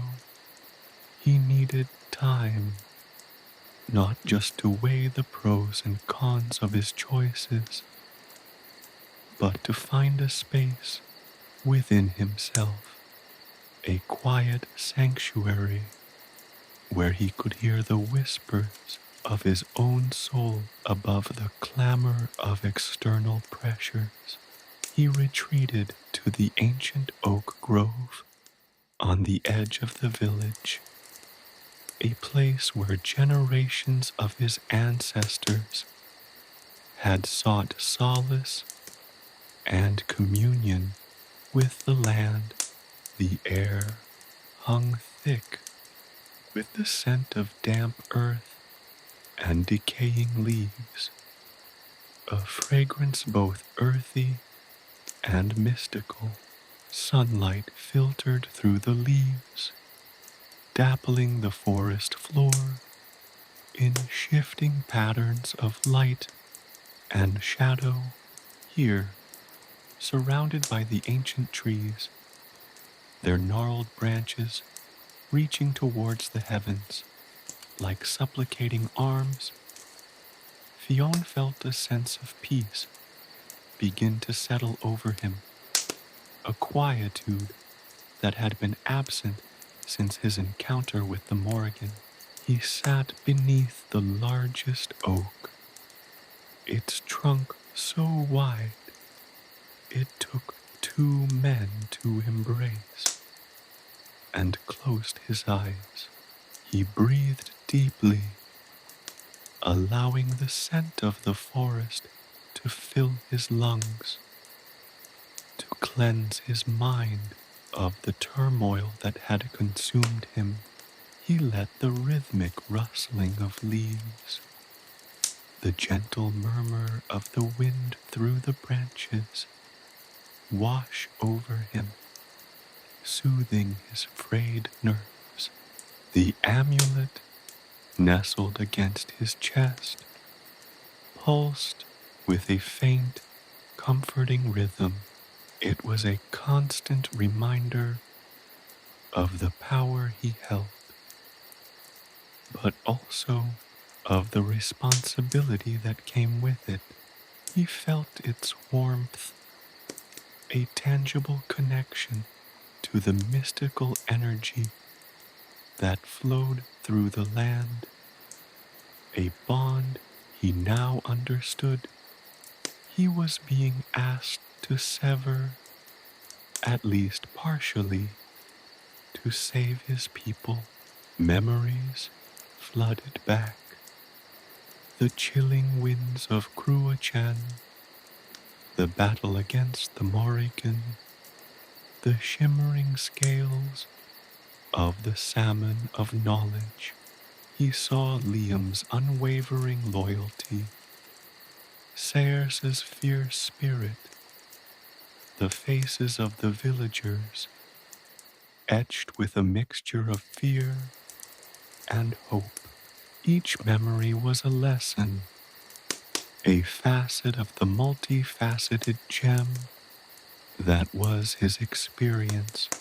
He understood that his journey had not been merely a physical quest, but a journey of self-discovery, a path that led him not only to the Salmon of Knowledge, but to a deeper understanding of himself and his place in the world. The wisdom imparted by the salmon was not merely a collection of facts and figures. It was a way of seeing, a way of understanding the interconnectedness of all things. He had learned to see the subtle currents of magic that flowed beneath the surface of reality, the whispers of the ancient spirits that inhabited the land. He had seen the threads of destiny, their intricate patterns woven into the fabric of existence. But he had also learned that these threads were not immutable, that destiny was not a rigid, unyielding force, but a river, ever flowing, its course influenced by the choices one made. He considered the words of the village elders, their stories of ancient traditions, of rituals and practices lost to time. He realized that the amulet, while incredibly powerful, was not the only tool at his disposal. He could utilize the collective wisdom and strength of his community, tap into forgotten traditions, and forge a new path, one that didn't require a complete sacrifice of his own connection to the mystical heart of the land. The weight of his impending decision did not lessen, but it shifted. It was no longer a crushing burden, but a challenge, an opportunity to demonstrate his understanding of the lessons learned. He wasn't simply choosing between two preordained paths, but creating a new one, a path forged through careful consideration, informed by both ancient wisdom and modern understanding. He spent hours in silent contemplation, his mind racing, analyzing every possible outcome. He considered the long-term consequences of each decision, not just for himself, but for his people, for the future of the village. He understood that his choice would ripple outwards, affecting generations to come. He closed his eyes again, and this time, instead of seeing the faces of his people, he saw himself. He saw the young boy who had ventured into the perilous wilds in search of the legendary salmon, the courageous warrior who had faced the Morrigan, and the wise young man who now stood at this critical crossroads. He saw the evolution of his characters, his transformation from a naive boy to a responsible leader. The image of the salmon shimmered in his mind's eye, its scales gleaming with the wisdom of ages. He felt the lingering power of the taste, a lingering echo of the salmon's profound knowledge, a deep reservoir of insight he could draw upon. He wasn't alone in this decision. The salmon, the amulet, the elders, Liam, Saoirse, and the land itself were all guiding him, each in their own way. The sun began to set, casting long shadows through the trees. Fionn felt a profound sense of peace wash over him. The answer wasn't a simple yes or no. It was a synthesis of everything he had learned, a testament to his journey. He had sought inner peace, and he had found it, not in the absence of conflict, but in the acceptance of the challenge before him. He understood that his journey was far from over. The path ahead would be arduous, filled with obstacles and uncertainties, but he was ready to face them, confident in his ability to navigate the currents of destiny, to shape his own future and the future of his people. He would use his knowledge, his courage, and the strength of his community to guide them toward a brighter tomorrow. The crossroads of destiny were not an end, but a new beginning, a fresh path toward a future forged in the crucible of his own choices, his own wisdom, and his own unwavering commitment. He rose, his spirit renewed, and walked back towards the village, the setting sun painting the sky in vibrant hues, a breathtaking testament to the beauty and resilience of the world around him. The weight of his decision remained, but now it was a weight he carried, not with fear, but with quiet determination, a resolve born of inner peace and the profound wisdom of his journey. The path forward, he chose the path less traveled, not a path of pure self-sacrifice, but one of mindful integration. He would not sever his connection to the land, to the mystical energies that pulsed beneath the surface of the world.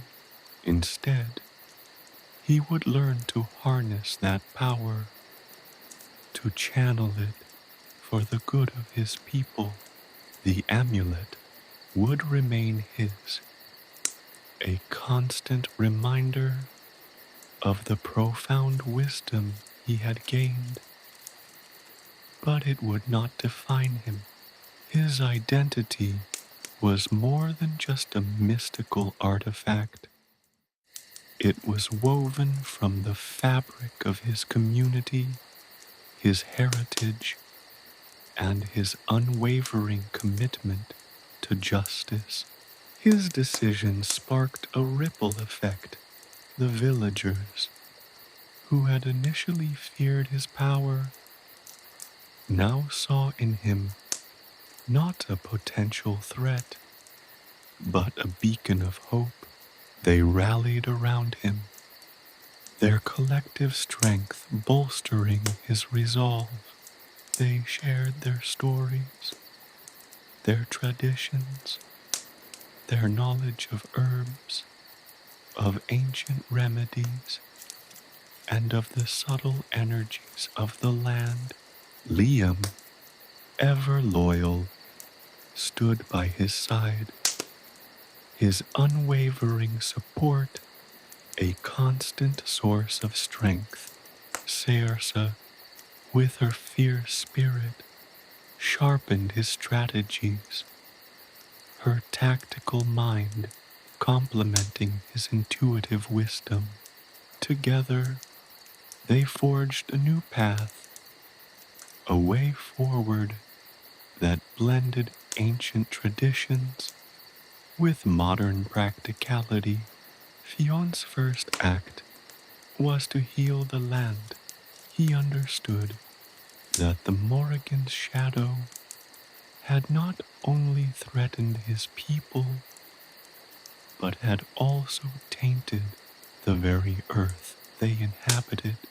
Using the knowledge gleaned from the salmon's scales, he orchestrated a series of rituals, drawing on the forgotten wisdom of the elders, invoking the healing power of the ancient spirits. He guided the villagers in a cleansing ceremony, a ritual of renewal and rebirth, where they cleansed the poisoned springs, replanted the blighted fields, and sought to restore the balance that the Morrigan had disrupted. He worked tirelessly, his hands calloused from the toil, his spirit invigorated by the collaborative effort. The villagers, initially hesitant to trust in the power of ancient rituals, were amazed by the results. The poisoned waters ran clear, the blighted fields sprung back to life, and a palpable sense of rejuvenation swept over the community. The air seemed to resonate with a renewed vitality, a testament to the power of collective effort and the deep connection between people and the land. This renewal extended beyond the physical realm. Fionn utilized his understanding of the ancient language, the Ogham script, etched on ancient stones, to unlock forgotten knowledge.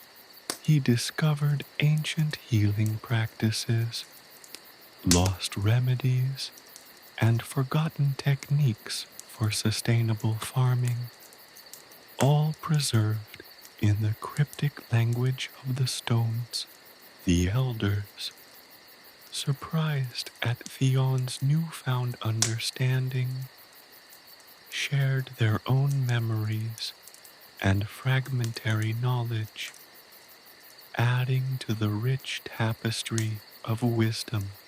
Their collective efforts extended beyond healing the land. Fionn, guided by his newly found insights, devised new strategies for defending the village against potential threats. He taught the villagers self-defense techniques, blending traditional martial arts with his newfound understanding of the land's magical energies. They created a network of watchers, trained to sense the subtle shifts in magical energies, to anticipate potential threats. He used the wisdom of the salmon, not to predict the future with certainty, but to understand the currents of events, to anticipate potential dangers, and to prepare his people accordingly. Fionn's wisdom also extended to social issues. He understood that the Morrigan's influence had not only affected the physical environment, but had also fractured the social fabric of the community. He encouraged dialogue, reconciliation, and understanding among feuding factions. He fostered a spirit of cooperation, drawing on the wisdom of the salmon to promote fairness and harmony within the community. The journey was not without its challenges. Skepticism and doubt persisted among some villagers. Old grudges and ingrained suspicions threatened to undermine the fragile peace. But Fionn, armed with his newfound wisdom and unwavering commitment to his community, navigated these challenges with patience and understanding. One particularly difficult challenge involved a dispute over scarce resources, a conflict that threatened to reignite old tensions. Fionn, using his wisdom, devised a fair system for resource allocation, taking into account the needs of all factions.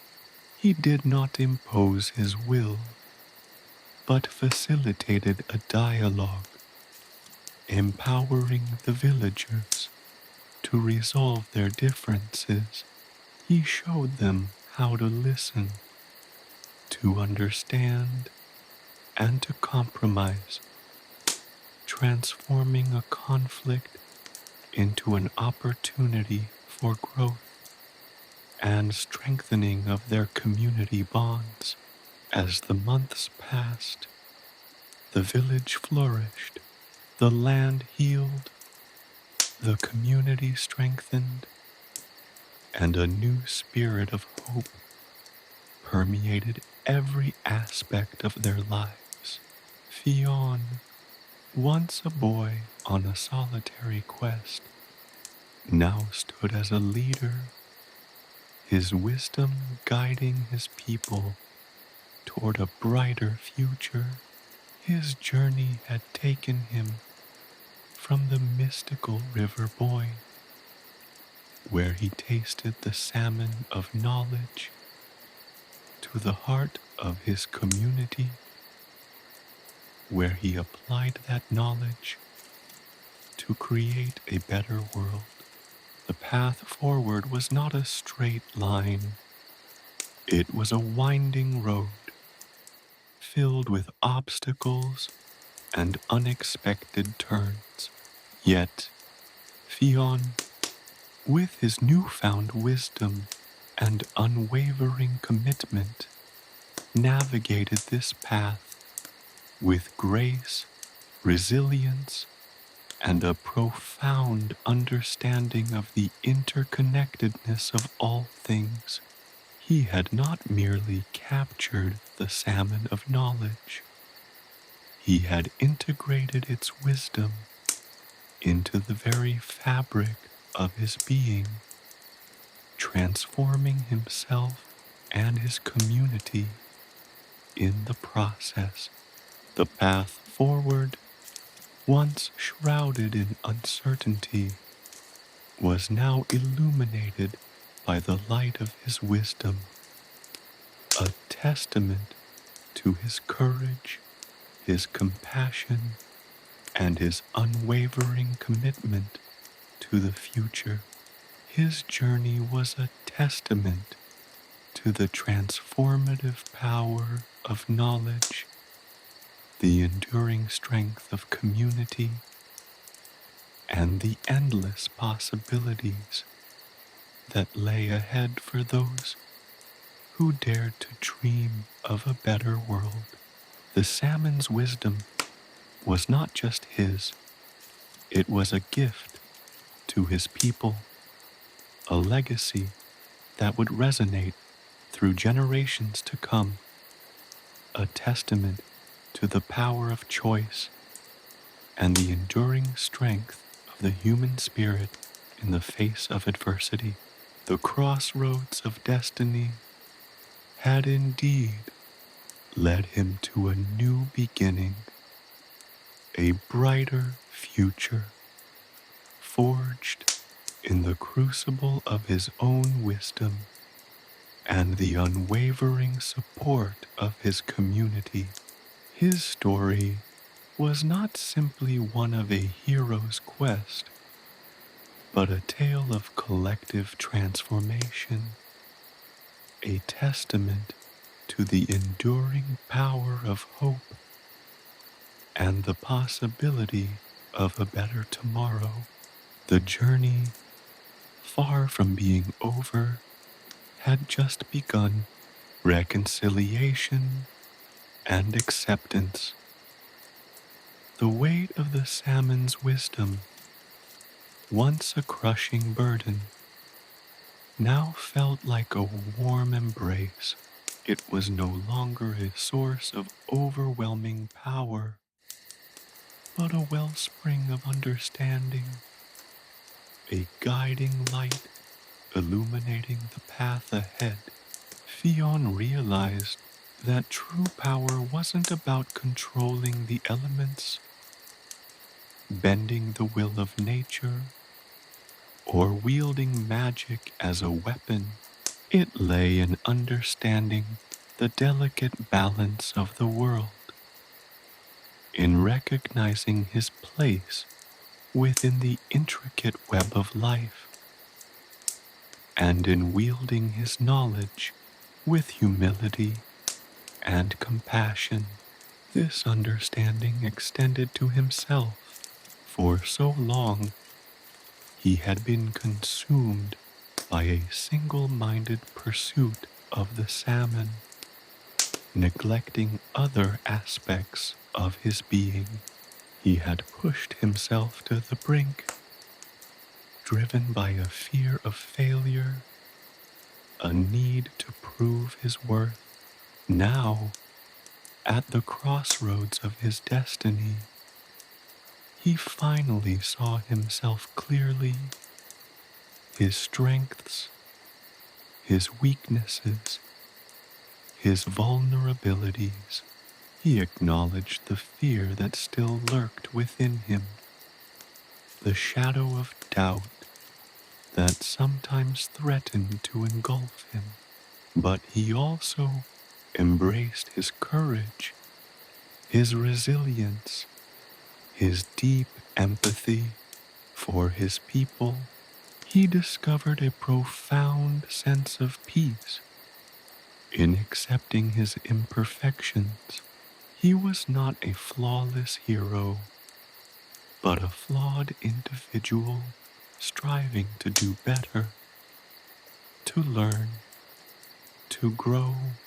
This self-acceptance was liberating, freeing him from the shackles of self-imposed expectations.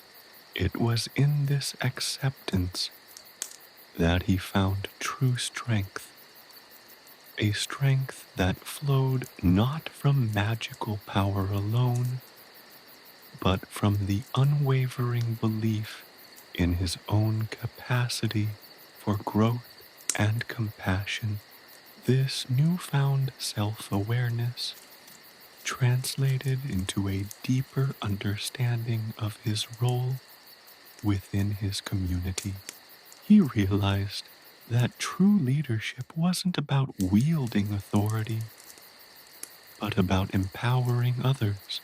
He wasn't a solitary hero, but part of a larger tapestry, woven with the threads of his community's hopes, dreams, and struggles. He started by seeking out those who had doubted him, those who had harbored suspicion and mistrust. He approached them not with accusations or justifications, but with humility and understanding. He listened to their concerns, validating their feelings without diminishing the importance of his actions. He acknowledged their fears and shared his own struggles, creating a space for empathy and understanding to blossom. There was Aisling, an elderly woman who had initially resisted the changes he had implemented. She had clung to the old ways, fearing that his newfound wisdom was a threat to their traditions. Fionn spent hours with her, sitting by the fire, listening to her stories of the past, her memories of a time before the Morrigan's shadow fell upon their land. He showed her that his knowledge wasn't meant to replace their traditions, but to enrich and enhance them, to help them thrive in the changing times. He also sought out Ronan, a young man who had been ostracized for his rebellious spirit. Ronan had questioned Fionn's authority, believing his methods too cautious, too restrained. Fionn saw in Ronan a reflection of his own past self, impetuous, driven by a need for immediate action. He patiently listened to Ronan's frustrations, acknowledging the validity of his concerns, while gently guiding him toward a more balanced approach. He showed Ronan how to harness his fiery spirit for the good of the community, turning his rebellious energy into constructive action. These reconciliations weren't easy. They required patience, empathy, and a willingness to acknowledge his own shortcomings. He had to confront his own pride, his own tendency to judge, and to understand that true strength lay not in dominance, but in the capacity for connection and compassion. Each reconciliation strengthened his leadership, solidifying his position not as a ruler, but as a guide, a mentor, a fellow traveler on the path of life. His transformation extended beyond his relationships with individuals. He saw how the Morrigan's influence had not only poisoned the land, but had also poisoned the relationships within the community. Old rivalries had festered, fueled by mistrust and resentment. Fionn understood that healing the land was intertwined with healing the hearts of his people. He initiated a series of community gatherings, fostering dialogue and understanding between those who had once been at odds. He encouraged storytelling, sharing ancient myths and legends that emphasized the importance of unity and cooperation. He organized communal projects requiring different groups to work together, breaking down the barriers of mistrust and fostering a sense of shared purpose. The very act of working together, of sharing a common goal, began to chip away at the hardened layers of resentment. The process was slow, painstaking, filled with setbacks and moments of doubt. There were times when old resentments flared, when the fragile peace threatened to shatter, but Fionn persisted, driven by an unwavering belief in the potential for reconciliation, the power of forgiveness, and the enduring strength of the human spirit. He demonstrated that true strength lies not in conquering others, but in understanding them, in bridging divides, in building bridges of understanding and empathy. His acceptance extended to the land itself. He had learned that the land was not a passive resource to be exploited, but a living entity, a sentient being that deserved respect and reverence. He taught his people to honor the land, to live in harmony with its rhythms and cycles. He encouraged sustainable farming practices, respectful harvesting, and careful stewardship of their natural resources. He emphasized the interconnectedness of all things, reminding them that the health of the land was inextricably linked to their own well-being. His leadership wasn't about imposing his will, but about empowering his people to take ownership of their lives and their community. He encouraged them to develop their own skills, to discover their own strengths, and to contribute their unique talents to the common good. He fostered a sense of collective responsibility, reminding them that their fate was intertwined, their successes and failures shared. Fionn's journey culminated not in a final victory, but in a profound sense of fulfillment.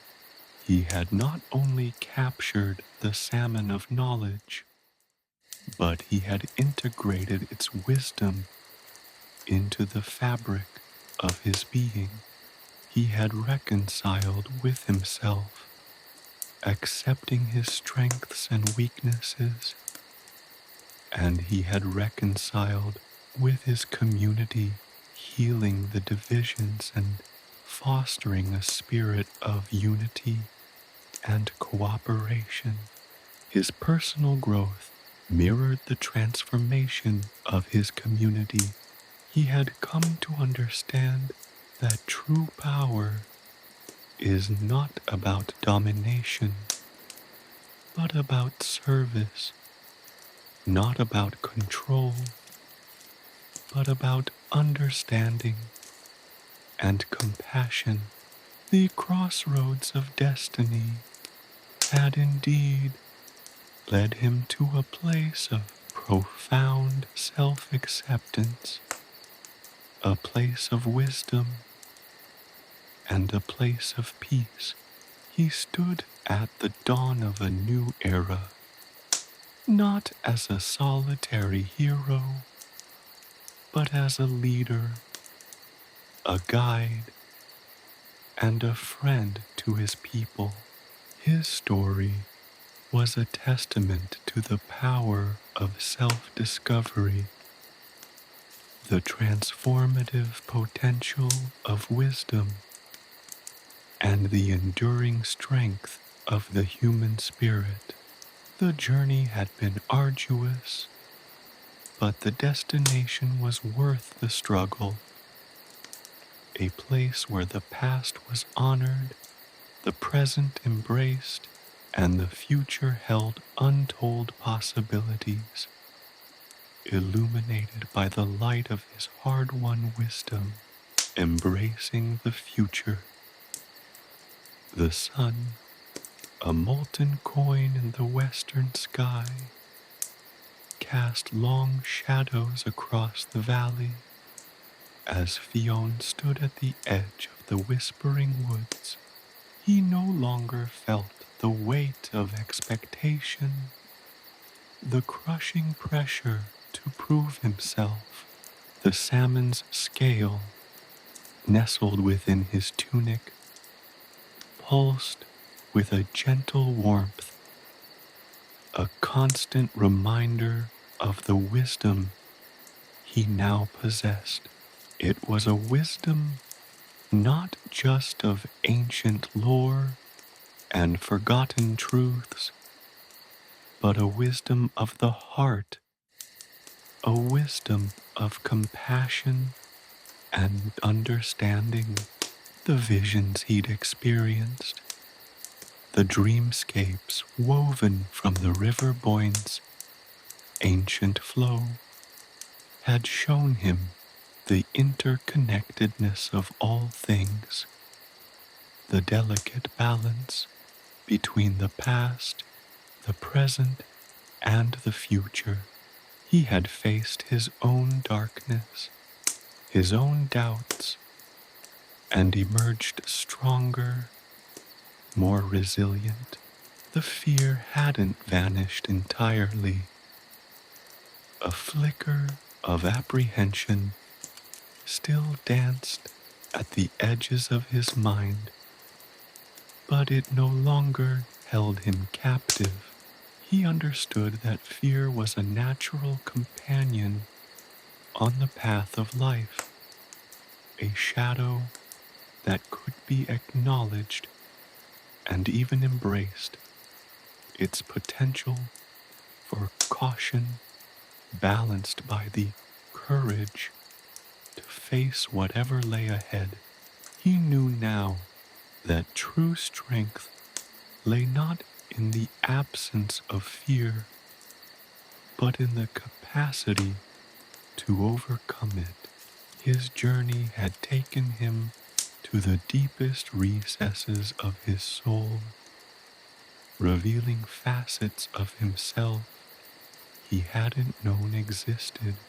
He had discovered a wellspring of empathy, a capacity for compassion, that had surprised even him. This empathy extended beyond himself, embracing his community, the land, and even the lingering shadow of the Morrigan. He understood that true leadership wasn't about commanding obedience, but about fostering growth, nurturing potential, and guiding his people towards a brighter future. The work of rebuilding wasn't a sprint, but a marathon. Each day, Fionn rose with the sun, his heart filled with a renewed sense of purpose. He didn't see himself as a hero, but as a servant to his people, a facilitator of change, a weaver of harmony. The rebuilding of the community wasn't just about restoring physical structures, but about mending fractured relationships, nurturing trust, and cultivating a spirit of unity.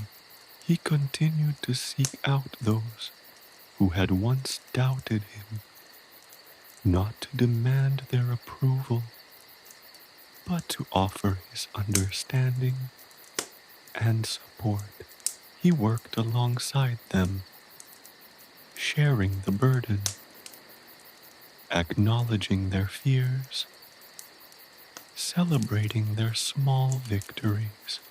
He learned from their experiences, accepting that their perspectives, even those that had once challenged him, held valuable insights. He discovered that leadership wasn't about being right, but about being receptive, about listening and learning, about understanding different perspectives. He found that the most profound lessons often came from those who held opposing views. Aisling, once a staunch critic, now often sought him out for counsel, sharing stories of the past, her voice brimming with a newfound respect. Ronan, once a rebellious firebrand, had become a trusted advisor, his energy now channeled into positive change. Others followed their example, inspired by Fionn's humility and his unwavering commitment to his people.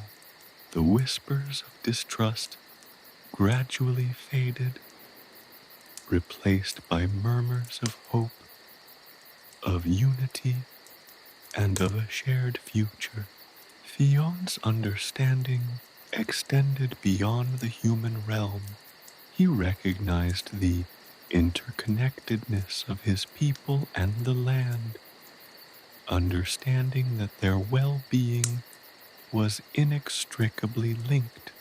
He taught them to respect the earth, to live in harmony with its rhythms, to harvest with care, and to conserve their resources wisely.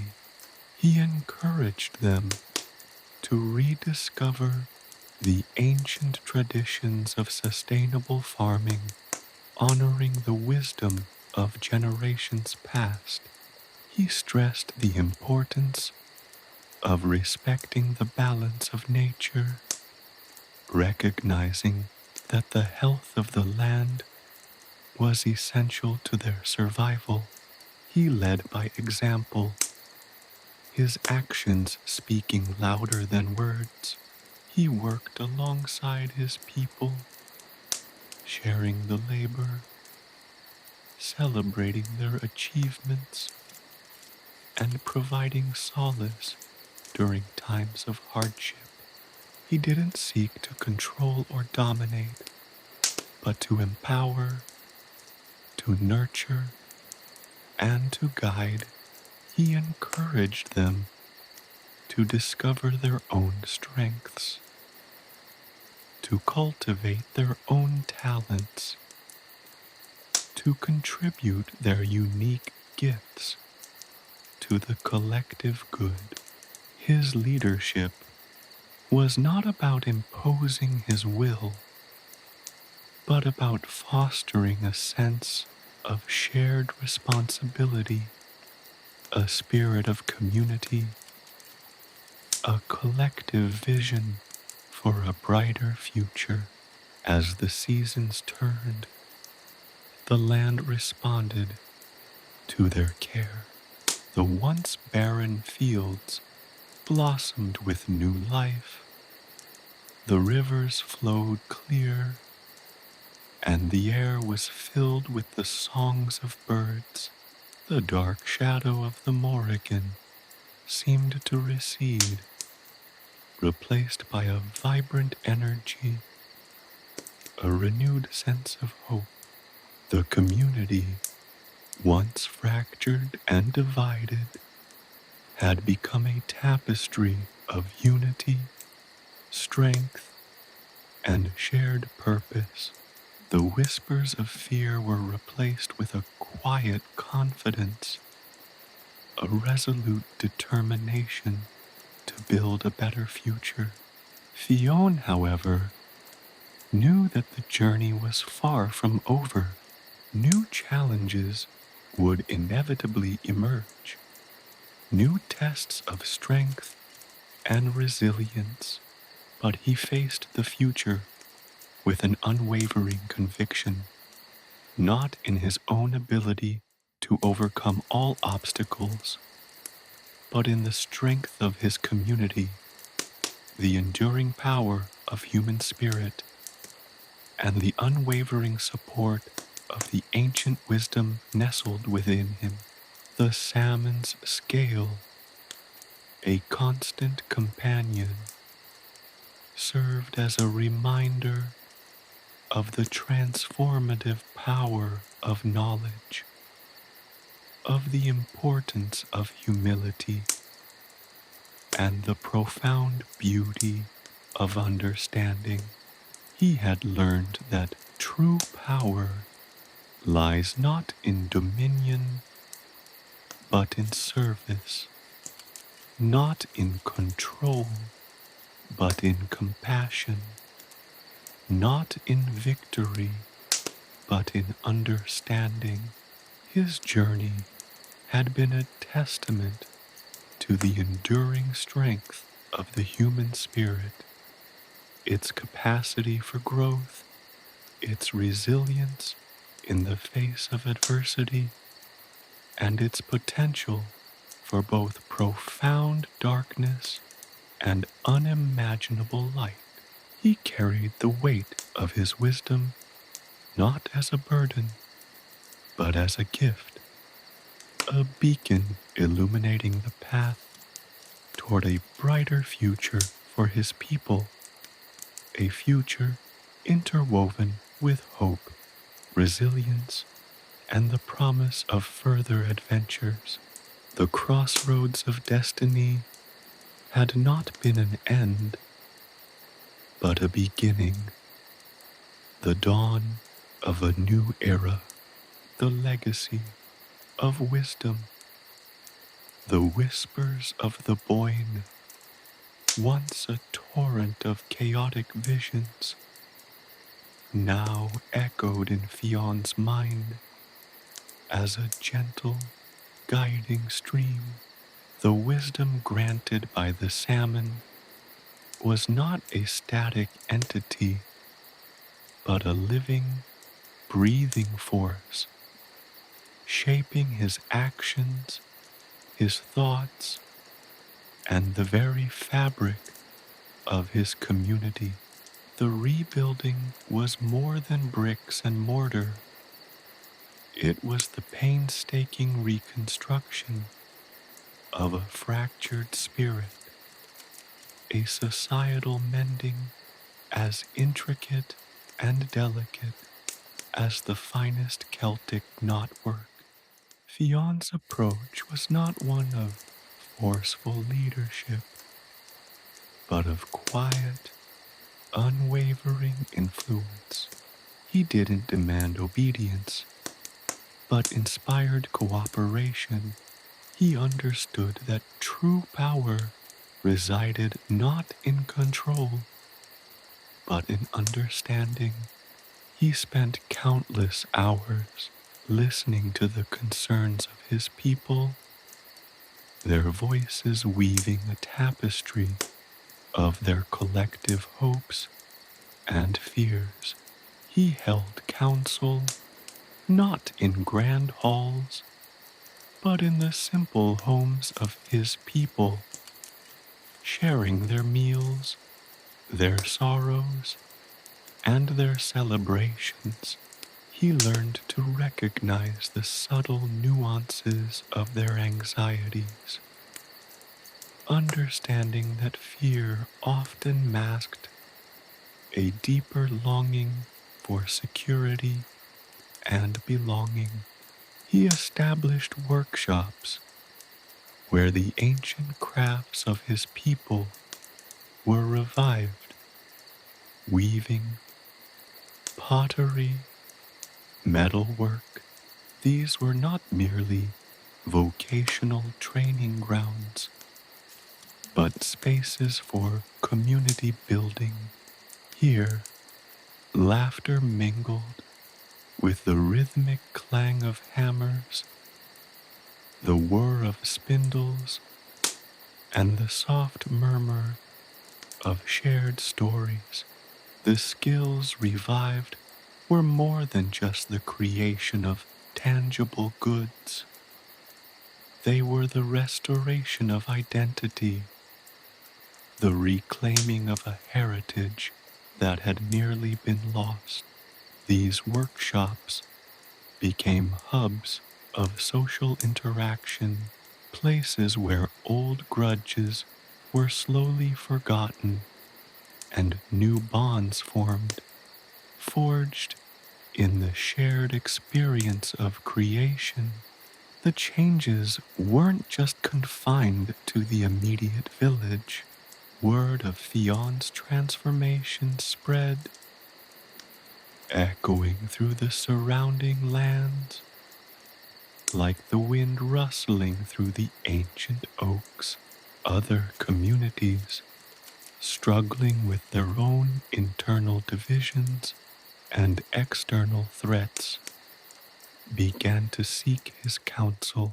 Fionn didn't impose solutions. Instead, he shared the wisdom he had gained, encouraging them to discover their own strengths and build their own paths to resilience.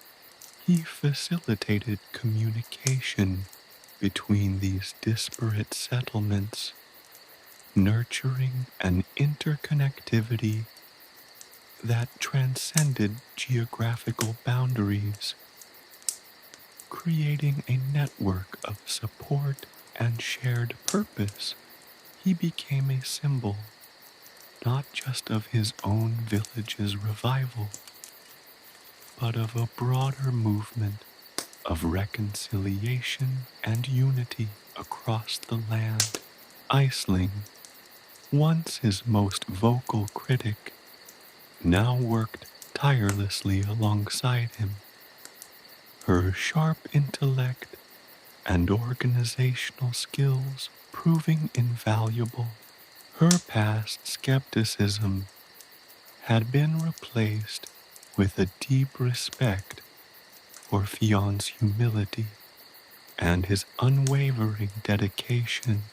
Together, they revitalized the village's ancient library, painstakingly restoring damaged manuscripts and preserving the forgotten lore of their ancestors.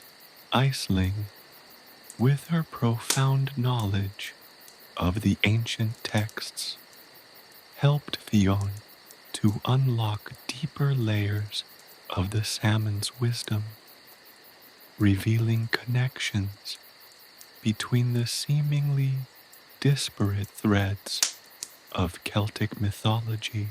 Ronan, formerly a tempestuous rebel, now channeled his formidable energy into practical solutions. His understanding of the land and its resources was crucial in the development of sustainable farming practices, reviving traditional methods that minimized environmental impact and maximized yields.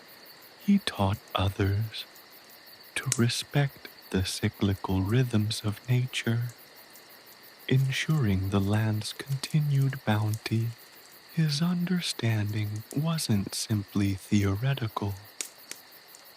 It sprang from a deep respect for the land, a spiritual connection forged through years of living in close proximity to the earth.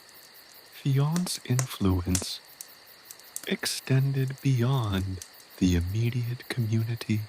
He began to advocate for responsible governance, emphasizing the importance of justice, fairness, and the equitable distribution of resources. He worked tirelessly to ensure that the voices of all his people were heard, regardless of their status or background. He encouraged the development of a more inclusive and participative leadership structure, fostering a sense of shared responsibility and collective ownership of the community's destiny. The physical transformation of the village was remarkable. New homes sprang up, stronger and more resilient than their predecessors. The dilapidated market square was reborn, bustling with activity and echoing with the sounds of commerce and community. The river, once sluggish and polluted, was gradually cleaned, its waters flowing clear and abundant, reflecting the revitalized spirit of the people. But the true transformation went far deeper. The healing extended to the hearts and minds of the community, knitting together the threads of their shared identity and rebuilding their shattered sense of unity. The legacy of the Salmon of Knowledge went beyond Fionn himself. He meticulously documented his experiences, weaving them into tales and songs that were passed down through generations, preserving the wisdom he had gained for future generations. These stories weren't just fanciful narratives. They were cautionary tales, warnings, and inspiring narratives that imparted valuable lessons about leadership, responsibility, and the importance of preserving one's cultural heritage. They became a living testament to the transformative power of individual action, demonstrating the ripple effect of a single act of courage and the profound impact a single individual could have on their community and the wider world. Even the shadow of the Morrigans seemed to have lessened, though her presence wasn't erased. Her malevolent influence was countered by the growing sense of community resilience and the unwavering commitment to a brighter future. The land itself seemed to respond to the renewed harmony, flourishing with a vibrancy that mirrored the renewed spirit of its inhabitants. The whispers of the Boyne, once laden with foreboding, now carried the promise of a new dawn, a testament to the enduring power of hope, perseverance, and the enduring legacy of the salmon's wisdom. Fionn's journey was far from over, but he stood firm, knowing that the seeds of change he had sown would continue to bloom long after he was gone, a testament to the enduring power of the human spirit and the transformative power of knowledge, compassion, and unity.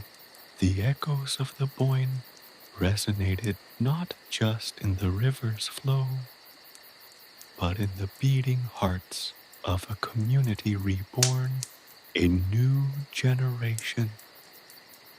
The years that followed saw the blossoming of a new generation. Children born under the renewed light of the Boyne, they were raised on stories of Fionn, not as tales of a mythical hero, but as narratives of courage, resilience, and the transformative power of knowledge. These weren't bedtime fables whispered in hushed tones, but living lessons woven into the fabric of their daily lives. They learned of the Salmon of Knowledge not as a fantastical creature, but as a symbol of the unending pursuit of wisdom, a journey that extended far beyond the grasp of a single individual. The children played amongst the newly built homes, their laughter echoing through the revitalized village. They learned the ancient crafts in the workshops, their small hands mimicking the movements of their elders, learning to weave intricate patterns, to shape clay into beautiful forms, to mold metal into tools and ornaments. But more importantly, they learned the value of community, the strength found in working together, and the joy of shared creation. The workshops weren't just places of learning, they were places of belonging, spaces where bonds were forged, and where the wisdom of generations past was passed down, not just through instruction, but through the shared experience of creating. Aisling, now considered a living repository of Celtic lore, established a formal school, a place where the children received not only practical skills, but a deep understanding of their cultural heritage. The curriculum wasn't confined to the dry recitation of facts and figures. Instead, it was a vibrant tapestry of storytelling, song, and dance, a celebration of the richness and complexity of their ancient traditions. The children learned about the cycles of nature, the power of the land, and the importance of respecting the delicate balance between the human world and the spiritual realm.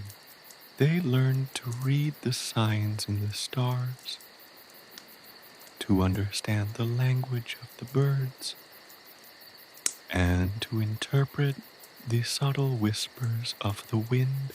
Aisling, with her sharp wit and encyclopedic knowledge, brought the ancient myths and legends to life, revealing the deeper meanings and moral lessons hidden within their ancient tales. Ronan, his fierce spirit tempered by years of practical engagement, taught the children about sustainable farming practices. He didn't merely instruct them on the techniques, he instilled in them a deep respect for the land, a reverence for the interconnectedness of all living things. They learned to work with nature, not against it, understanding that the bounty of the earth depended on a harmonious relationship between humanity and the environment. They learned to recognize the subtle signs of the land's health, to understand the rhythms of its seasons, and to value its resources as sacred gifts. He taught them to be stewards of the land, not conquerors. Fionn, though deeply involved in the community's continued growth, gradually withdrew from the direct leadership role. He understood that his true legacy resided not in his actions, but in the inspiration he provided. He became a mentor, a guide, offering advice and counsel when sought, but never imposing his will. He spent his days exploring the deeper meanings of the salmon's wisdom, deciphering ancient texts, and ensuring that the lessons learned were preserved for future generations. He understood that true leadership was about empowering others to find their own voices, their own paths to success, and their own methods of contributing to the common good. His role evolved into that of a storyteller, a keeper of the flame. He gathered the children around him in the evenings, his voice weaving tales of the salmon, of the Boyne's whispers, and of the transformative power of unity. He spun narratives of courage, resilience, and perseverance, tales that instilled hope and inspired action. He didn't preach morality, he lived it, embodying the very values he sought to impart. His stories weren't just entertainment, they were a living embodiment of the community's history, a reminder of the challenges overcome and the lessons learned. His life became a testament to the enduring power of knowledge, compassion, and unity. The village flourished, not just in its physical appearance, but in the spirit of its people. The children, raised on stories of resilience and empowerment, didn't shy away from challenges, but embraced them, drawing strength from the legacy of their ancestors. They learned to navigate the complexities of life, not with fear, but with a wisdom beyond their years.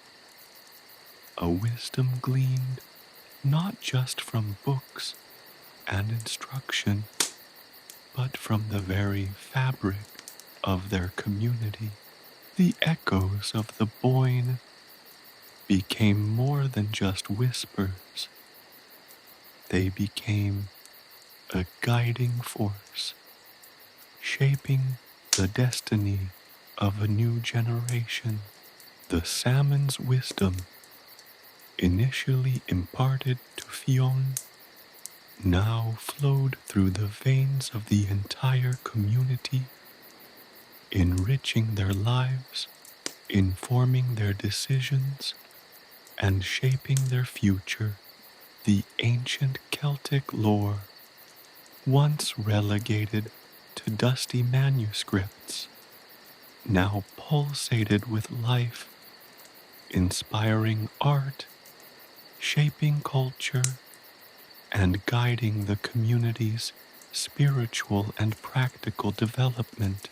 The wisdom wasn't static, it was dynamic, evolving, growing, and adapting to the changing times.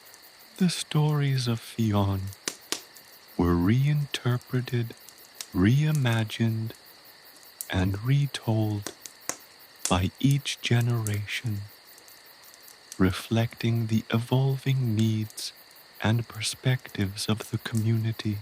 The lessons learned were timeless, yet their application was constantly refined, ensuring the continuity of the salmon's wisdom.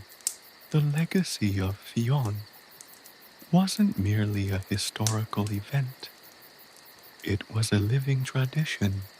The children didn't just learn from the past, they participated in shaping the future.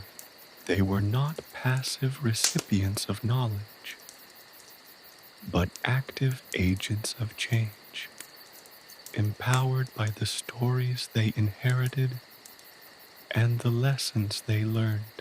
The community continued to thrive, a vibrant testament to the enduring power of unity, resilience, and the transformative impact of knowledge and shared purpose. The land itself seemed to flourish in response to the renewed harmony. The River Boyne flowed with renewed vigor, its waters clear and abundant, mirroring the vitality of the community. The forests grew strong and healthy, providing sustenance and shelter. The seasons followed their natural rhythm, bringing forth their bounty, reinforcing the interconnectedness of all living things. The whispers of the Boyne carried not just the echoes of the past, but the promise of a future shaped by the enduring legacy of the Salmon of Knowledge and the unwavering commitment of a community united in purpose. The land, the river, the people, all were inextricably linked, a testament to the transformative power of the human spirit and the lasting influence of the stories that shape our lives. Even the shadow of the Morrigan, once a looming threat, had faded into a distant memory, replaced by the vibrant energy of a community reborn.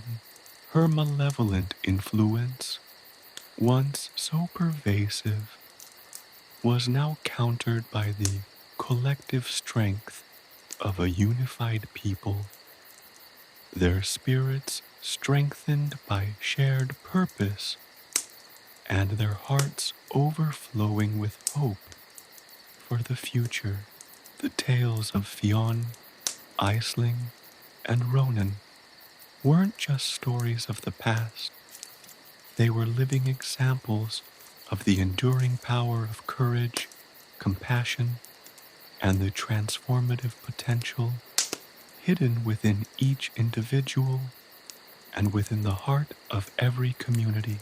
The echoes of the Boyne continued to resonate, not just in the gentle flow of the river, but in the very souls of a people reborn, a generation thriving under the light of the salmon's wisdom.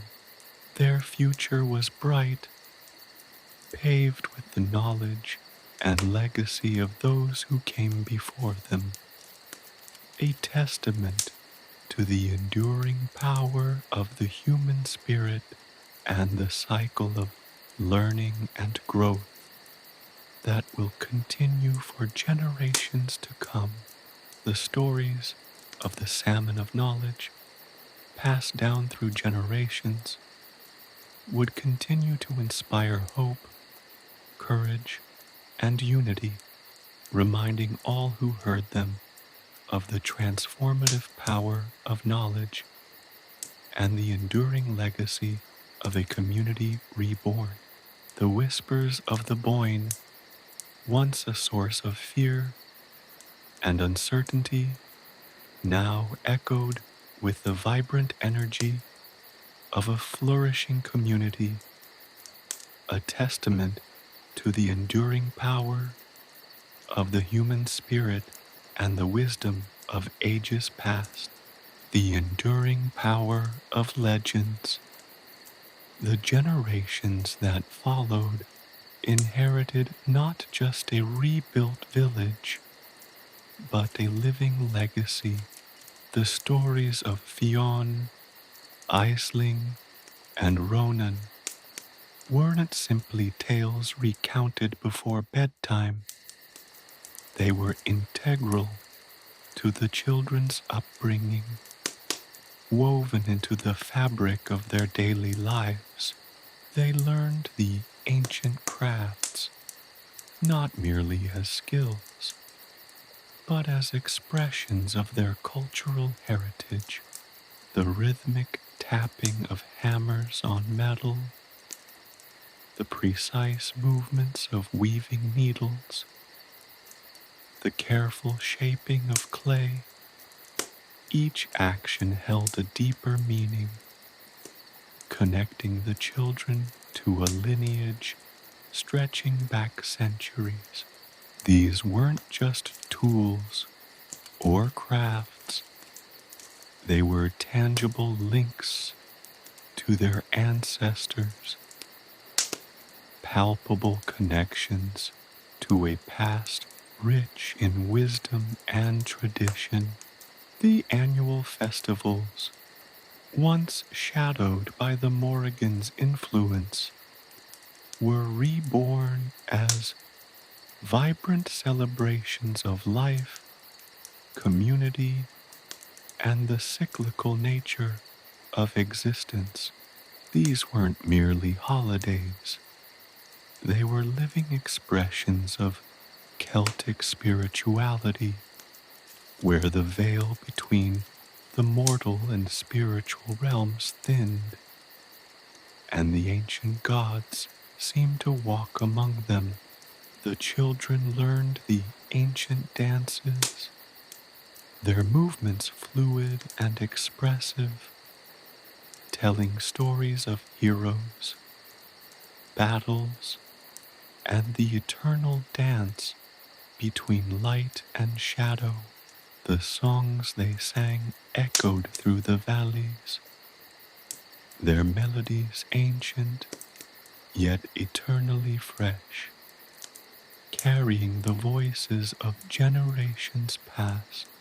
These weren't just performances, they were acts of reverence, a way of honoring the spirit that inhabited the land and the legacy of their forefathers. Aisling, ever the guardian of their cultural heritage, continued to shape the curriculum of the village school. She didn't merely teach, she instilled a deep appreciation for the stories, songs, and traditions that defined their identity. The children learned the constellations, tracing the paths of the stars across the night sky and understanding their influence on the world. They studied the ancient texts, not as dry historical documents, but as living chronicles of their people's journey.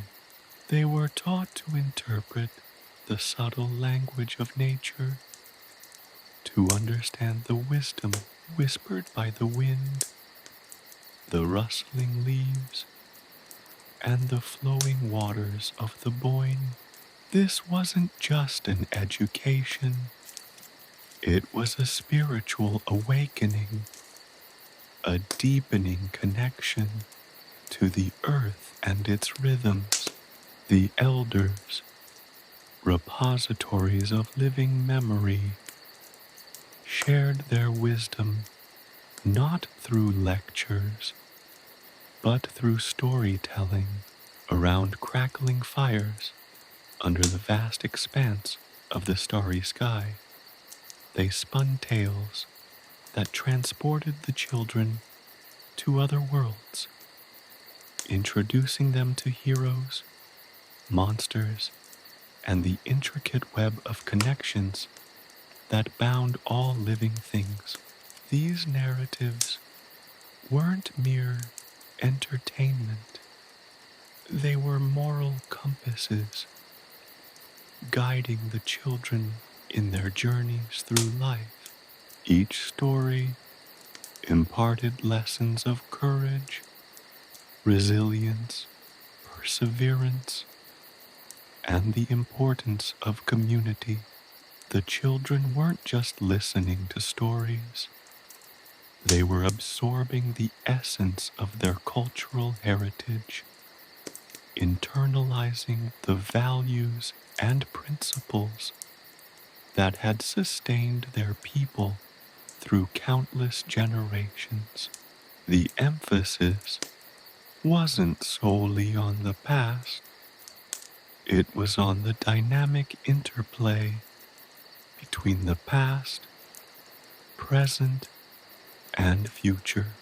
The children learned to adapt the ancient traditions to their modern context, applying the enduring wisdom to the challenges of their time. They learned to utilize the natural resources sustainably, preserving the land for future generations. They developed innovative techniques that blended ancient knowledge with modern advancements, ensuring the survival and prosperity of their community. This wasn't simply about preservation, it was about evolution, demonstrating the inherent adaptability of cultural heritage. The River Boyne, no longer a source of fear and uncertainty, became a source of inspiration and rejuvenation.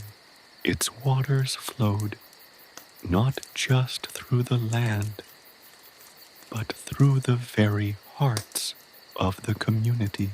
Children played along its banks, their laughter mingling with the gentle lapping of the waves, a testament to the renewed harmony between nature and humanity.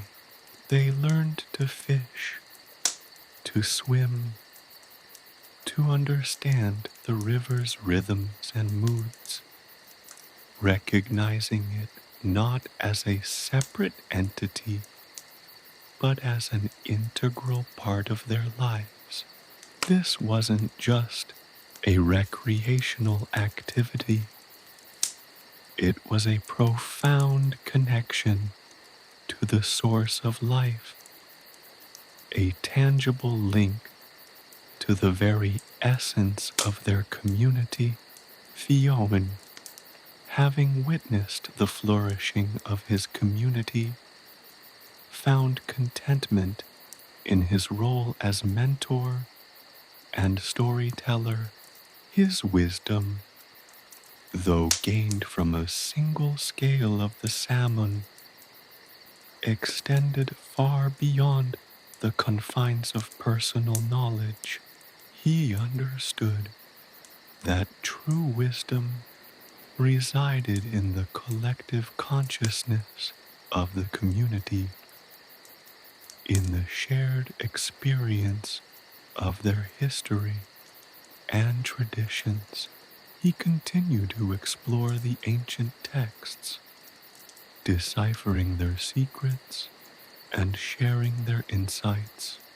However, his focus shifted from the acquisition of knowledge to its dissemination, ensuring that the wisdom of the Salmon of Knowledge was passed down to each new generation. He didn't just share stories, he cultivated a culture of learning, fostering a community where knowledge was not a possession, but a shared resource. Ronan, with his unwavering commitment to sustainable living, continued to guide the community in their efforts to live in harmony with the land. His teachings went beyond practical skills. He instilled a profound respect for the environment, nurturing a deep connection between the people and the natural world. He taught them to recognize the signs of the land, to understand its subtle rhythms, and to value its resources not as commodities, but as sacred gifts. His legacy wasn't simply in the bountiful harvests, but in the generations of stewards who followed in his footsteps, ensuring that the land remained fertile and vibrant for centuries to come. The stories of Fionn, Aisling, and Ronan, though rooted in the past, continued to evolve and adapt with each passing generation. Each retelling reflected the changing needs and perspectives of the community, while preserving the essence of the original narrative. The tales weren't frozen in time. They were living, breathing entities, constantly adapting to the challenges and triumphs of their time. This dynamic interaction between the past and present demonstrated the resilience of cultural heritage, showcasing its ability to survive and evolve across generations. The legends of the Boyne, far from being mere myths, became the bedrock of their cultural identity. The children grew up surrounded by these tales, absorbing their lessons and values.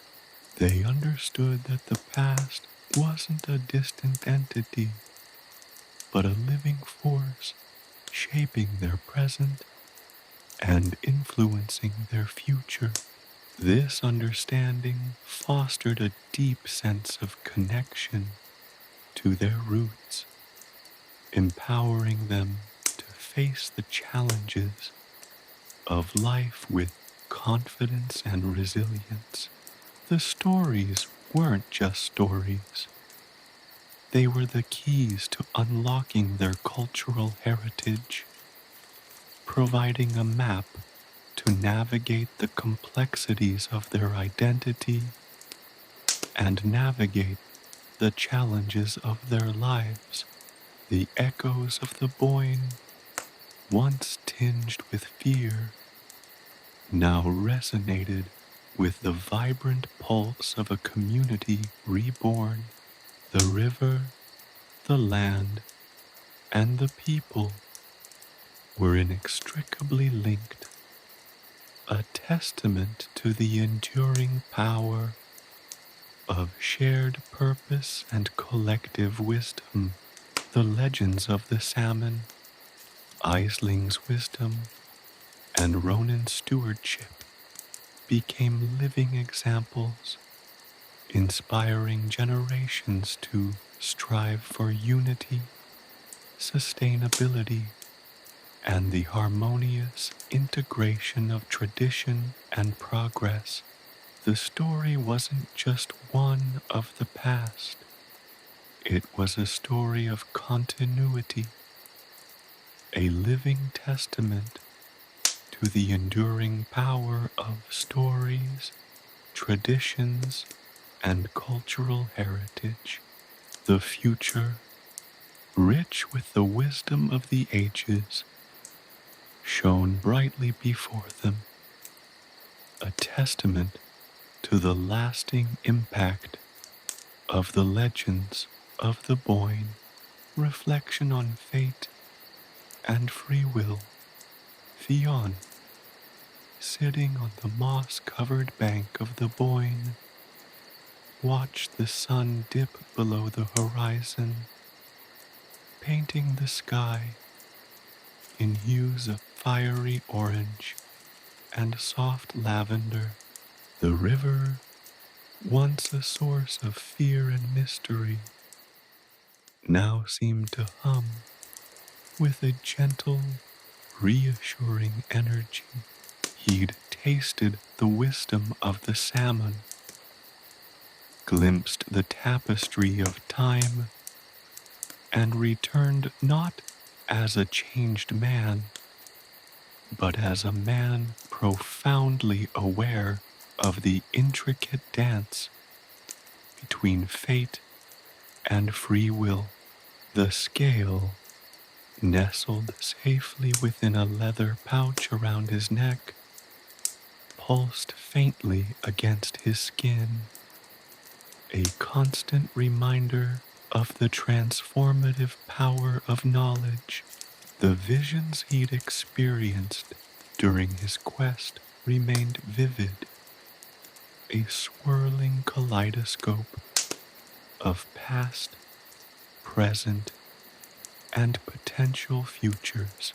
He'd seen glimpses of his own death, a stark yet strangely peaceful image of an old man surrounded by his community, his life gently ebbing away amidst the sounds of storytelling and laughter. But the vision hadn't been a prophecy. It was more like a suggestion, a potential path laid out before him, not an inescapable destiny. He saw other potential futures too, futures where his community failed to flourish, where the river remained a source of fear, where darkness consumed the light. These potential futures didn't fill him with dread. They served as potent reminders of the responsibility he held, the choices he had to make. He thought about the Morrigan, her presence still lingering like a phantom echo in the ancient stones. Her power, he now understood wasn't an absolute force, but a reflection of humanity's own capacity for both darkness and light. The Morrigan's influence wasn't a preordained fate, but a consequence of choices made, of actions taken or left undone. Her presence served as a stark reminder that the path to destiny is paved with decisions, both small and significant, each one weaving a unique pattern into the tapestry of one's life. Aisling, with her unwavering strength and wisdom, had played a crucial role in his journey, guiding him through both the physical and spiritual challenges of his quest. Her actions weren't dictated by destiny, but driven by an unwavering commitment to her community and its preservation. She had chosen to fight against the Morrigan's influence, to nurture the flame of hope within the hearts of her people. Her strength wasn't innate, it was forged in the crucible of adversity, honed through countless acts of courage and resilience. Aisling's life was a testament to the power of free will, the ability to shape one's destiny through conscious choices. Ronan, with his quiet determination and deep connection to the land, had also shaped his own fate. His commitment to sustainable living, his understanding of the delicate balance between humanity and nature, wasn't a predetermined destiny. It was a conscious choice, a reflection of his values and beliefs. He could have chosen the easy path, ignoring the warning signs of ecological imbalance. He could have prioritized personal gain over the well-being of his community, but he didn't. He chose to act, to make a difference, to shape a future where harmony reigned. His actions weren't just about environmental sustainability. They were a powerful demonstration of individual agency, a testament to the transformative power of conscious choices. Fionn realized that the legends themselves, the very stories that shaped his understanding of the world, were not immutable dictates of fate, but rather reflections of the choices made by generations past. The heroes and villains, the triumphs and tragedies, were all consequences of decisions made, of actions taken or left undone. The stories weren't just entertaining narratives.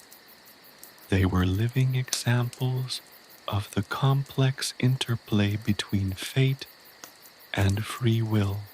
He considered his own story, the journey that had led him to the Salmon of Knowledge. The initial quest, sparked by the druid's incantation, might seem like a predetermined destiny, a path laid out before him. But even within that predetermined framework, he had choices. He could have given up, succumbed to fear, or let his own doubts and insecurities derail his quest. He chose to persevere, to face his fears, to embrace the unknown. It was these choices, these conscious decisions, that ultimately determined the outcome of his journey. The taste of the salmon's wisdom had gifted him with foresight, the ability to glimpse potential futures. But even with this knowledge, he still had choices to make. He could choose to use his wisdom selfishly, to hoard knowledge for his own gain, or he could choose to share it, to guide his community towards a brighter future. His decision, he knew, would have far-reaching consequences, shaping not only his own destiny, but the fate of his people. The legends of the Boyne, the stories passed down through generations, held echoes of this same dynamic. The fates of the heroes and villains weren't etched in stone. They were shaped by their choices, their actions, their unwavering commitment, or lack thereof, to their beliefs. The river itself, the very heart of their cultural heritage, represented this constant flow of change, the ebb and flow of destiny and free will. The river wasn't static. It flowed. It changed. It adapted, just as the community had adapted, learned to harness its power and overcome its challenges. As the last sliver of the sun dipped below the horizon, Fionn felt a profound sense of peace. He understood that his destiny wasn't preordained, but a tapestry woven from countless choices, both large and small. The salmon's scale was not a guarantee of a particular future, but a tool, a gift that empowered him to shape his own path. The legends weren't prophecies, but narratives of resilience, of adaptation, of the human capacity to overcome adversity and forge a better future for themselves and for generations to come. The wisdom he'd gained wasn't merely about knowledge. It was about understanding the profound power of free will, the ability to choose one's own destiny, even in the face of overwhelming odds. The echoes of the Boyne whispered not of a predetermined fate, but of the unending possibilities inherent within every choice, every action, every life lived.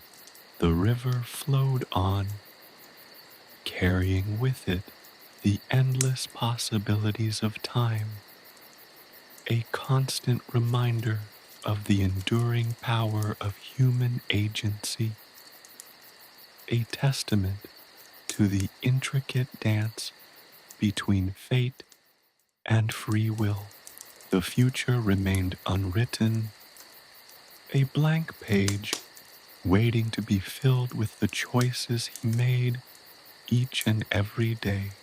And he, Fionn, son of the Boyne, was ready to write his own story. The whispers remain, The embers of the fire cast dancing shadows on Fionn's face as he stared into the heart of the flames. The River Boyne, a silver ribbon winding its way through the night, seemed to whisper secrets only the firelight could illuminate. The taste of the salmon's wisdom lingered, not as a specific set of instructions, but as a subtle hum, a constant undercurrent of possibility vibrating within him. He felt the scale cool against his skin, a tangible link to the ancient power he now possessed.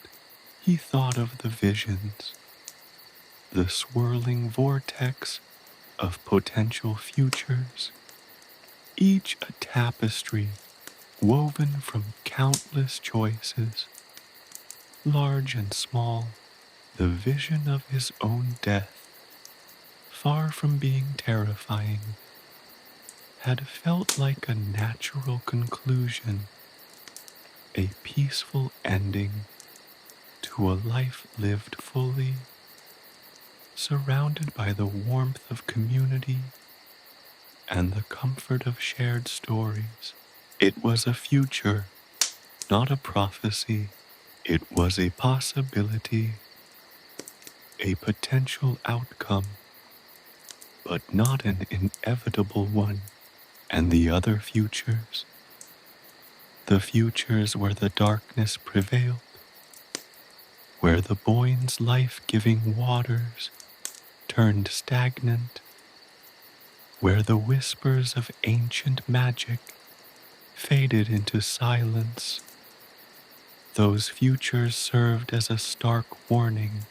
They were not merely visions of failure, but potent reminders of the responsibility that rested upon his shoulders, a responsibility shared by every member of his community.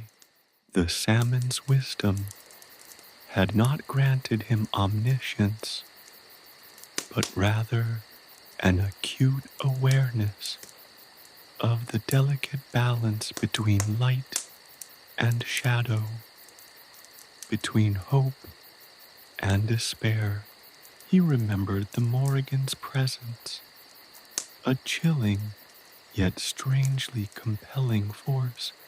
Her power, he now understood, was not some absolute, unyielding decree of fate.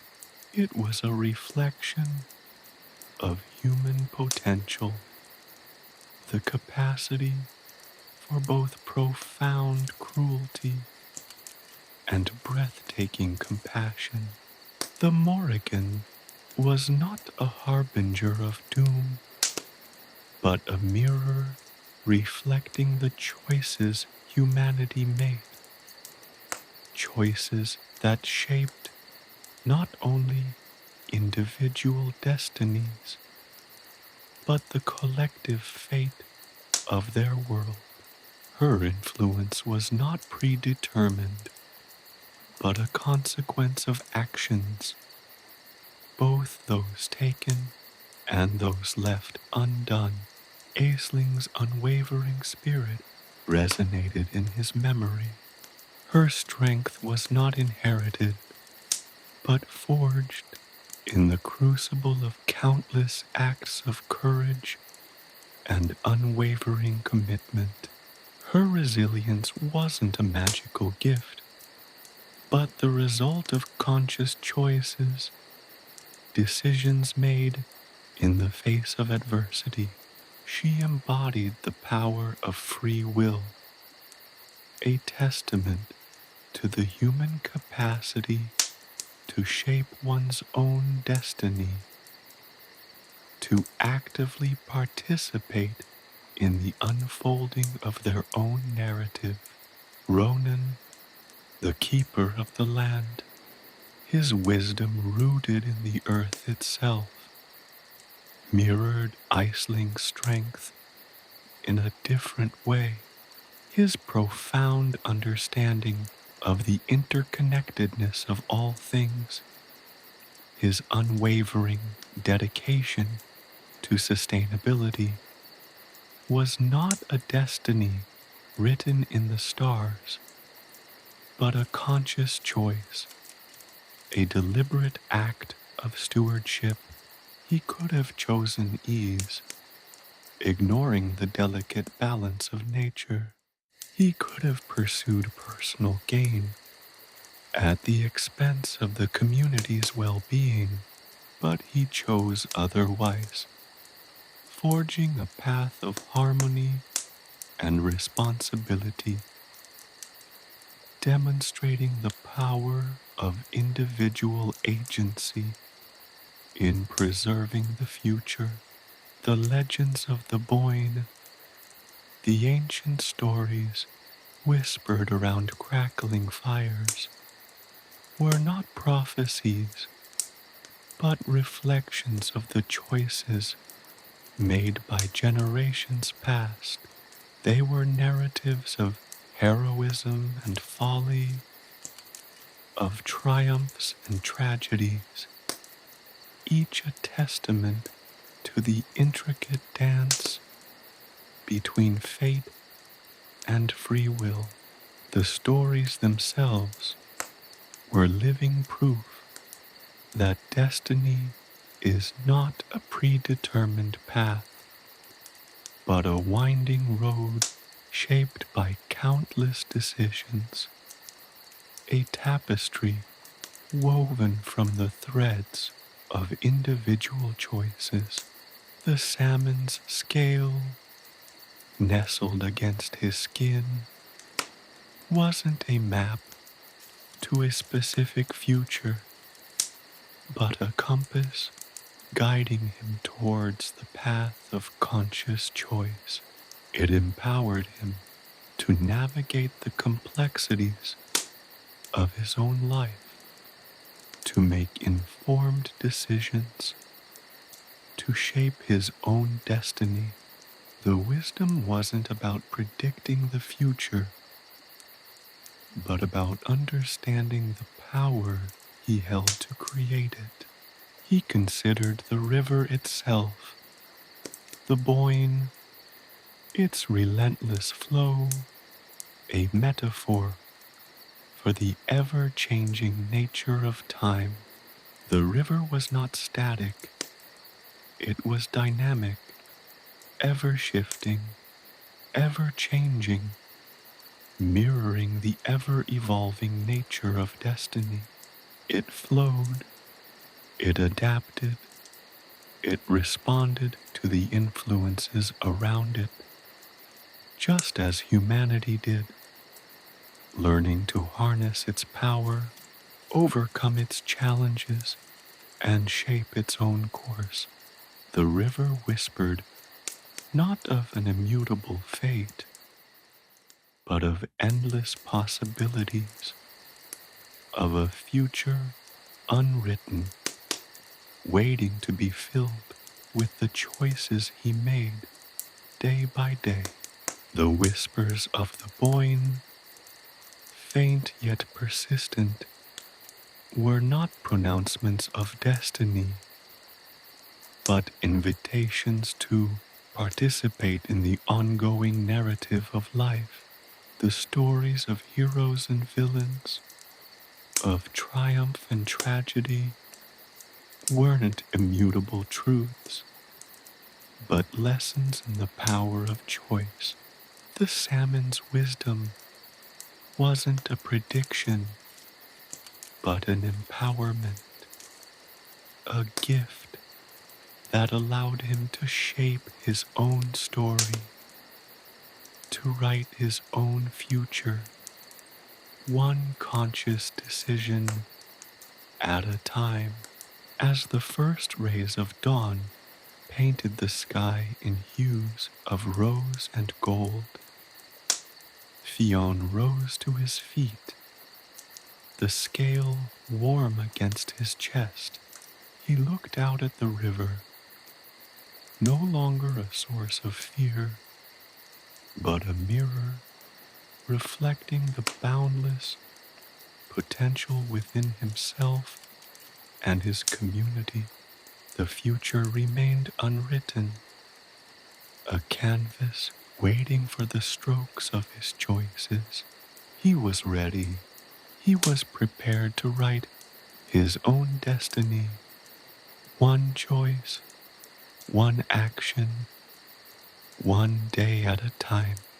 The echoes of the Boyne, the whispers of the salmon, the lessons of the Morrigan, Aisling and Ronan, all converged within him, a powerful symphony of wisdom and potential. The quest had ended, but the adventure had only just begun.